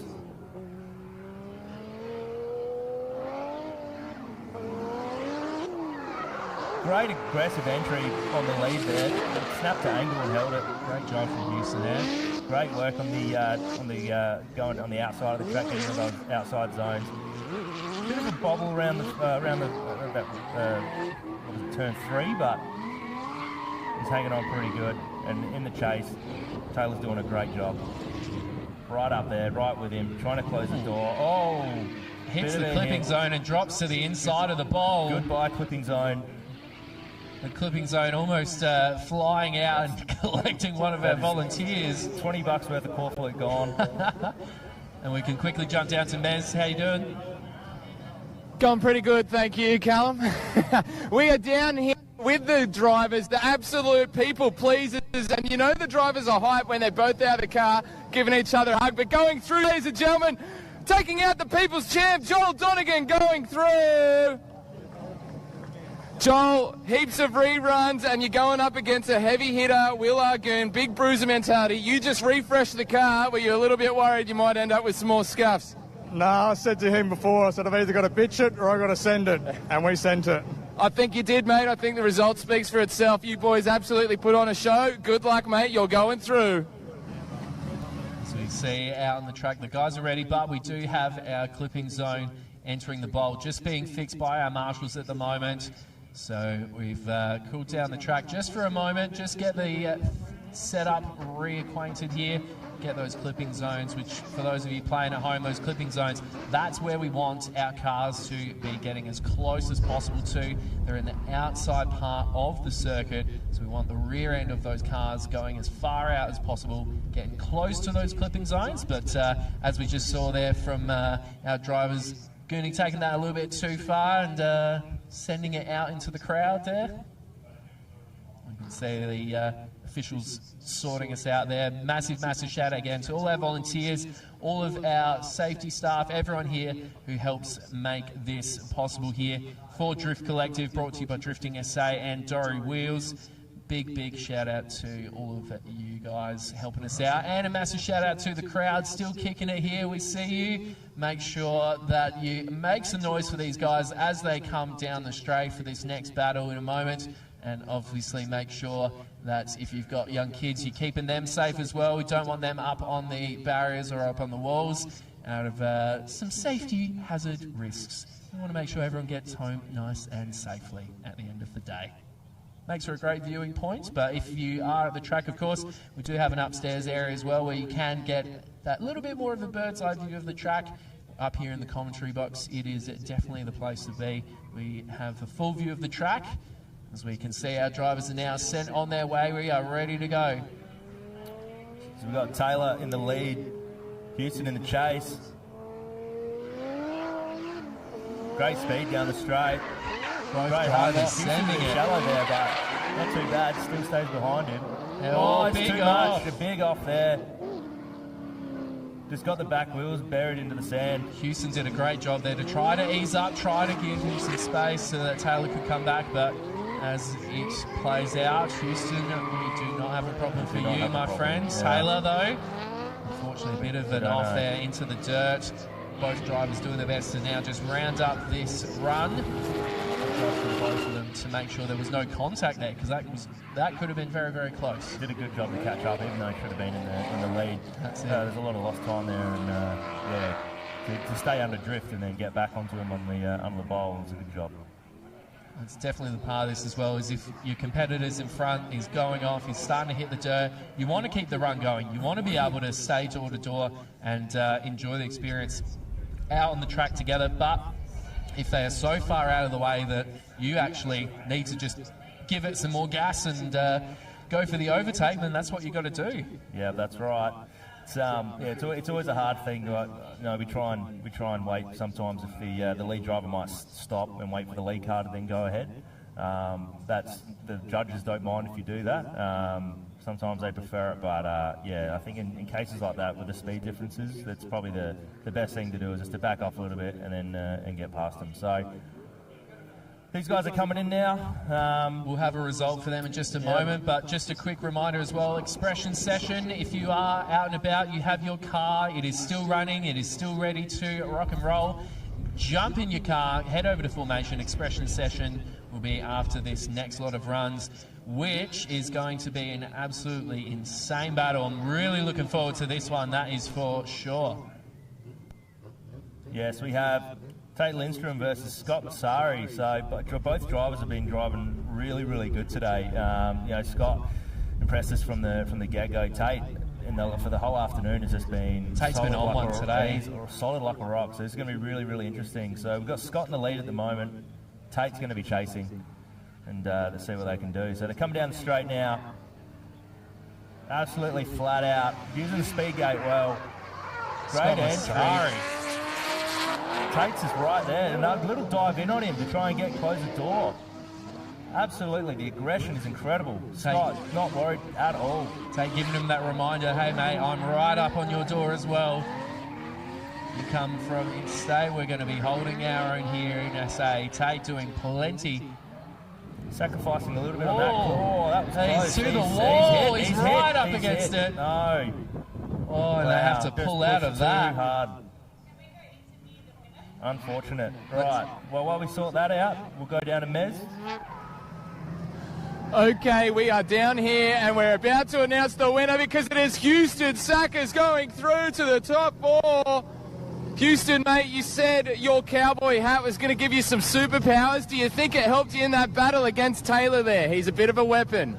Yeah, it definitely worked. I found it. That's all I really got. Nah, that's all he had. Mate, have you got any game plan out there apart from just absolutely send it? I just hold it flat. That's all I got.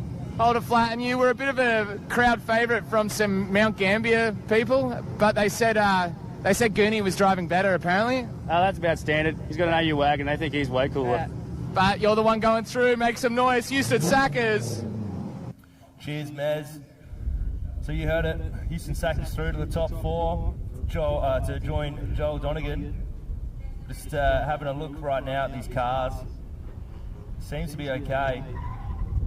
Scott Massari, hopefully nothing too bad after a little bit of that rubbing up against the bowl wall there. He just went that real bit far out to the outer zone. Yeah, just a bit too deep, too early.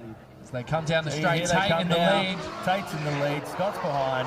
Tate needs to pull a real clean run here. He probably knows that Sassari had those little bits of, Massari had those issues, so Tate just needs to pull a real clean run. Right on him, doing real good. Sorry, doing his best to keep up. His bonnet flapping around in the wind there. So we see from the drone footage, Tate taking his absolute best, holding it out wide, doing a great job here, holding it to the bowl. Scott Massari, he's pulling in tight, doing his best to make up for that little bit of wall contact before in the bowl. Very good job from both drivers there. Again, we'll be very keen to see how the judges fare with that one. Did Scott Massari do enough to kind of catch up, given some of that wall contact there? How aggressive was Tate's lead run by comparison? We'll have to see. Here in the replay, Tate got right up against the wall. Almost a little kiss. That was beautiful stuff. And again, textbook stuff from Tate, holding his way around there. And Scott Massari doing his best. Scott's doing a great job though there, like right there, just to get on his door.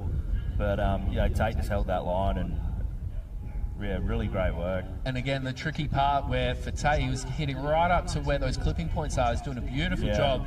And Scott Massari holding up right up to his door the whole way through on that chase run. So great job from both drivers there. Tate's been absolutely solid today.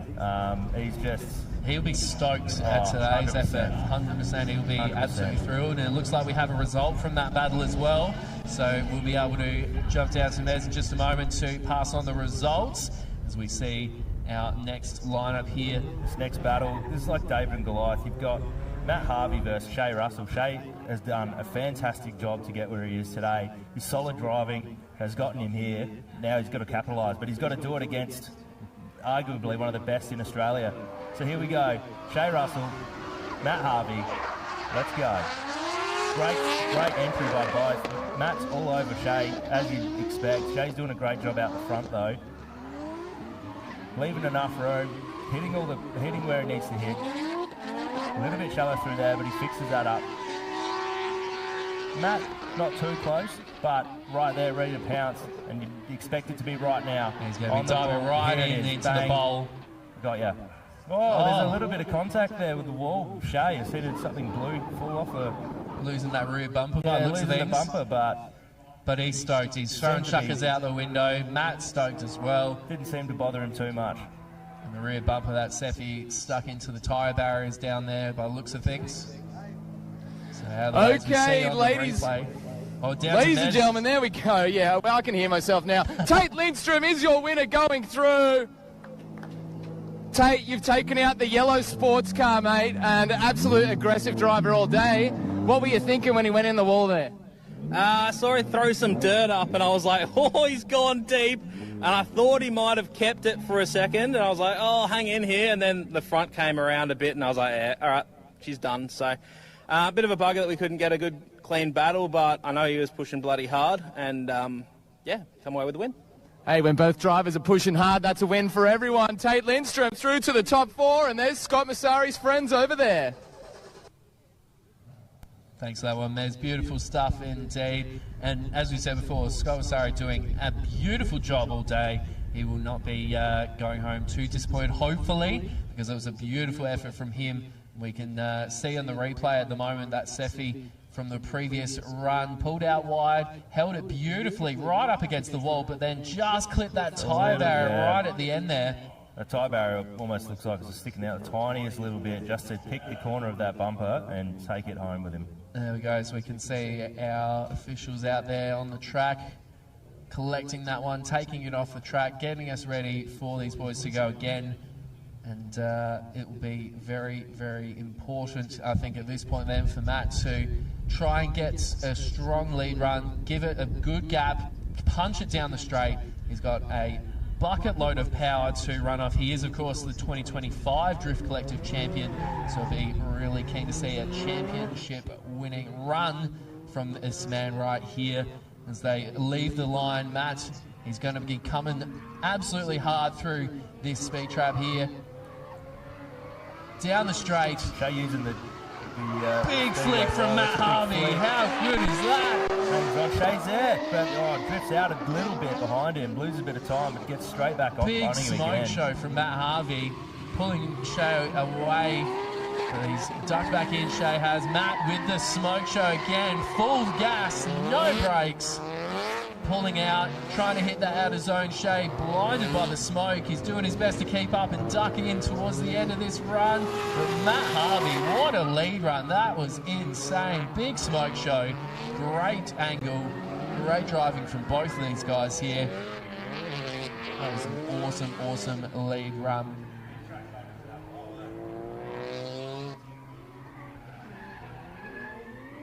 Matt Harvey taking on some new sponsorship for the 2026 Drift Collective season here, and a mighty competitor out there, as we've been saying throughout the day, one of Australia's best drivers, taking it against Shay Russell there in the blue Seffi, who placed third in L2 Championship. Has had multiple podiums over the years, been a fantastic competitor. You can see in the replay here, that Seffi just getting completely lost in the smoke show of that S chassis of Matt Harvey's. Beautiful driving though. Yeah, absolutely. I mean, to keep that proximity with a car that makes that much power is a great effort. And through here is a little bit shallow, like you really wanted to see him on that outside clipping point, but they kind of went for the faster line, which then so Shay had to, trim even more angle to then try and keep up with him. So, yeah, it'll be interesting how it gets looked at, but a great battle. It does look like they're coming back, so we do have a result. So that means we're into the top 4, but before we do that, we're going to have another little expression session. So if your car's running, if you want to go out and throw down, have some fun, get out there.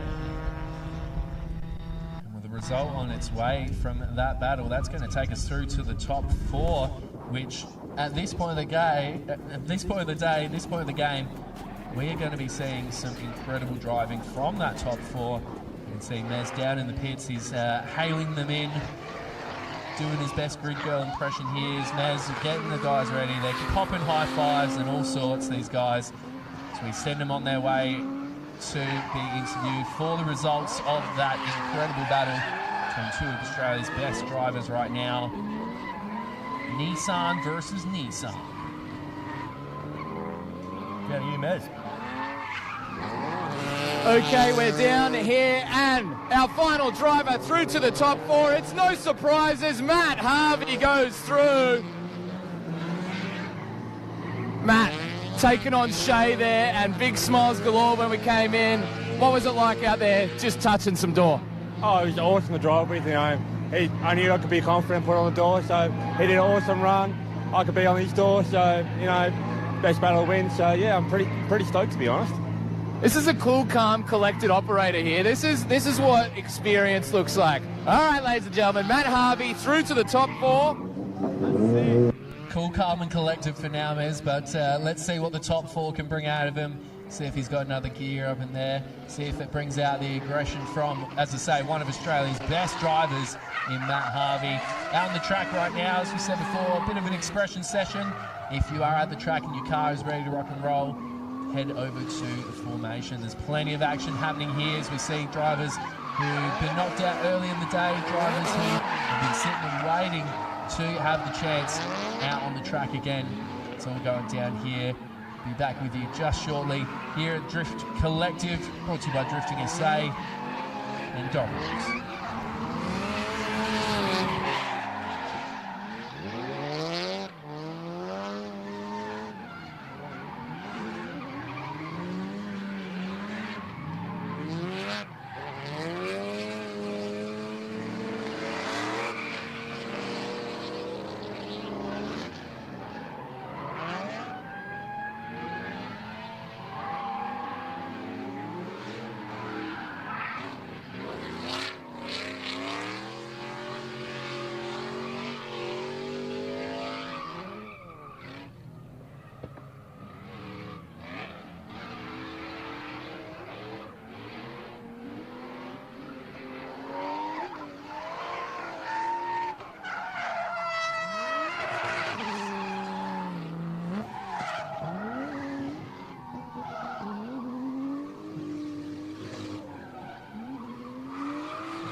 bit shaky up there, isn't it?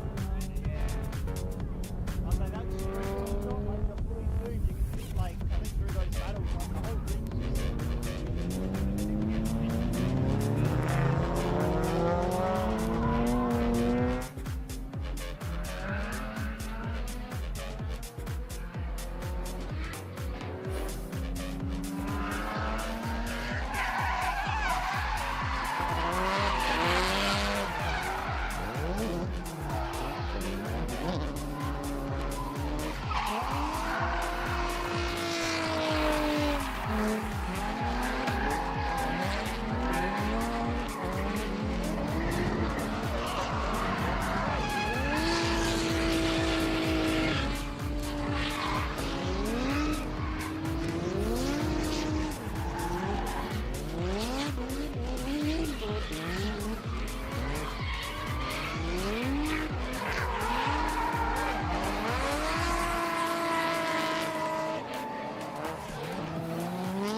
That'll be the top four.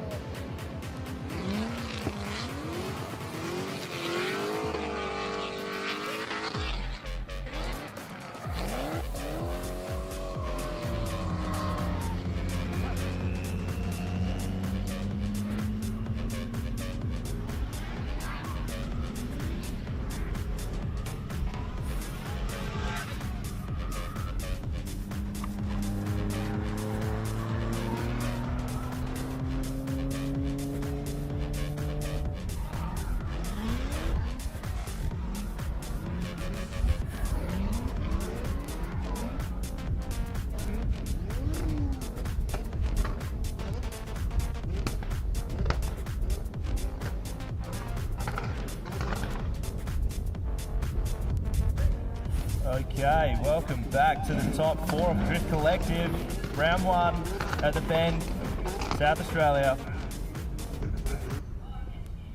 All the Expression drivers just coming in one last time. We've got Joel Donegan and Tate Lindstrom lining up for the top four. This is going to be epic. This is going to be wild. Tate has been on one all day. Joel has just been absolutely incredible in his own right. We've got Joel on the lead, Tate in the chase, using that speed gate well once again. Joel smooth as butter into turn one. Tate's right there with him, not letting him go anywhere at all. Absolutely perfect through there.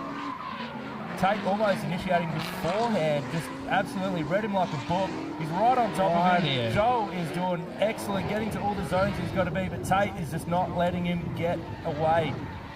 Slide duck in there from Tate as well as they A little bit of a shallow line, but it absolutely worked because it got him right on the door when he needed to be. That was fantastic. What more could you ask for? That was textbook proximity from Tate for that whole run there. Very, very good following run. Joel giving him the perfect lead run to follow, as we can see on the replay here. Both drivers coming through super fast down the straight. Joel doing a great job of giving that weight transfer to slide into the first corner, aiming for that outer zone clip. Oh, just perfect right there. Just got the wheel on the edge of the track. Both drivers tipping into that tyre barrel there as they hit the outer zone. Great job from them both, getting right out wide as they enter into the bowl. A couple of LSs just absolutely singing on the bowl. What more could you want? What more could you want? Perfect long weekend vibes here at Drift Collective. So back to the start line again, getting ready to swap places. The judges are ready. We're ready. Hopefully the crowd's ready. Renee's possibly ready. Renee's not ready. We're all riding on Renee once again.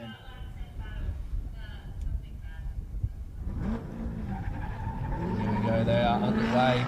Joel and Tate ready for battle. Rolls reverse now. Tate will be in the lead.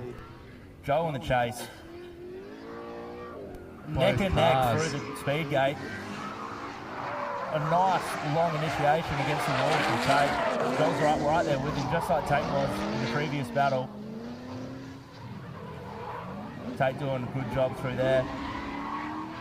Giving Joel enough room to get up on the door if he can.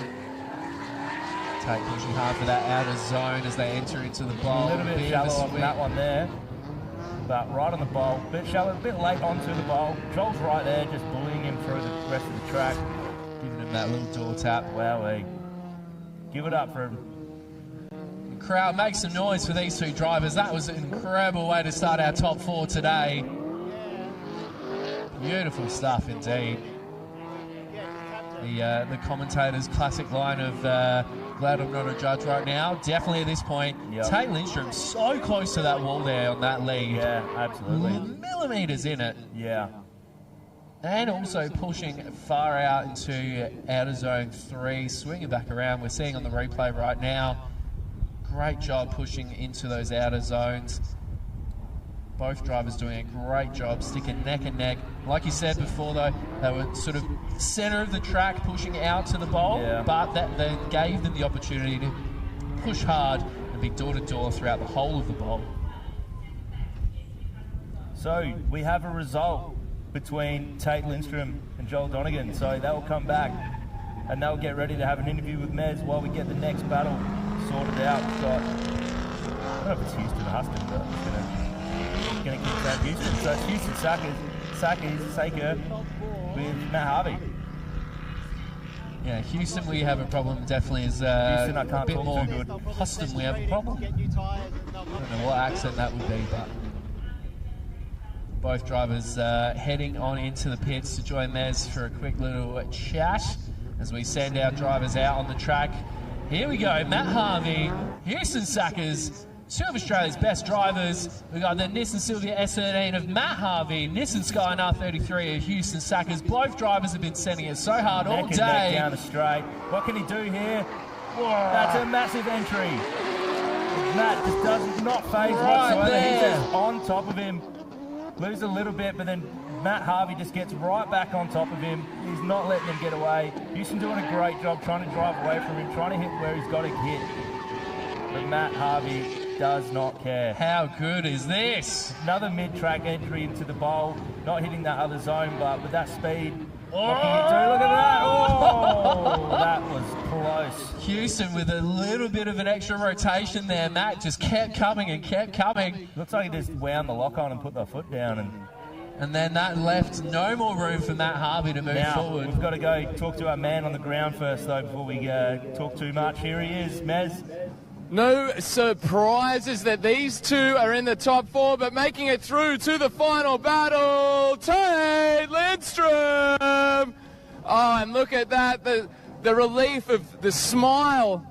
Mate, what were your thoughts out there, Joel? Super consistent, another great weapon behind the wheel. Honestly, I wanted to take a nap before, and this keeps disturbing it, this drifting stuff. Nah, joking. I got a bit excited and tapped the wall coming down into turn 1 then. So, that was the first time I've ever done that, to be honest. But, yeah, Joel was right there. I could tell. I could hear him right up, and particularly going around the last corner there. I just do a little look back, and there's this gold S13 bumper hanging right there. So I knew it was going to be close. Stoked to take the win, but that was another sick battle.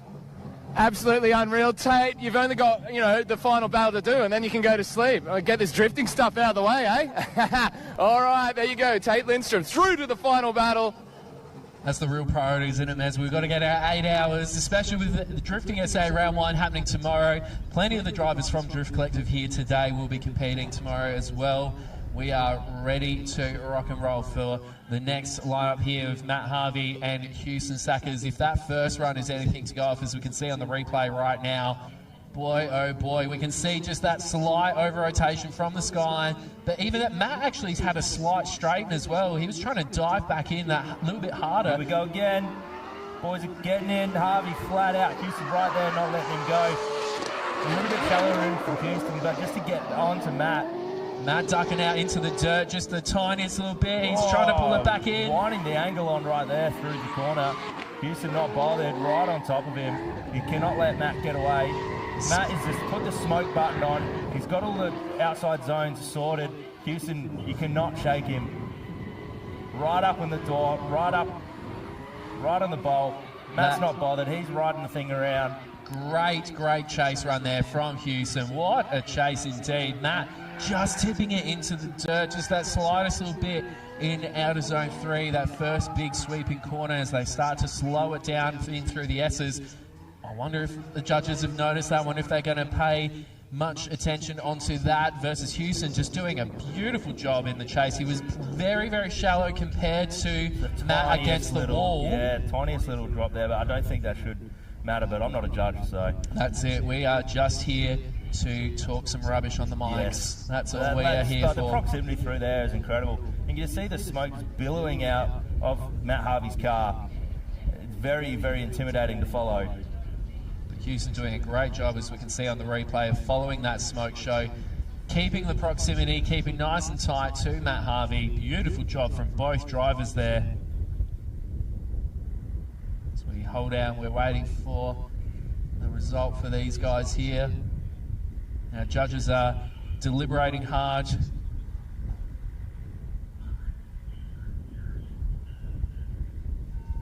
Just as we get this clipping point maybe put back up, right? Maybe just doing a bit of a clean up, or maybe getting ready for the hot pitting for the finals. But we should be good to go pretty soon. How the judges are going to be able to split this one is beyond me. It was absolutely perfect driving from both these guys. Just that little bit of 1% errors from both, but of course that's going to happen when you're pushing your car this hard at this point in the day. Top 4 battles, whoever wins this goes into the top 2 finale for the day. Let's see what we have in store. We're ready to go. Bryony sending them. So we'll have Matt Harvey in the chase this time. Houston in the lead. We're going one more time here, folks. Make some noise as they come down the straight. They're heading on down. Matt Harvey in the chase. Houston Sacker's in the lead. Big swing around, up against the wall. Matt Williams not letting him go, exactly like the last battle. Just all over him, pushing him through the corner pretty much. Using that grip, using that speed to just bully him through into turn 3 and around the sweeper here. They are perfectly touch and go. Matt is not letting him go. Right into the bowl, great speed. Matt's just going to close the door on him just to get right up there, just for the final part of the battle. Just that little bit shallower there from Matt to be able to be up against his door. Incredible lead run from Houston there. That was absolutely epic. If you're up on the wall here at the Bend Kartdrome, make some noise for these guys. They are absolutely smashing it, as we can see on the replay. Both absolutely flying it through. Huge weight transfer within 20 centimetres of that wall, right up against it. Not even. They're pulling in right and tight. Matt was making some slight corrections in the chase position just to be able to get as close as he could, build that proximity up. Whether the judges see those slight little changes in steering as opposed to the nice consistent sort of pull through from Houston, as we can see on the live replay. And into the bowl, they're right up against each other. But how much angle they were both pulling, how much speed they were both pulling through. Obviously Houston, the lead run there, isn't going to get too lost in Matt Harvey's smoke, but this time around, doing the swap around. This time swap around, we'll have to see if Houston gets lost behind the smoke show.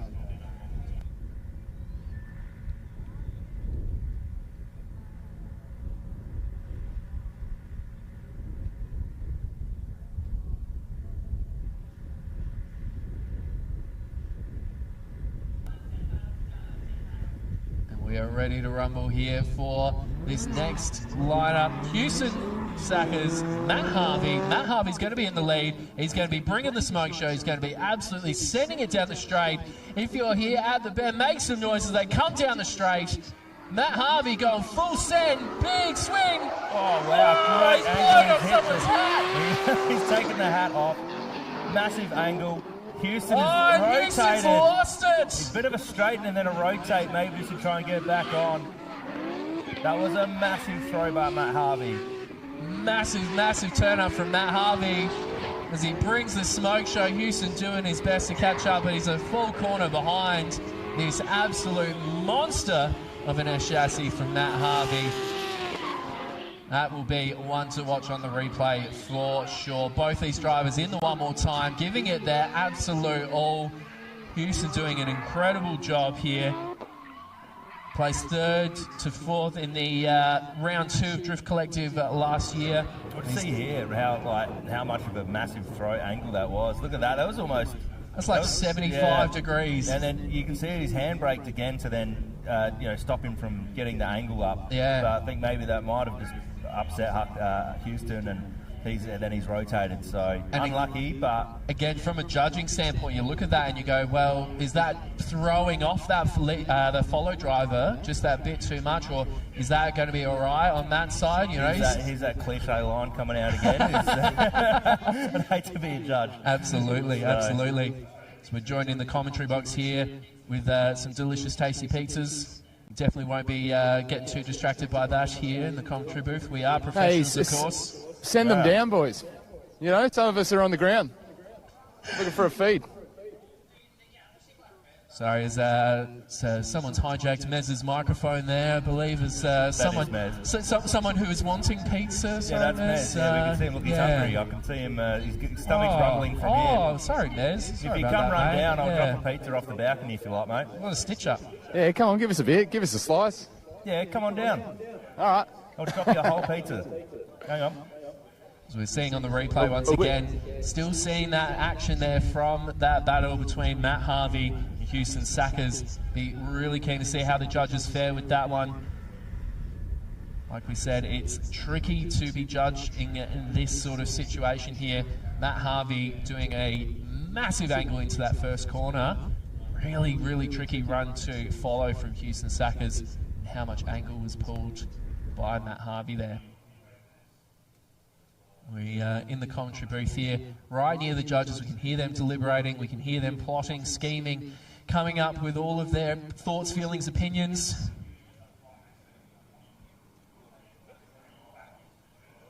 Incredible driving here at Drift Collective, brought to you by Drifting SA and Dory Wheels. Big shout out again to all our sponsors, Scott's Tyres.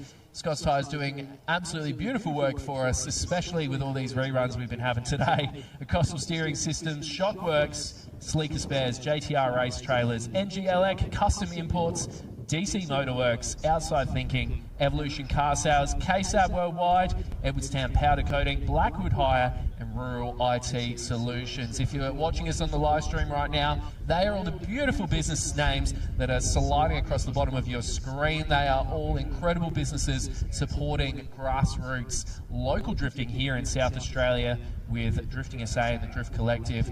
It is fantastic to see all these fantastic names. They support the events that we run here, and the more support that we receive, the more we can then give back to our competition winners.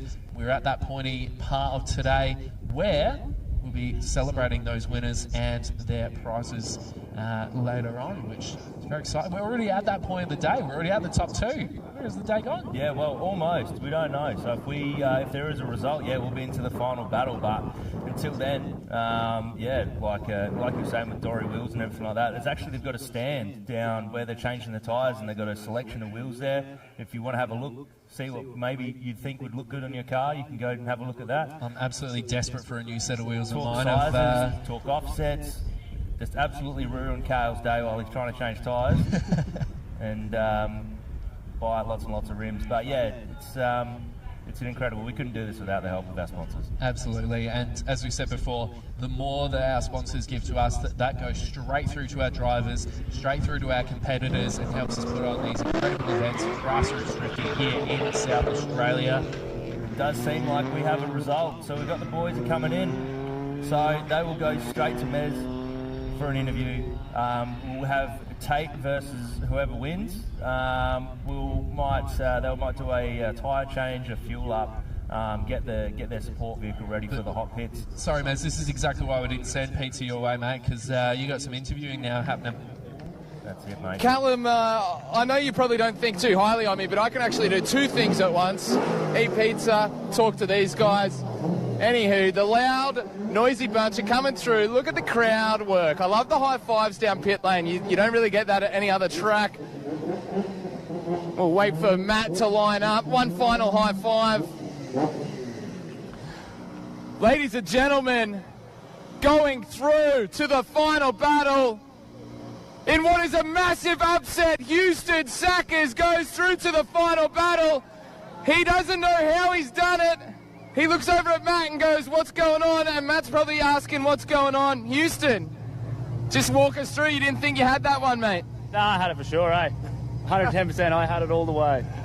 Okay, I like that confidence. Let's keep that confidence going in the final battle. You need to go set up. I'll quickly just talk to Matt.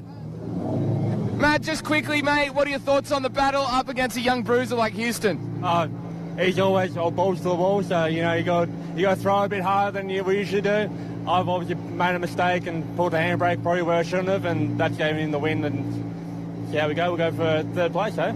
Professional as always. Matt Harvey, you get ready for that third place battle, brother. He's going to come out swinging. All right, our drivers are just going to get their cars ready. We're going to get ourselves ready, and we're going to do a little final battle and battle for third. I am pumped, Callum and Kai. I am pumped.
All right.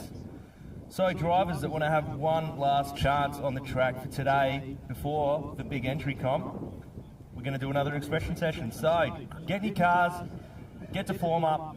We're going to run some expression session laps whilst we're doing the battle. So while the judges can deliberate, we're going to have some fun on track for you guys. So jump in your cars, get to form up, do a skid.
It's almost over.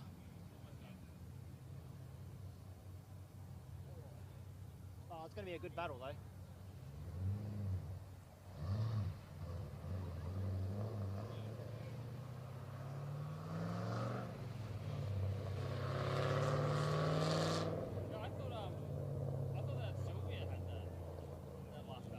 Oh, Matt Harvey. Yeah, I thought. Yeah, like when he was on him the whole time. when he spun through here, I thought that was like. Wait. No, the 33 when he spun. Yeah, the 33 spun. Yeah, that's what I mean. Like. Yeah, I thought Harvey had it. Unless that was the judges saw it as like because Harvey, because I don't know if Harvey might have straightened through here, and that might have made him have to like. Yeah. That might have caused him to go off. I mean, it's hard to tell from looking from here, and you don't know what the judges are thinking. That's the only reason I think that last battle he might have won. Oh, because they did go again. Yeah. So he might have won that last one. Yeah, No, I thought he spun in the second one, the second battle. Yeah. Yeah. Because the first battle was we'll do a rerun, and then they Yeah, I don't know.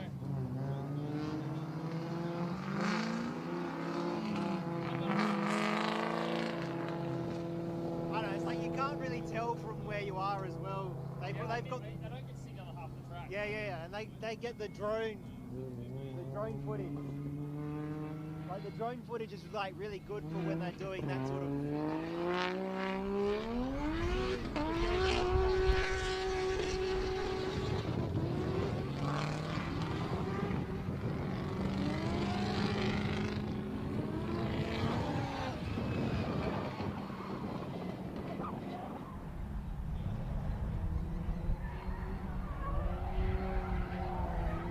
Welcome back to Drift Collective Round 1 at Tailem Bend, South Australia.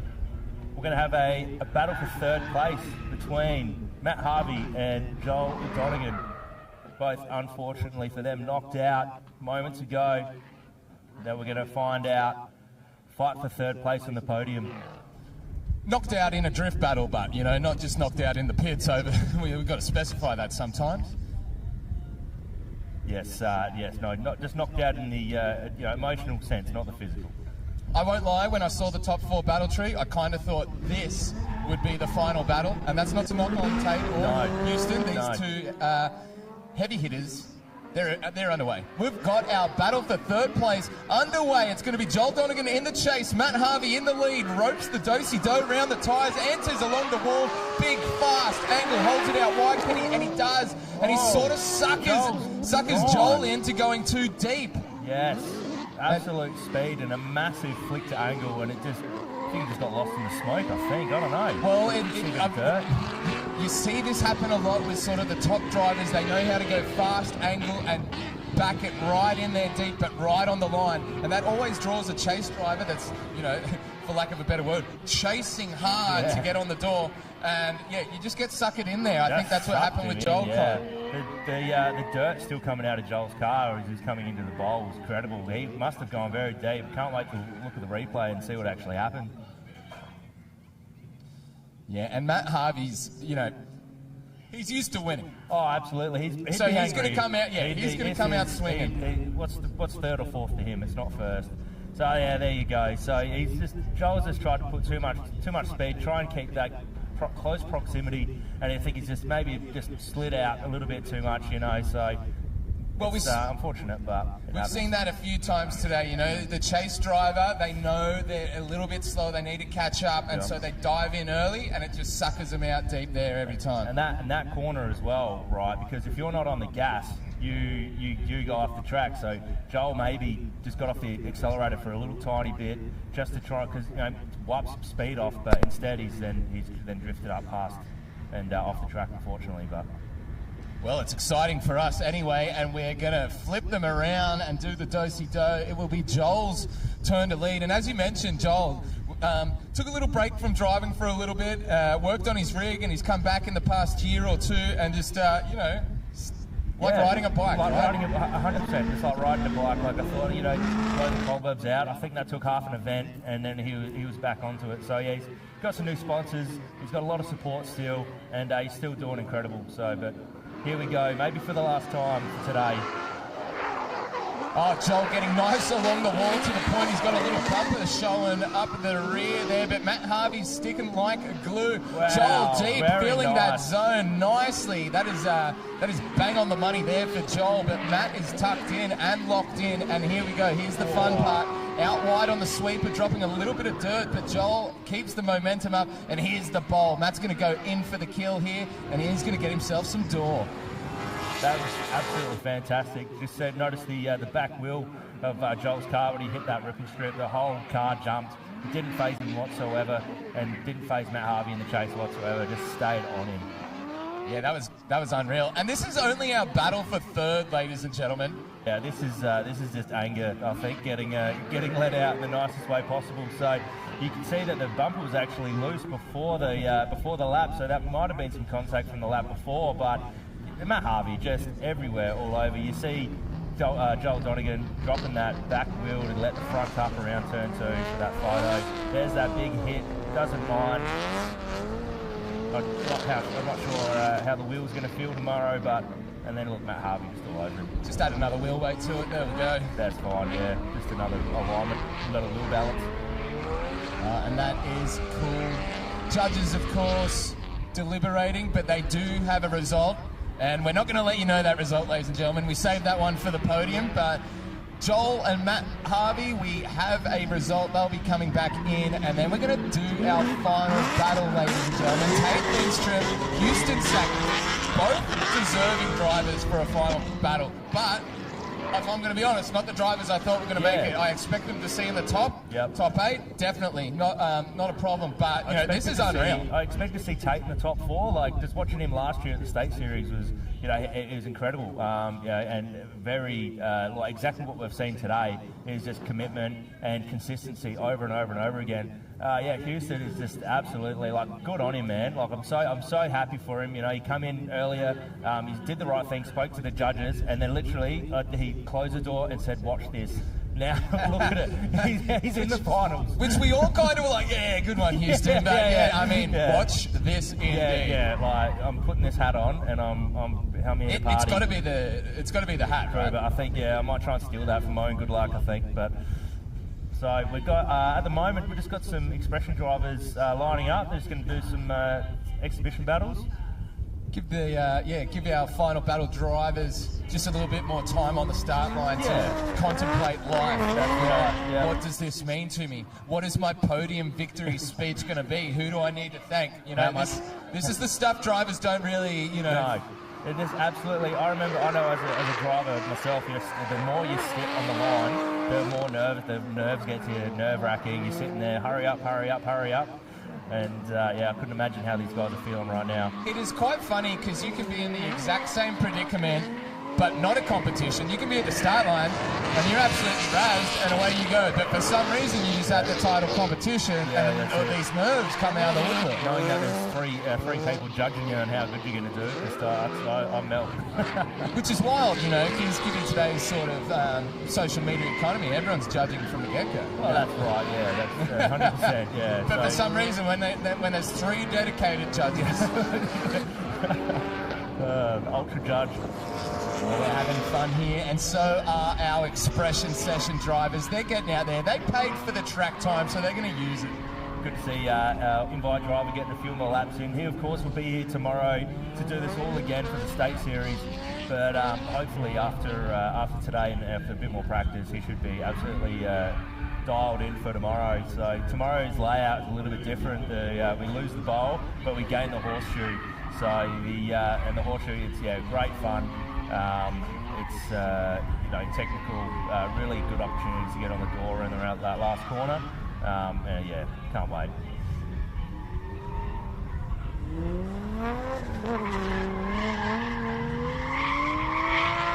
Okay, we're just waiting on Houston to make his way out. Tate is on the start line. He's ready. He's set to jet. As David Howard has a little how you going moment. Yeah, Renee is not happy. The drifting SA staff are looking at that front bar going, no, save it. But, David Hunter, he's a go-getter. He's just going to stay into it. So, yeah, I don't think he's worried about too much at the moment after the day he's had.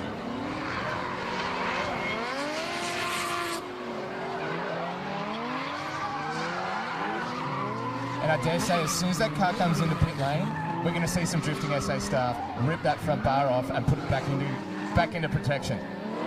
Yeah, they just, Stewie's just yelled at us that they're going to do the start line, so.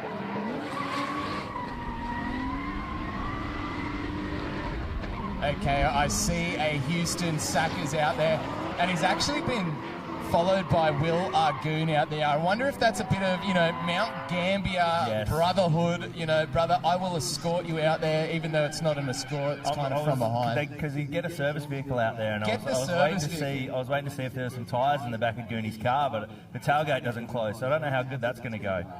Well, I mean, it could be highly possible. We do set up a hot pit near the start line there. As you can see, there is a ute with Tate's spare wheel and jack. So I actually do think Goonie is the support vehicle. And what better support vehicle would you want by your side than the... Look at the way it handles the rough there. Doesn't that just scream Australia? With the boot up a bit, kind of looks like a hearse. And is he smoking a cigarette? No, he wouldn't. He wouldn't be doing that. No. Definitely not. Not these Mount Gambians. No, looking out for the track there, and Jack poking out of the car. And no worries. Yeah, that almost slid out. That's a definite. I don't think that's secure. As Tate comes in and goes, mate, is this the trusty support vehicle? Eh? Backup car. Yeah, well, that's not how I would have run it. Yeah, well, there we go as well. Good point. You'd put some fresh tyres on if it was going to be the backup car, though. Well, maybe they're going to sandwich Tate, like in an unsuspecting, unprecedented drift move. Tate sandwich. A third car is going to enter the final battle. Third car has entered the chat. All right, Tate is putting his helmet on. He is keen to go for a nap, so he's going to make light work of this. He wants to get this over and done with. Houston Sackers... He's in his car, he's ready, he's set to jet. He's probably stroking that Akubra hat right now just for the good omens. Maybe a little raising the number 3 to the air, channeling a bit of Dale Earnhardt. Bit of Crocodile Dundee with the hat, well, maybe. Yeah. Ladies and gentlemen, do get excited because this is our final battle coming up. I know we haven't seen much enthusiasm all day, but if you feel the need to maybe wave your arms in the air like in a fist-pumping motion when the drivers come past, be pretty cool, I reckon. Also, completely okay if you don't want to either. Yeah, look, if you don't want to, that's fine. I'm just putting that out there because I'm going to say it's a 90% chance we're not getting... We'll take that as support as well, really. We'll take anything you're going to give us. Just your physical presence here is good enough for us. It's the thought that counts. Okay, Tate is pulling up to the line. He's got that helmet strapped on. He's going to look at Houston and go, you ready to do this, brother? Let's let it rip. Ladies and gentlemen, this is your final battle. Drift Collective Drifting SA 2026. Tate Lindstrom taking on the Mount Gambier boy, Houston Sackers. Here we go.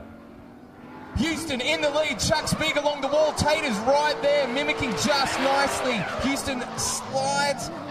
Oh, no, holds on to it. It's beautiful. I didn't want to do the commentator, but he has held on nicely. Just dropped Tate ever so slightly, but Tate's going to close in now, just adjusting the line.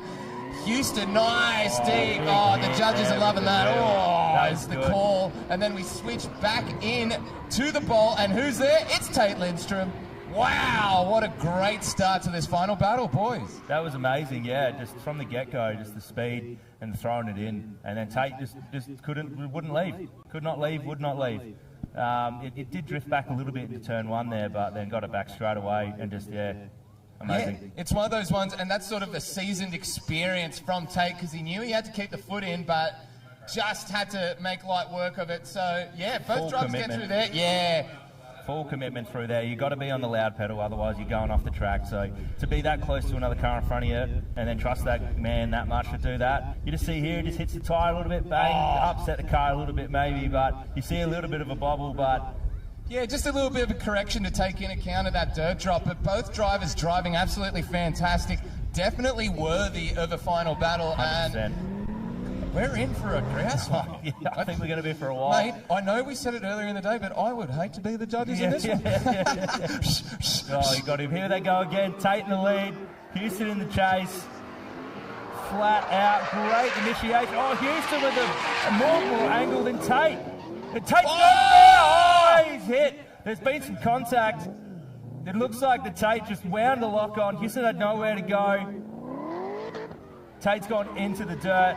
Can I just say, that is probably the most angle we've had the lead driver enter with and not sort of affect the chase car. Well, I reckon the chase had more angle. That was unreal. We're going to have to wait for the replay on this one. And wow. That was insane. What a final.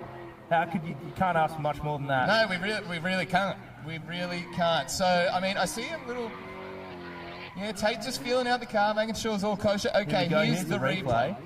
Let's watch Tate. Oh, just clips those purple tyres. That's perfect. Gets to angle very quickly. Houston dives on in. Almost with the overtake. It looks like, yeah. So. And I think both drivers were just going deep there. I actually don't think there was any contact. No, Houston was just committed to the same angle and the same speed that Tate was. And if they were going off the track, then so be it. Exactly. Oh, wow. That was great commitment from both our final battle drivers there. Tate Lindstrom, Houston Sackers, drivers, judges, they're talking. They are. So it'd be interesting to see what happens now. I think it's a, is it a minimum of minimum battles of 3 or one clear win, and then we move on to another set of battles. I think we need 2 clear wins from memory. You'd probably know more about it than me, Mez.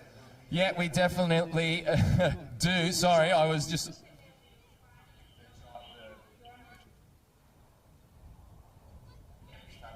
Okay, so judges were also hoping for a bit of a drone angle there just to fully see everything. And yeah, hey, if we got the options, we got the options. But just to go back to what Kai was talking about. So I'm going to read what is in our booklet, and then I'll probably just try to explain it in simpler words.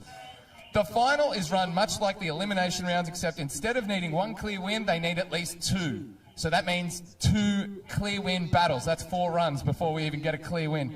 Kind of like a mini playoff series, 1 win just isn't enough. A rerun is counted as a neutral score, and after 4 battles, if we still don't have 2 clear wins from either driver, but one has 1 clear win and the other has 0. See, it gets a bit confusing. Yeah, you got there for a while. Long story short, we're going to see a few battles. 2 clear wins. 2 clear wins, that's what we need. So, if the judges have a driver they've decided is the winner here, then the next battle, that driver needs to win again, and they will win. That's it. Who that is, we don't know. We don't know.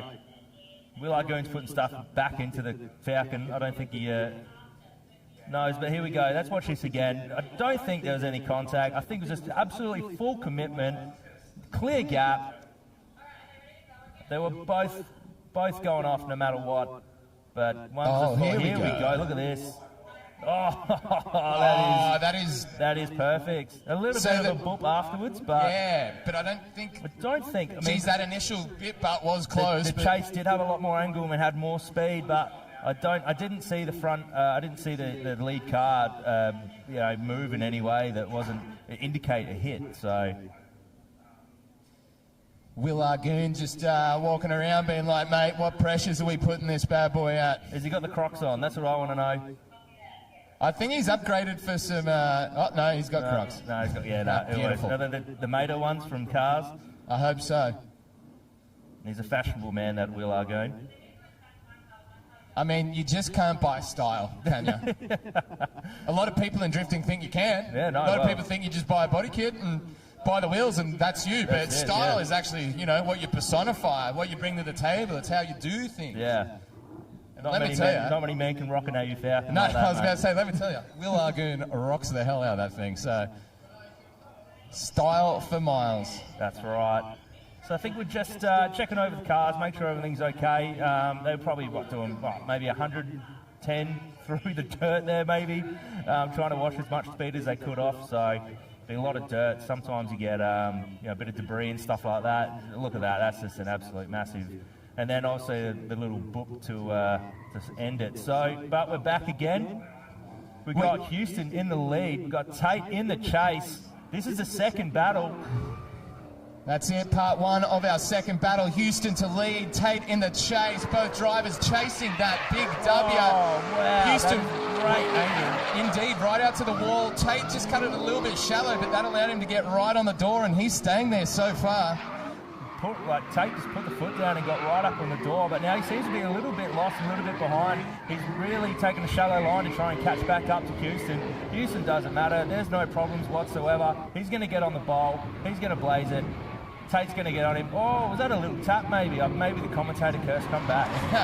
Yeah, it just looked like Tate just hesitated during that transition out of turn 2 there, and it just kind of affected and dropped him back, and then he had to trim the line to catch up. So, yeah, I mean, pretty good. Yeah, not bad. Pretty Not bad. good. Better than what I could do. So, and yeah, so we'll wait for the replay, obviously. We'll get a better look, few more angles and stuff like that. But I just get the vibe that Houston might be slightly quicker, and, you know, Tate's just entered a little bit shallower there, not quite out as wide as Houston did, but then just doing lovely work here in the chase. Yeah. But it's here, this moment, just got a bit now. more drivability, yeah. Or maybe just Tate initiated a bit too quickly, I think. Tried to transition maybe a little bit too quick behind Houston there, or even like got too close to Houston. We had to wait for the transition and then...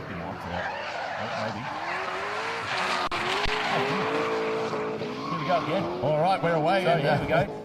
Mez is back. Anyway, we've got Tate out front. We have Houston chasing all over him. Tate doing a great job there. Houston's just sticking by him. No worries whatsoever. As we get up onto the bowl now. Oh, a bit of a straightening for Houston in the chase. Maybe trying to get up and get the proximity, but he's right onto him. Yeah, and a few little love taps. But both drivers having you know, little mistakes, you know, in both runs there. So which is, you know, understandable after a massive day that these guys have had. And you know, it's not just one clear battle. You know, you've got to have those 2 clear wins, and they're going over and over again. This is the 4th run now. The tyres will be warm. They're probably no good. They've had a few offs. There's probably a few things that are a bit loose. Yeah, and I mean, if I'm Tate, I just want to go home and have a nap, you know? I think he's more worried about the nap. He might even just miss the presentation. He might just pack up and go. All right, there we go. Tyres are being changed, and yeah, 2 battles in. Just a little bit of a straighten there, but it wasn't that bad. Like Houston knew he had to get back onto him to try and win the battle, but not that bad. So we'll let these guys get ready, get changed, maybe put some fuel in. What an absolute weapon, 2 wheels at once. What a show-off. Yeah. And everyone's joining in, everyone's chipping in. These drivers couldn't make it out here without the friends, family and support of the sponsors, and without a couple of commentators talking about them. They just couldn't possibly happen. No, I don't think so. You know, nothing like being judged while you're trying to work busy and work hard and fast. But that's not how I would have lifted a wheel. Yeah, that's right. Where's the jack stands? Come on, let's be safe about this. We need to use knees as well. Yeah. Lift with the back in a jerking motion. Yeah, that's the drifter spirit. Completely right off your body and your car. Yeah. 40 with the fucking back of a 70-year-old. Thanks. All right, and just look how used that tyre is. And they would have been brand new when they went out, so it doesn't take long to make light work of these tyres. How good Tate will be loving this. He's staying in the car. He's like, listen, peasants, change my wheels for me. That has got to be a good feeling. Yeah, it must be. Can't say I've ever experienced that. Imagine being Houston and having Will Lagoon changing tyres for you. Yeah. Must be pretty special. I wonder if they had a little bet, you know, like if you make it, you got to crew each other, we'll change each other's wheels. Oh, that'd be kind of cute, wouldn't it? Leave a wheel nut loose. Man, that's weird. I swear I did them up. Yeah, that's oh weird. Man, it's crazy. Sorry, man. All right, things just simmering down. We're in the final battle. We've had 2 battles. Now we're going to have another battle. This is it. How many points can I get for saying battle? Maybe, I don't know. It's like how many times can you say meow? Fair few, I reckon. Yeah. At least 6. Bit of Super Troopers again back in the day. Good times. Okay, of course we are back here tomorrow for the State Series Drifting SA Round 1. We put the cars just on a little bit of a smaller tyre, you know? Yeah, 235 radial. A little bit less grip for the operators. This is the big gunslinging arena here with the 265s. go to a 2-3-5 tomorrow, but all your favourite drivers will be out there. Yep, and we'll also have L2, so the feeder division into L1. So people that don't, might not have a more as powerful car, they're not as experienced, they can still come out, they can learn to battle, they can have a good time. And we've had so many drivers who have done really well in L2 to then transfer into L1. And now we're seeing them in the Drift Collective, like obviously Cody Obbs. Cody Obbs, that's who I was thinking. Trent Forrester as well. He was in L2 once upon a time. I think he did L1 last year, if I remember correctly. We've had even Matty Ween started out in L2 back in the day, and he's R33. Kai, I've always said it. You got to start somewhere, mate. You got to start somewhere. Okay. And starting at L2 Drifting SA round 1 is the goal. Obviously, I don't. Entries are probably shut. Hey, Renee. Probably need to get that one in. We can't get it last minute. Yep, so Renee just said if you want to message her... No, she did not. Yeah. Definitely do not... Her phone number is 04... Do not message Renee. So we've got a lot of the interstate guys and also one international guy. They're going to drive tomorrow as well, which is exciting. This is, we see Houston warming his tyres up with a rollback. He's keen. He's like, yeah, that should do it. He's keen as a bean, yep. The diff says, see you later, and that's all she wrote.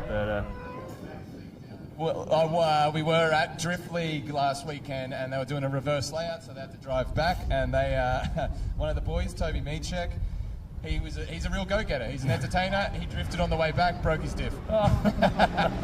Anywho, none of that nonsense, because here we go. Another battle in the final battle contingency. This time, Houston Sackers will lead out Tate Lindstrom. They've got fresh tyres. They're gripped up. They're ready to throw down. Houston right out towards the wall. Tate right there again, and he's not letting go of that door. Both drivers make it through that outside sweeper, nice and kosher. Wow, this is a real textbook run here, Kai. Yeah, that entry by Houston is incredible, but then Tate is just not bothered whatsoever. So, Houston's hitting where he's got to go. Not a little bit shallow with the angle-wise, but Tate isn't too worried. As they get into the bowl, Tate is just on him, just will not let him get away. Gets right up on the door. Thanks for coming. You know what that just told me, Kai? The previous battle, they had absolutely no grip, did they? 100%, 100%. There was almost zero corrections there compared to the other one where they both made errors, and both drivers back on song. This is hard to separate. I've been talking a lot of nonsense, and it's cliche, hate to be the judges. That is a real tough one. That's a stickler. 100%, and it gets to the point where you've literally got to look at the little 1%ers. I don't even know it's a cliche in itself, but just the little tiniest mistakes now can decide the winner from here, which is incredible. Unreal stuff. Tate Lindstrom, Houston Sackers. Who's going to take the Drifting SA Drift Collective 2026 title? Sorry, the suspense. The suspense is killing me. You've got to talk like this. Okay, sorry everyone on the wall, I know it's getting old, but we're almost getting through it. Here we go. Part 2, Tate Lindstrom to lead, Houston Sackers to chase, us to cheer. What do you reckon? Sounds pretty good to me. As Tate flat out into turn 1, Houston's right there with him once again. Tate doing that really good outside line. Houston not bothered whatsoever as they come around now to the sweeper. Houston going in for the kill there, but Tate holding his own. Yeah. And both drivers switching on into the bowl. Little dab of the brake there to enter the bowl from Tate Lindstrom, but no phase material for Houston Sackers. Really nice work. Also, just want to clarify, I wasn't implying that was a brake check. That was just a normal thing. No, just before before the conspiracy theorists say, hey, that's normal. If you don't want to hit the wall, usually just put your foot on the brake a little bit. You've got to slow down somehow. These things... These things aren't regenerative energy F1 cars where you just back off the throttle. Throw the sail out. Oh wow, this has been unreal. Are we gonna have a winner? I do not know. I cannot with confidence tell you whether or not we're gonna have a winner yet. So the judges are deliberating right now as we speak, and we'll wait for them to do what they got to do. But how good has today been? Just watching Tate go around that corner there with the sun setting and the sun coming through the smoke. It's very majestic, isn't it? It is incredible. With you, Kai, it's been an absolutely brilliant day. Thank you so much for all of you coming out, cheering, spectating, supporting. I mean, we're back here again tomorrow, but unreal. And of course, we still got the podium celebrations, people. We need to find out the winner. Of course. Of course, that's going to be exciting. Get some champagne out. As we are waiting for the judges, we might just do a quick shout out to the sponsors: Drifting SA, Dory Wheels, Scott's Tyres, Costal Steering Systems, Shockworks, Sleeker Spares, JTR Race Trailers, NG Elect, Custom Imports, DC Motorworks, Outside Thinking, Evolution Car Sales, Case Up Worldwide, Edward Sound Powder Coating, Blackwood High, and Rural IT Solutions. Thank you so much. So, it's official, we have a result. So we're going to send some cars out for some expression sessions. We're going to get these guys in, and bear with us. We're going to set the podium up, and we're going to find out who won. It's only a little 5-minute session, so don't go anywhere.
So lonely Stewie Bryan collects our cones out on the track right now. He's doing God's work. Might cop a smack later, but still doing God's work.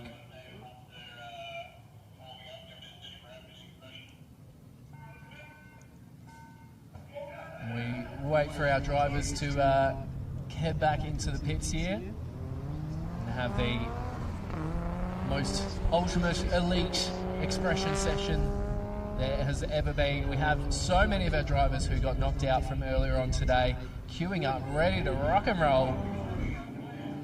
Let's see how all of this crew do as we start to head downstairs and get ourselves sorted for some announcements, some presentations here at Drift Collective.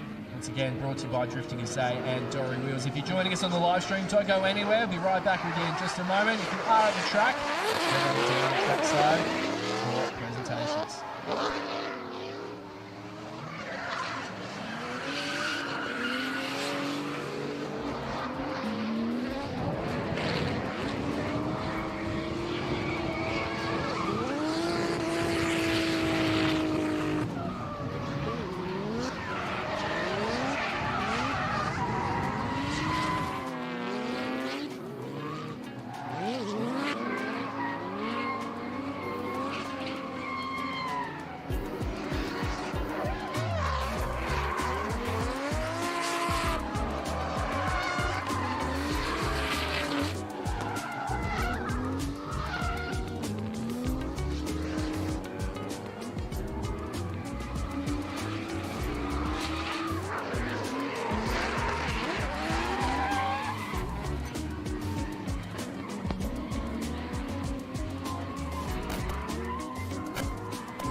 series in terms of cars. So pat on the back for surviving, and thank you for coming.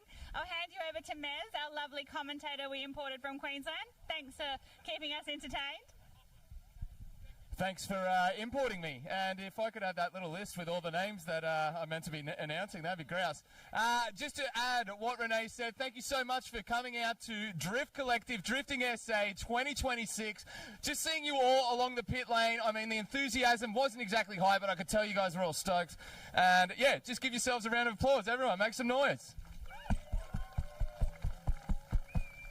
See, they do have heart, guys. They do have heart. They've been standing in the heat. They couldn't cheer all day. Okay, we're not going to do big entry there. Well, I mean, it might as well just get into the podium presentation and let these poor people get to the most wanted destination right now, which is the pub. Okay, without further ado, getting in to our Drift Collective Drifting SA round in 4th place, Joel Donegan. Make some noise. We've got nothing but a little bit of champagne. Let's get in here and give a little interview with Joel. Joel, let's go in front of your car. We've got the reception. We can make it. Mate, you had a little bit of a break, a little bit back then. Now you're back in the seat. You've been around. You did Drift Collective last year, I believe. And, mate, just like a bike, hey? Something like that, yeah. I thought I'd forget it a little bit, but just come out and probably going harder now than I ever did back in the day, so it's been good. Yeah, the absolute level of talent here really pushes you to new heights, doesn't it? Certainly does. They've all stepped up in the 6 years that I took off, so if I want to keep up, I've got to push harder and go with them. I love that you just took that on board and did just that. Ladies and gentlemen, 4th place, Joel Donegan, make some noise. And of course, that must mean in 3rd place, Matt Harvey. Oh, come on, we can make some noise. Matt.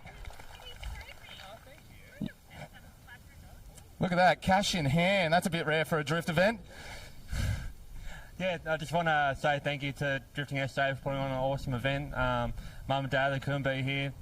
My partner, Chris and Joy, have been working on the car all day. We've had breakage after breakage, but got to the podium where, thanks to everybody, all the battles, it was awesome fun. BSC, Power Plus, Acostal, Shockworks, couldn't do it without them. So thank you very much, and thank you everyone who came out and hopefully we put on a show for you. Unreal. Matt Harvey, the ever professional and absolute consistent operator. You sealed that in a real nice, neat package. So that's it. Let's move on. Yes. It was a huge effort from Matt Harvey and his team. But the people, I can feel it, the suspense. Everyone's like, yo, get it going. We want to find out who the winner is. You want to put the big entry before the big winner? Okay, all right. And is this what is written down that I had originally, and it's still the same person? Wow, it didn't change.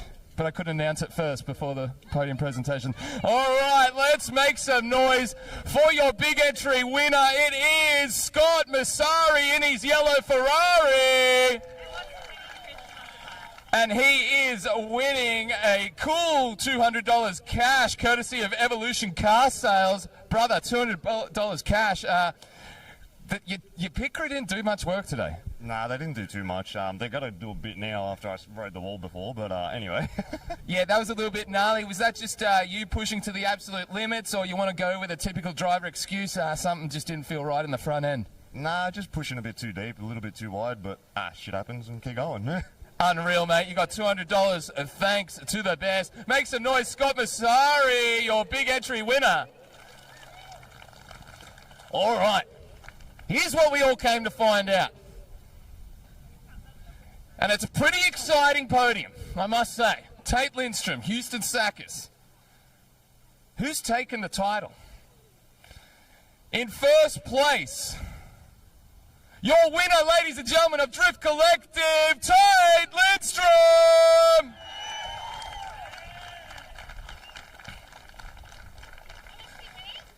And Tate is winning the exact same amount I just said, $2,000. Renee is not listening. It's been a big day. Tate, come on out here, mate. Absolute weapon. Are you excited for the sleep, or maybe you're going to celebrate now? Both. I don't know. I'm excited for both. I'll work it out, the specifics later on, I guess. when you're going up against a weapon like Houston Sackers, we noticed up in the commentary box that when the tyres were fresh, you boys were on. When the tyres were gone, it was a bit hairy out there. Look, when you're pushing 100%, you don't exactly have another 1 or 2% left over, and I guess those tyres for those 1 or 2. Absolutely lovely stuff. Make some noise for your winner, Tate Lindstrom, an absolute stalwart of Drifting SA. On the roof, hell yeah. Before we get into some full-blown champagne action, let's talk to our second place, Akubra Donning, go-getter, Houston Sackers. Is this your first time into the final battle, or am I just making stuff up on the fly? It depends who you ask. For Hollywood Storyline, this is the first time he's ever made it to the final battle, ladies and gentlemen. And you get away with second place. We're going to go one better tomorrow? We'll give it a red hot crack, but whatever happens. Give it a red hot crack. Make some noise for your podium places. Matt Harvey in third place, Houston Sackers in second, and your winner, Tate Lindstrom. There's some lovely bowls of champagne here that are going to be very aesthetically pleasing. Let's go.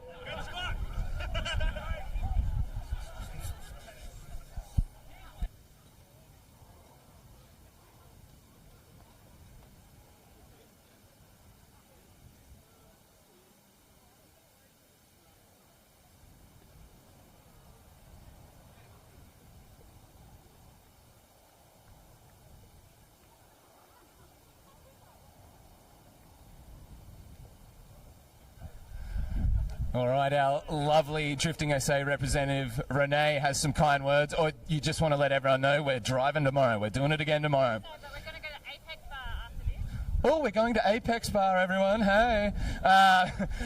Be here tomorrow for Drifting SA's first state round, and we're going to go watch all these go-getters go get it again. See you tomorrow. Or at the Apex Bar.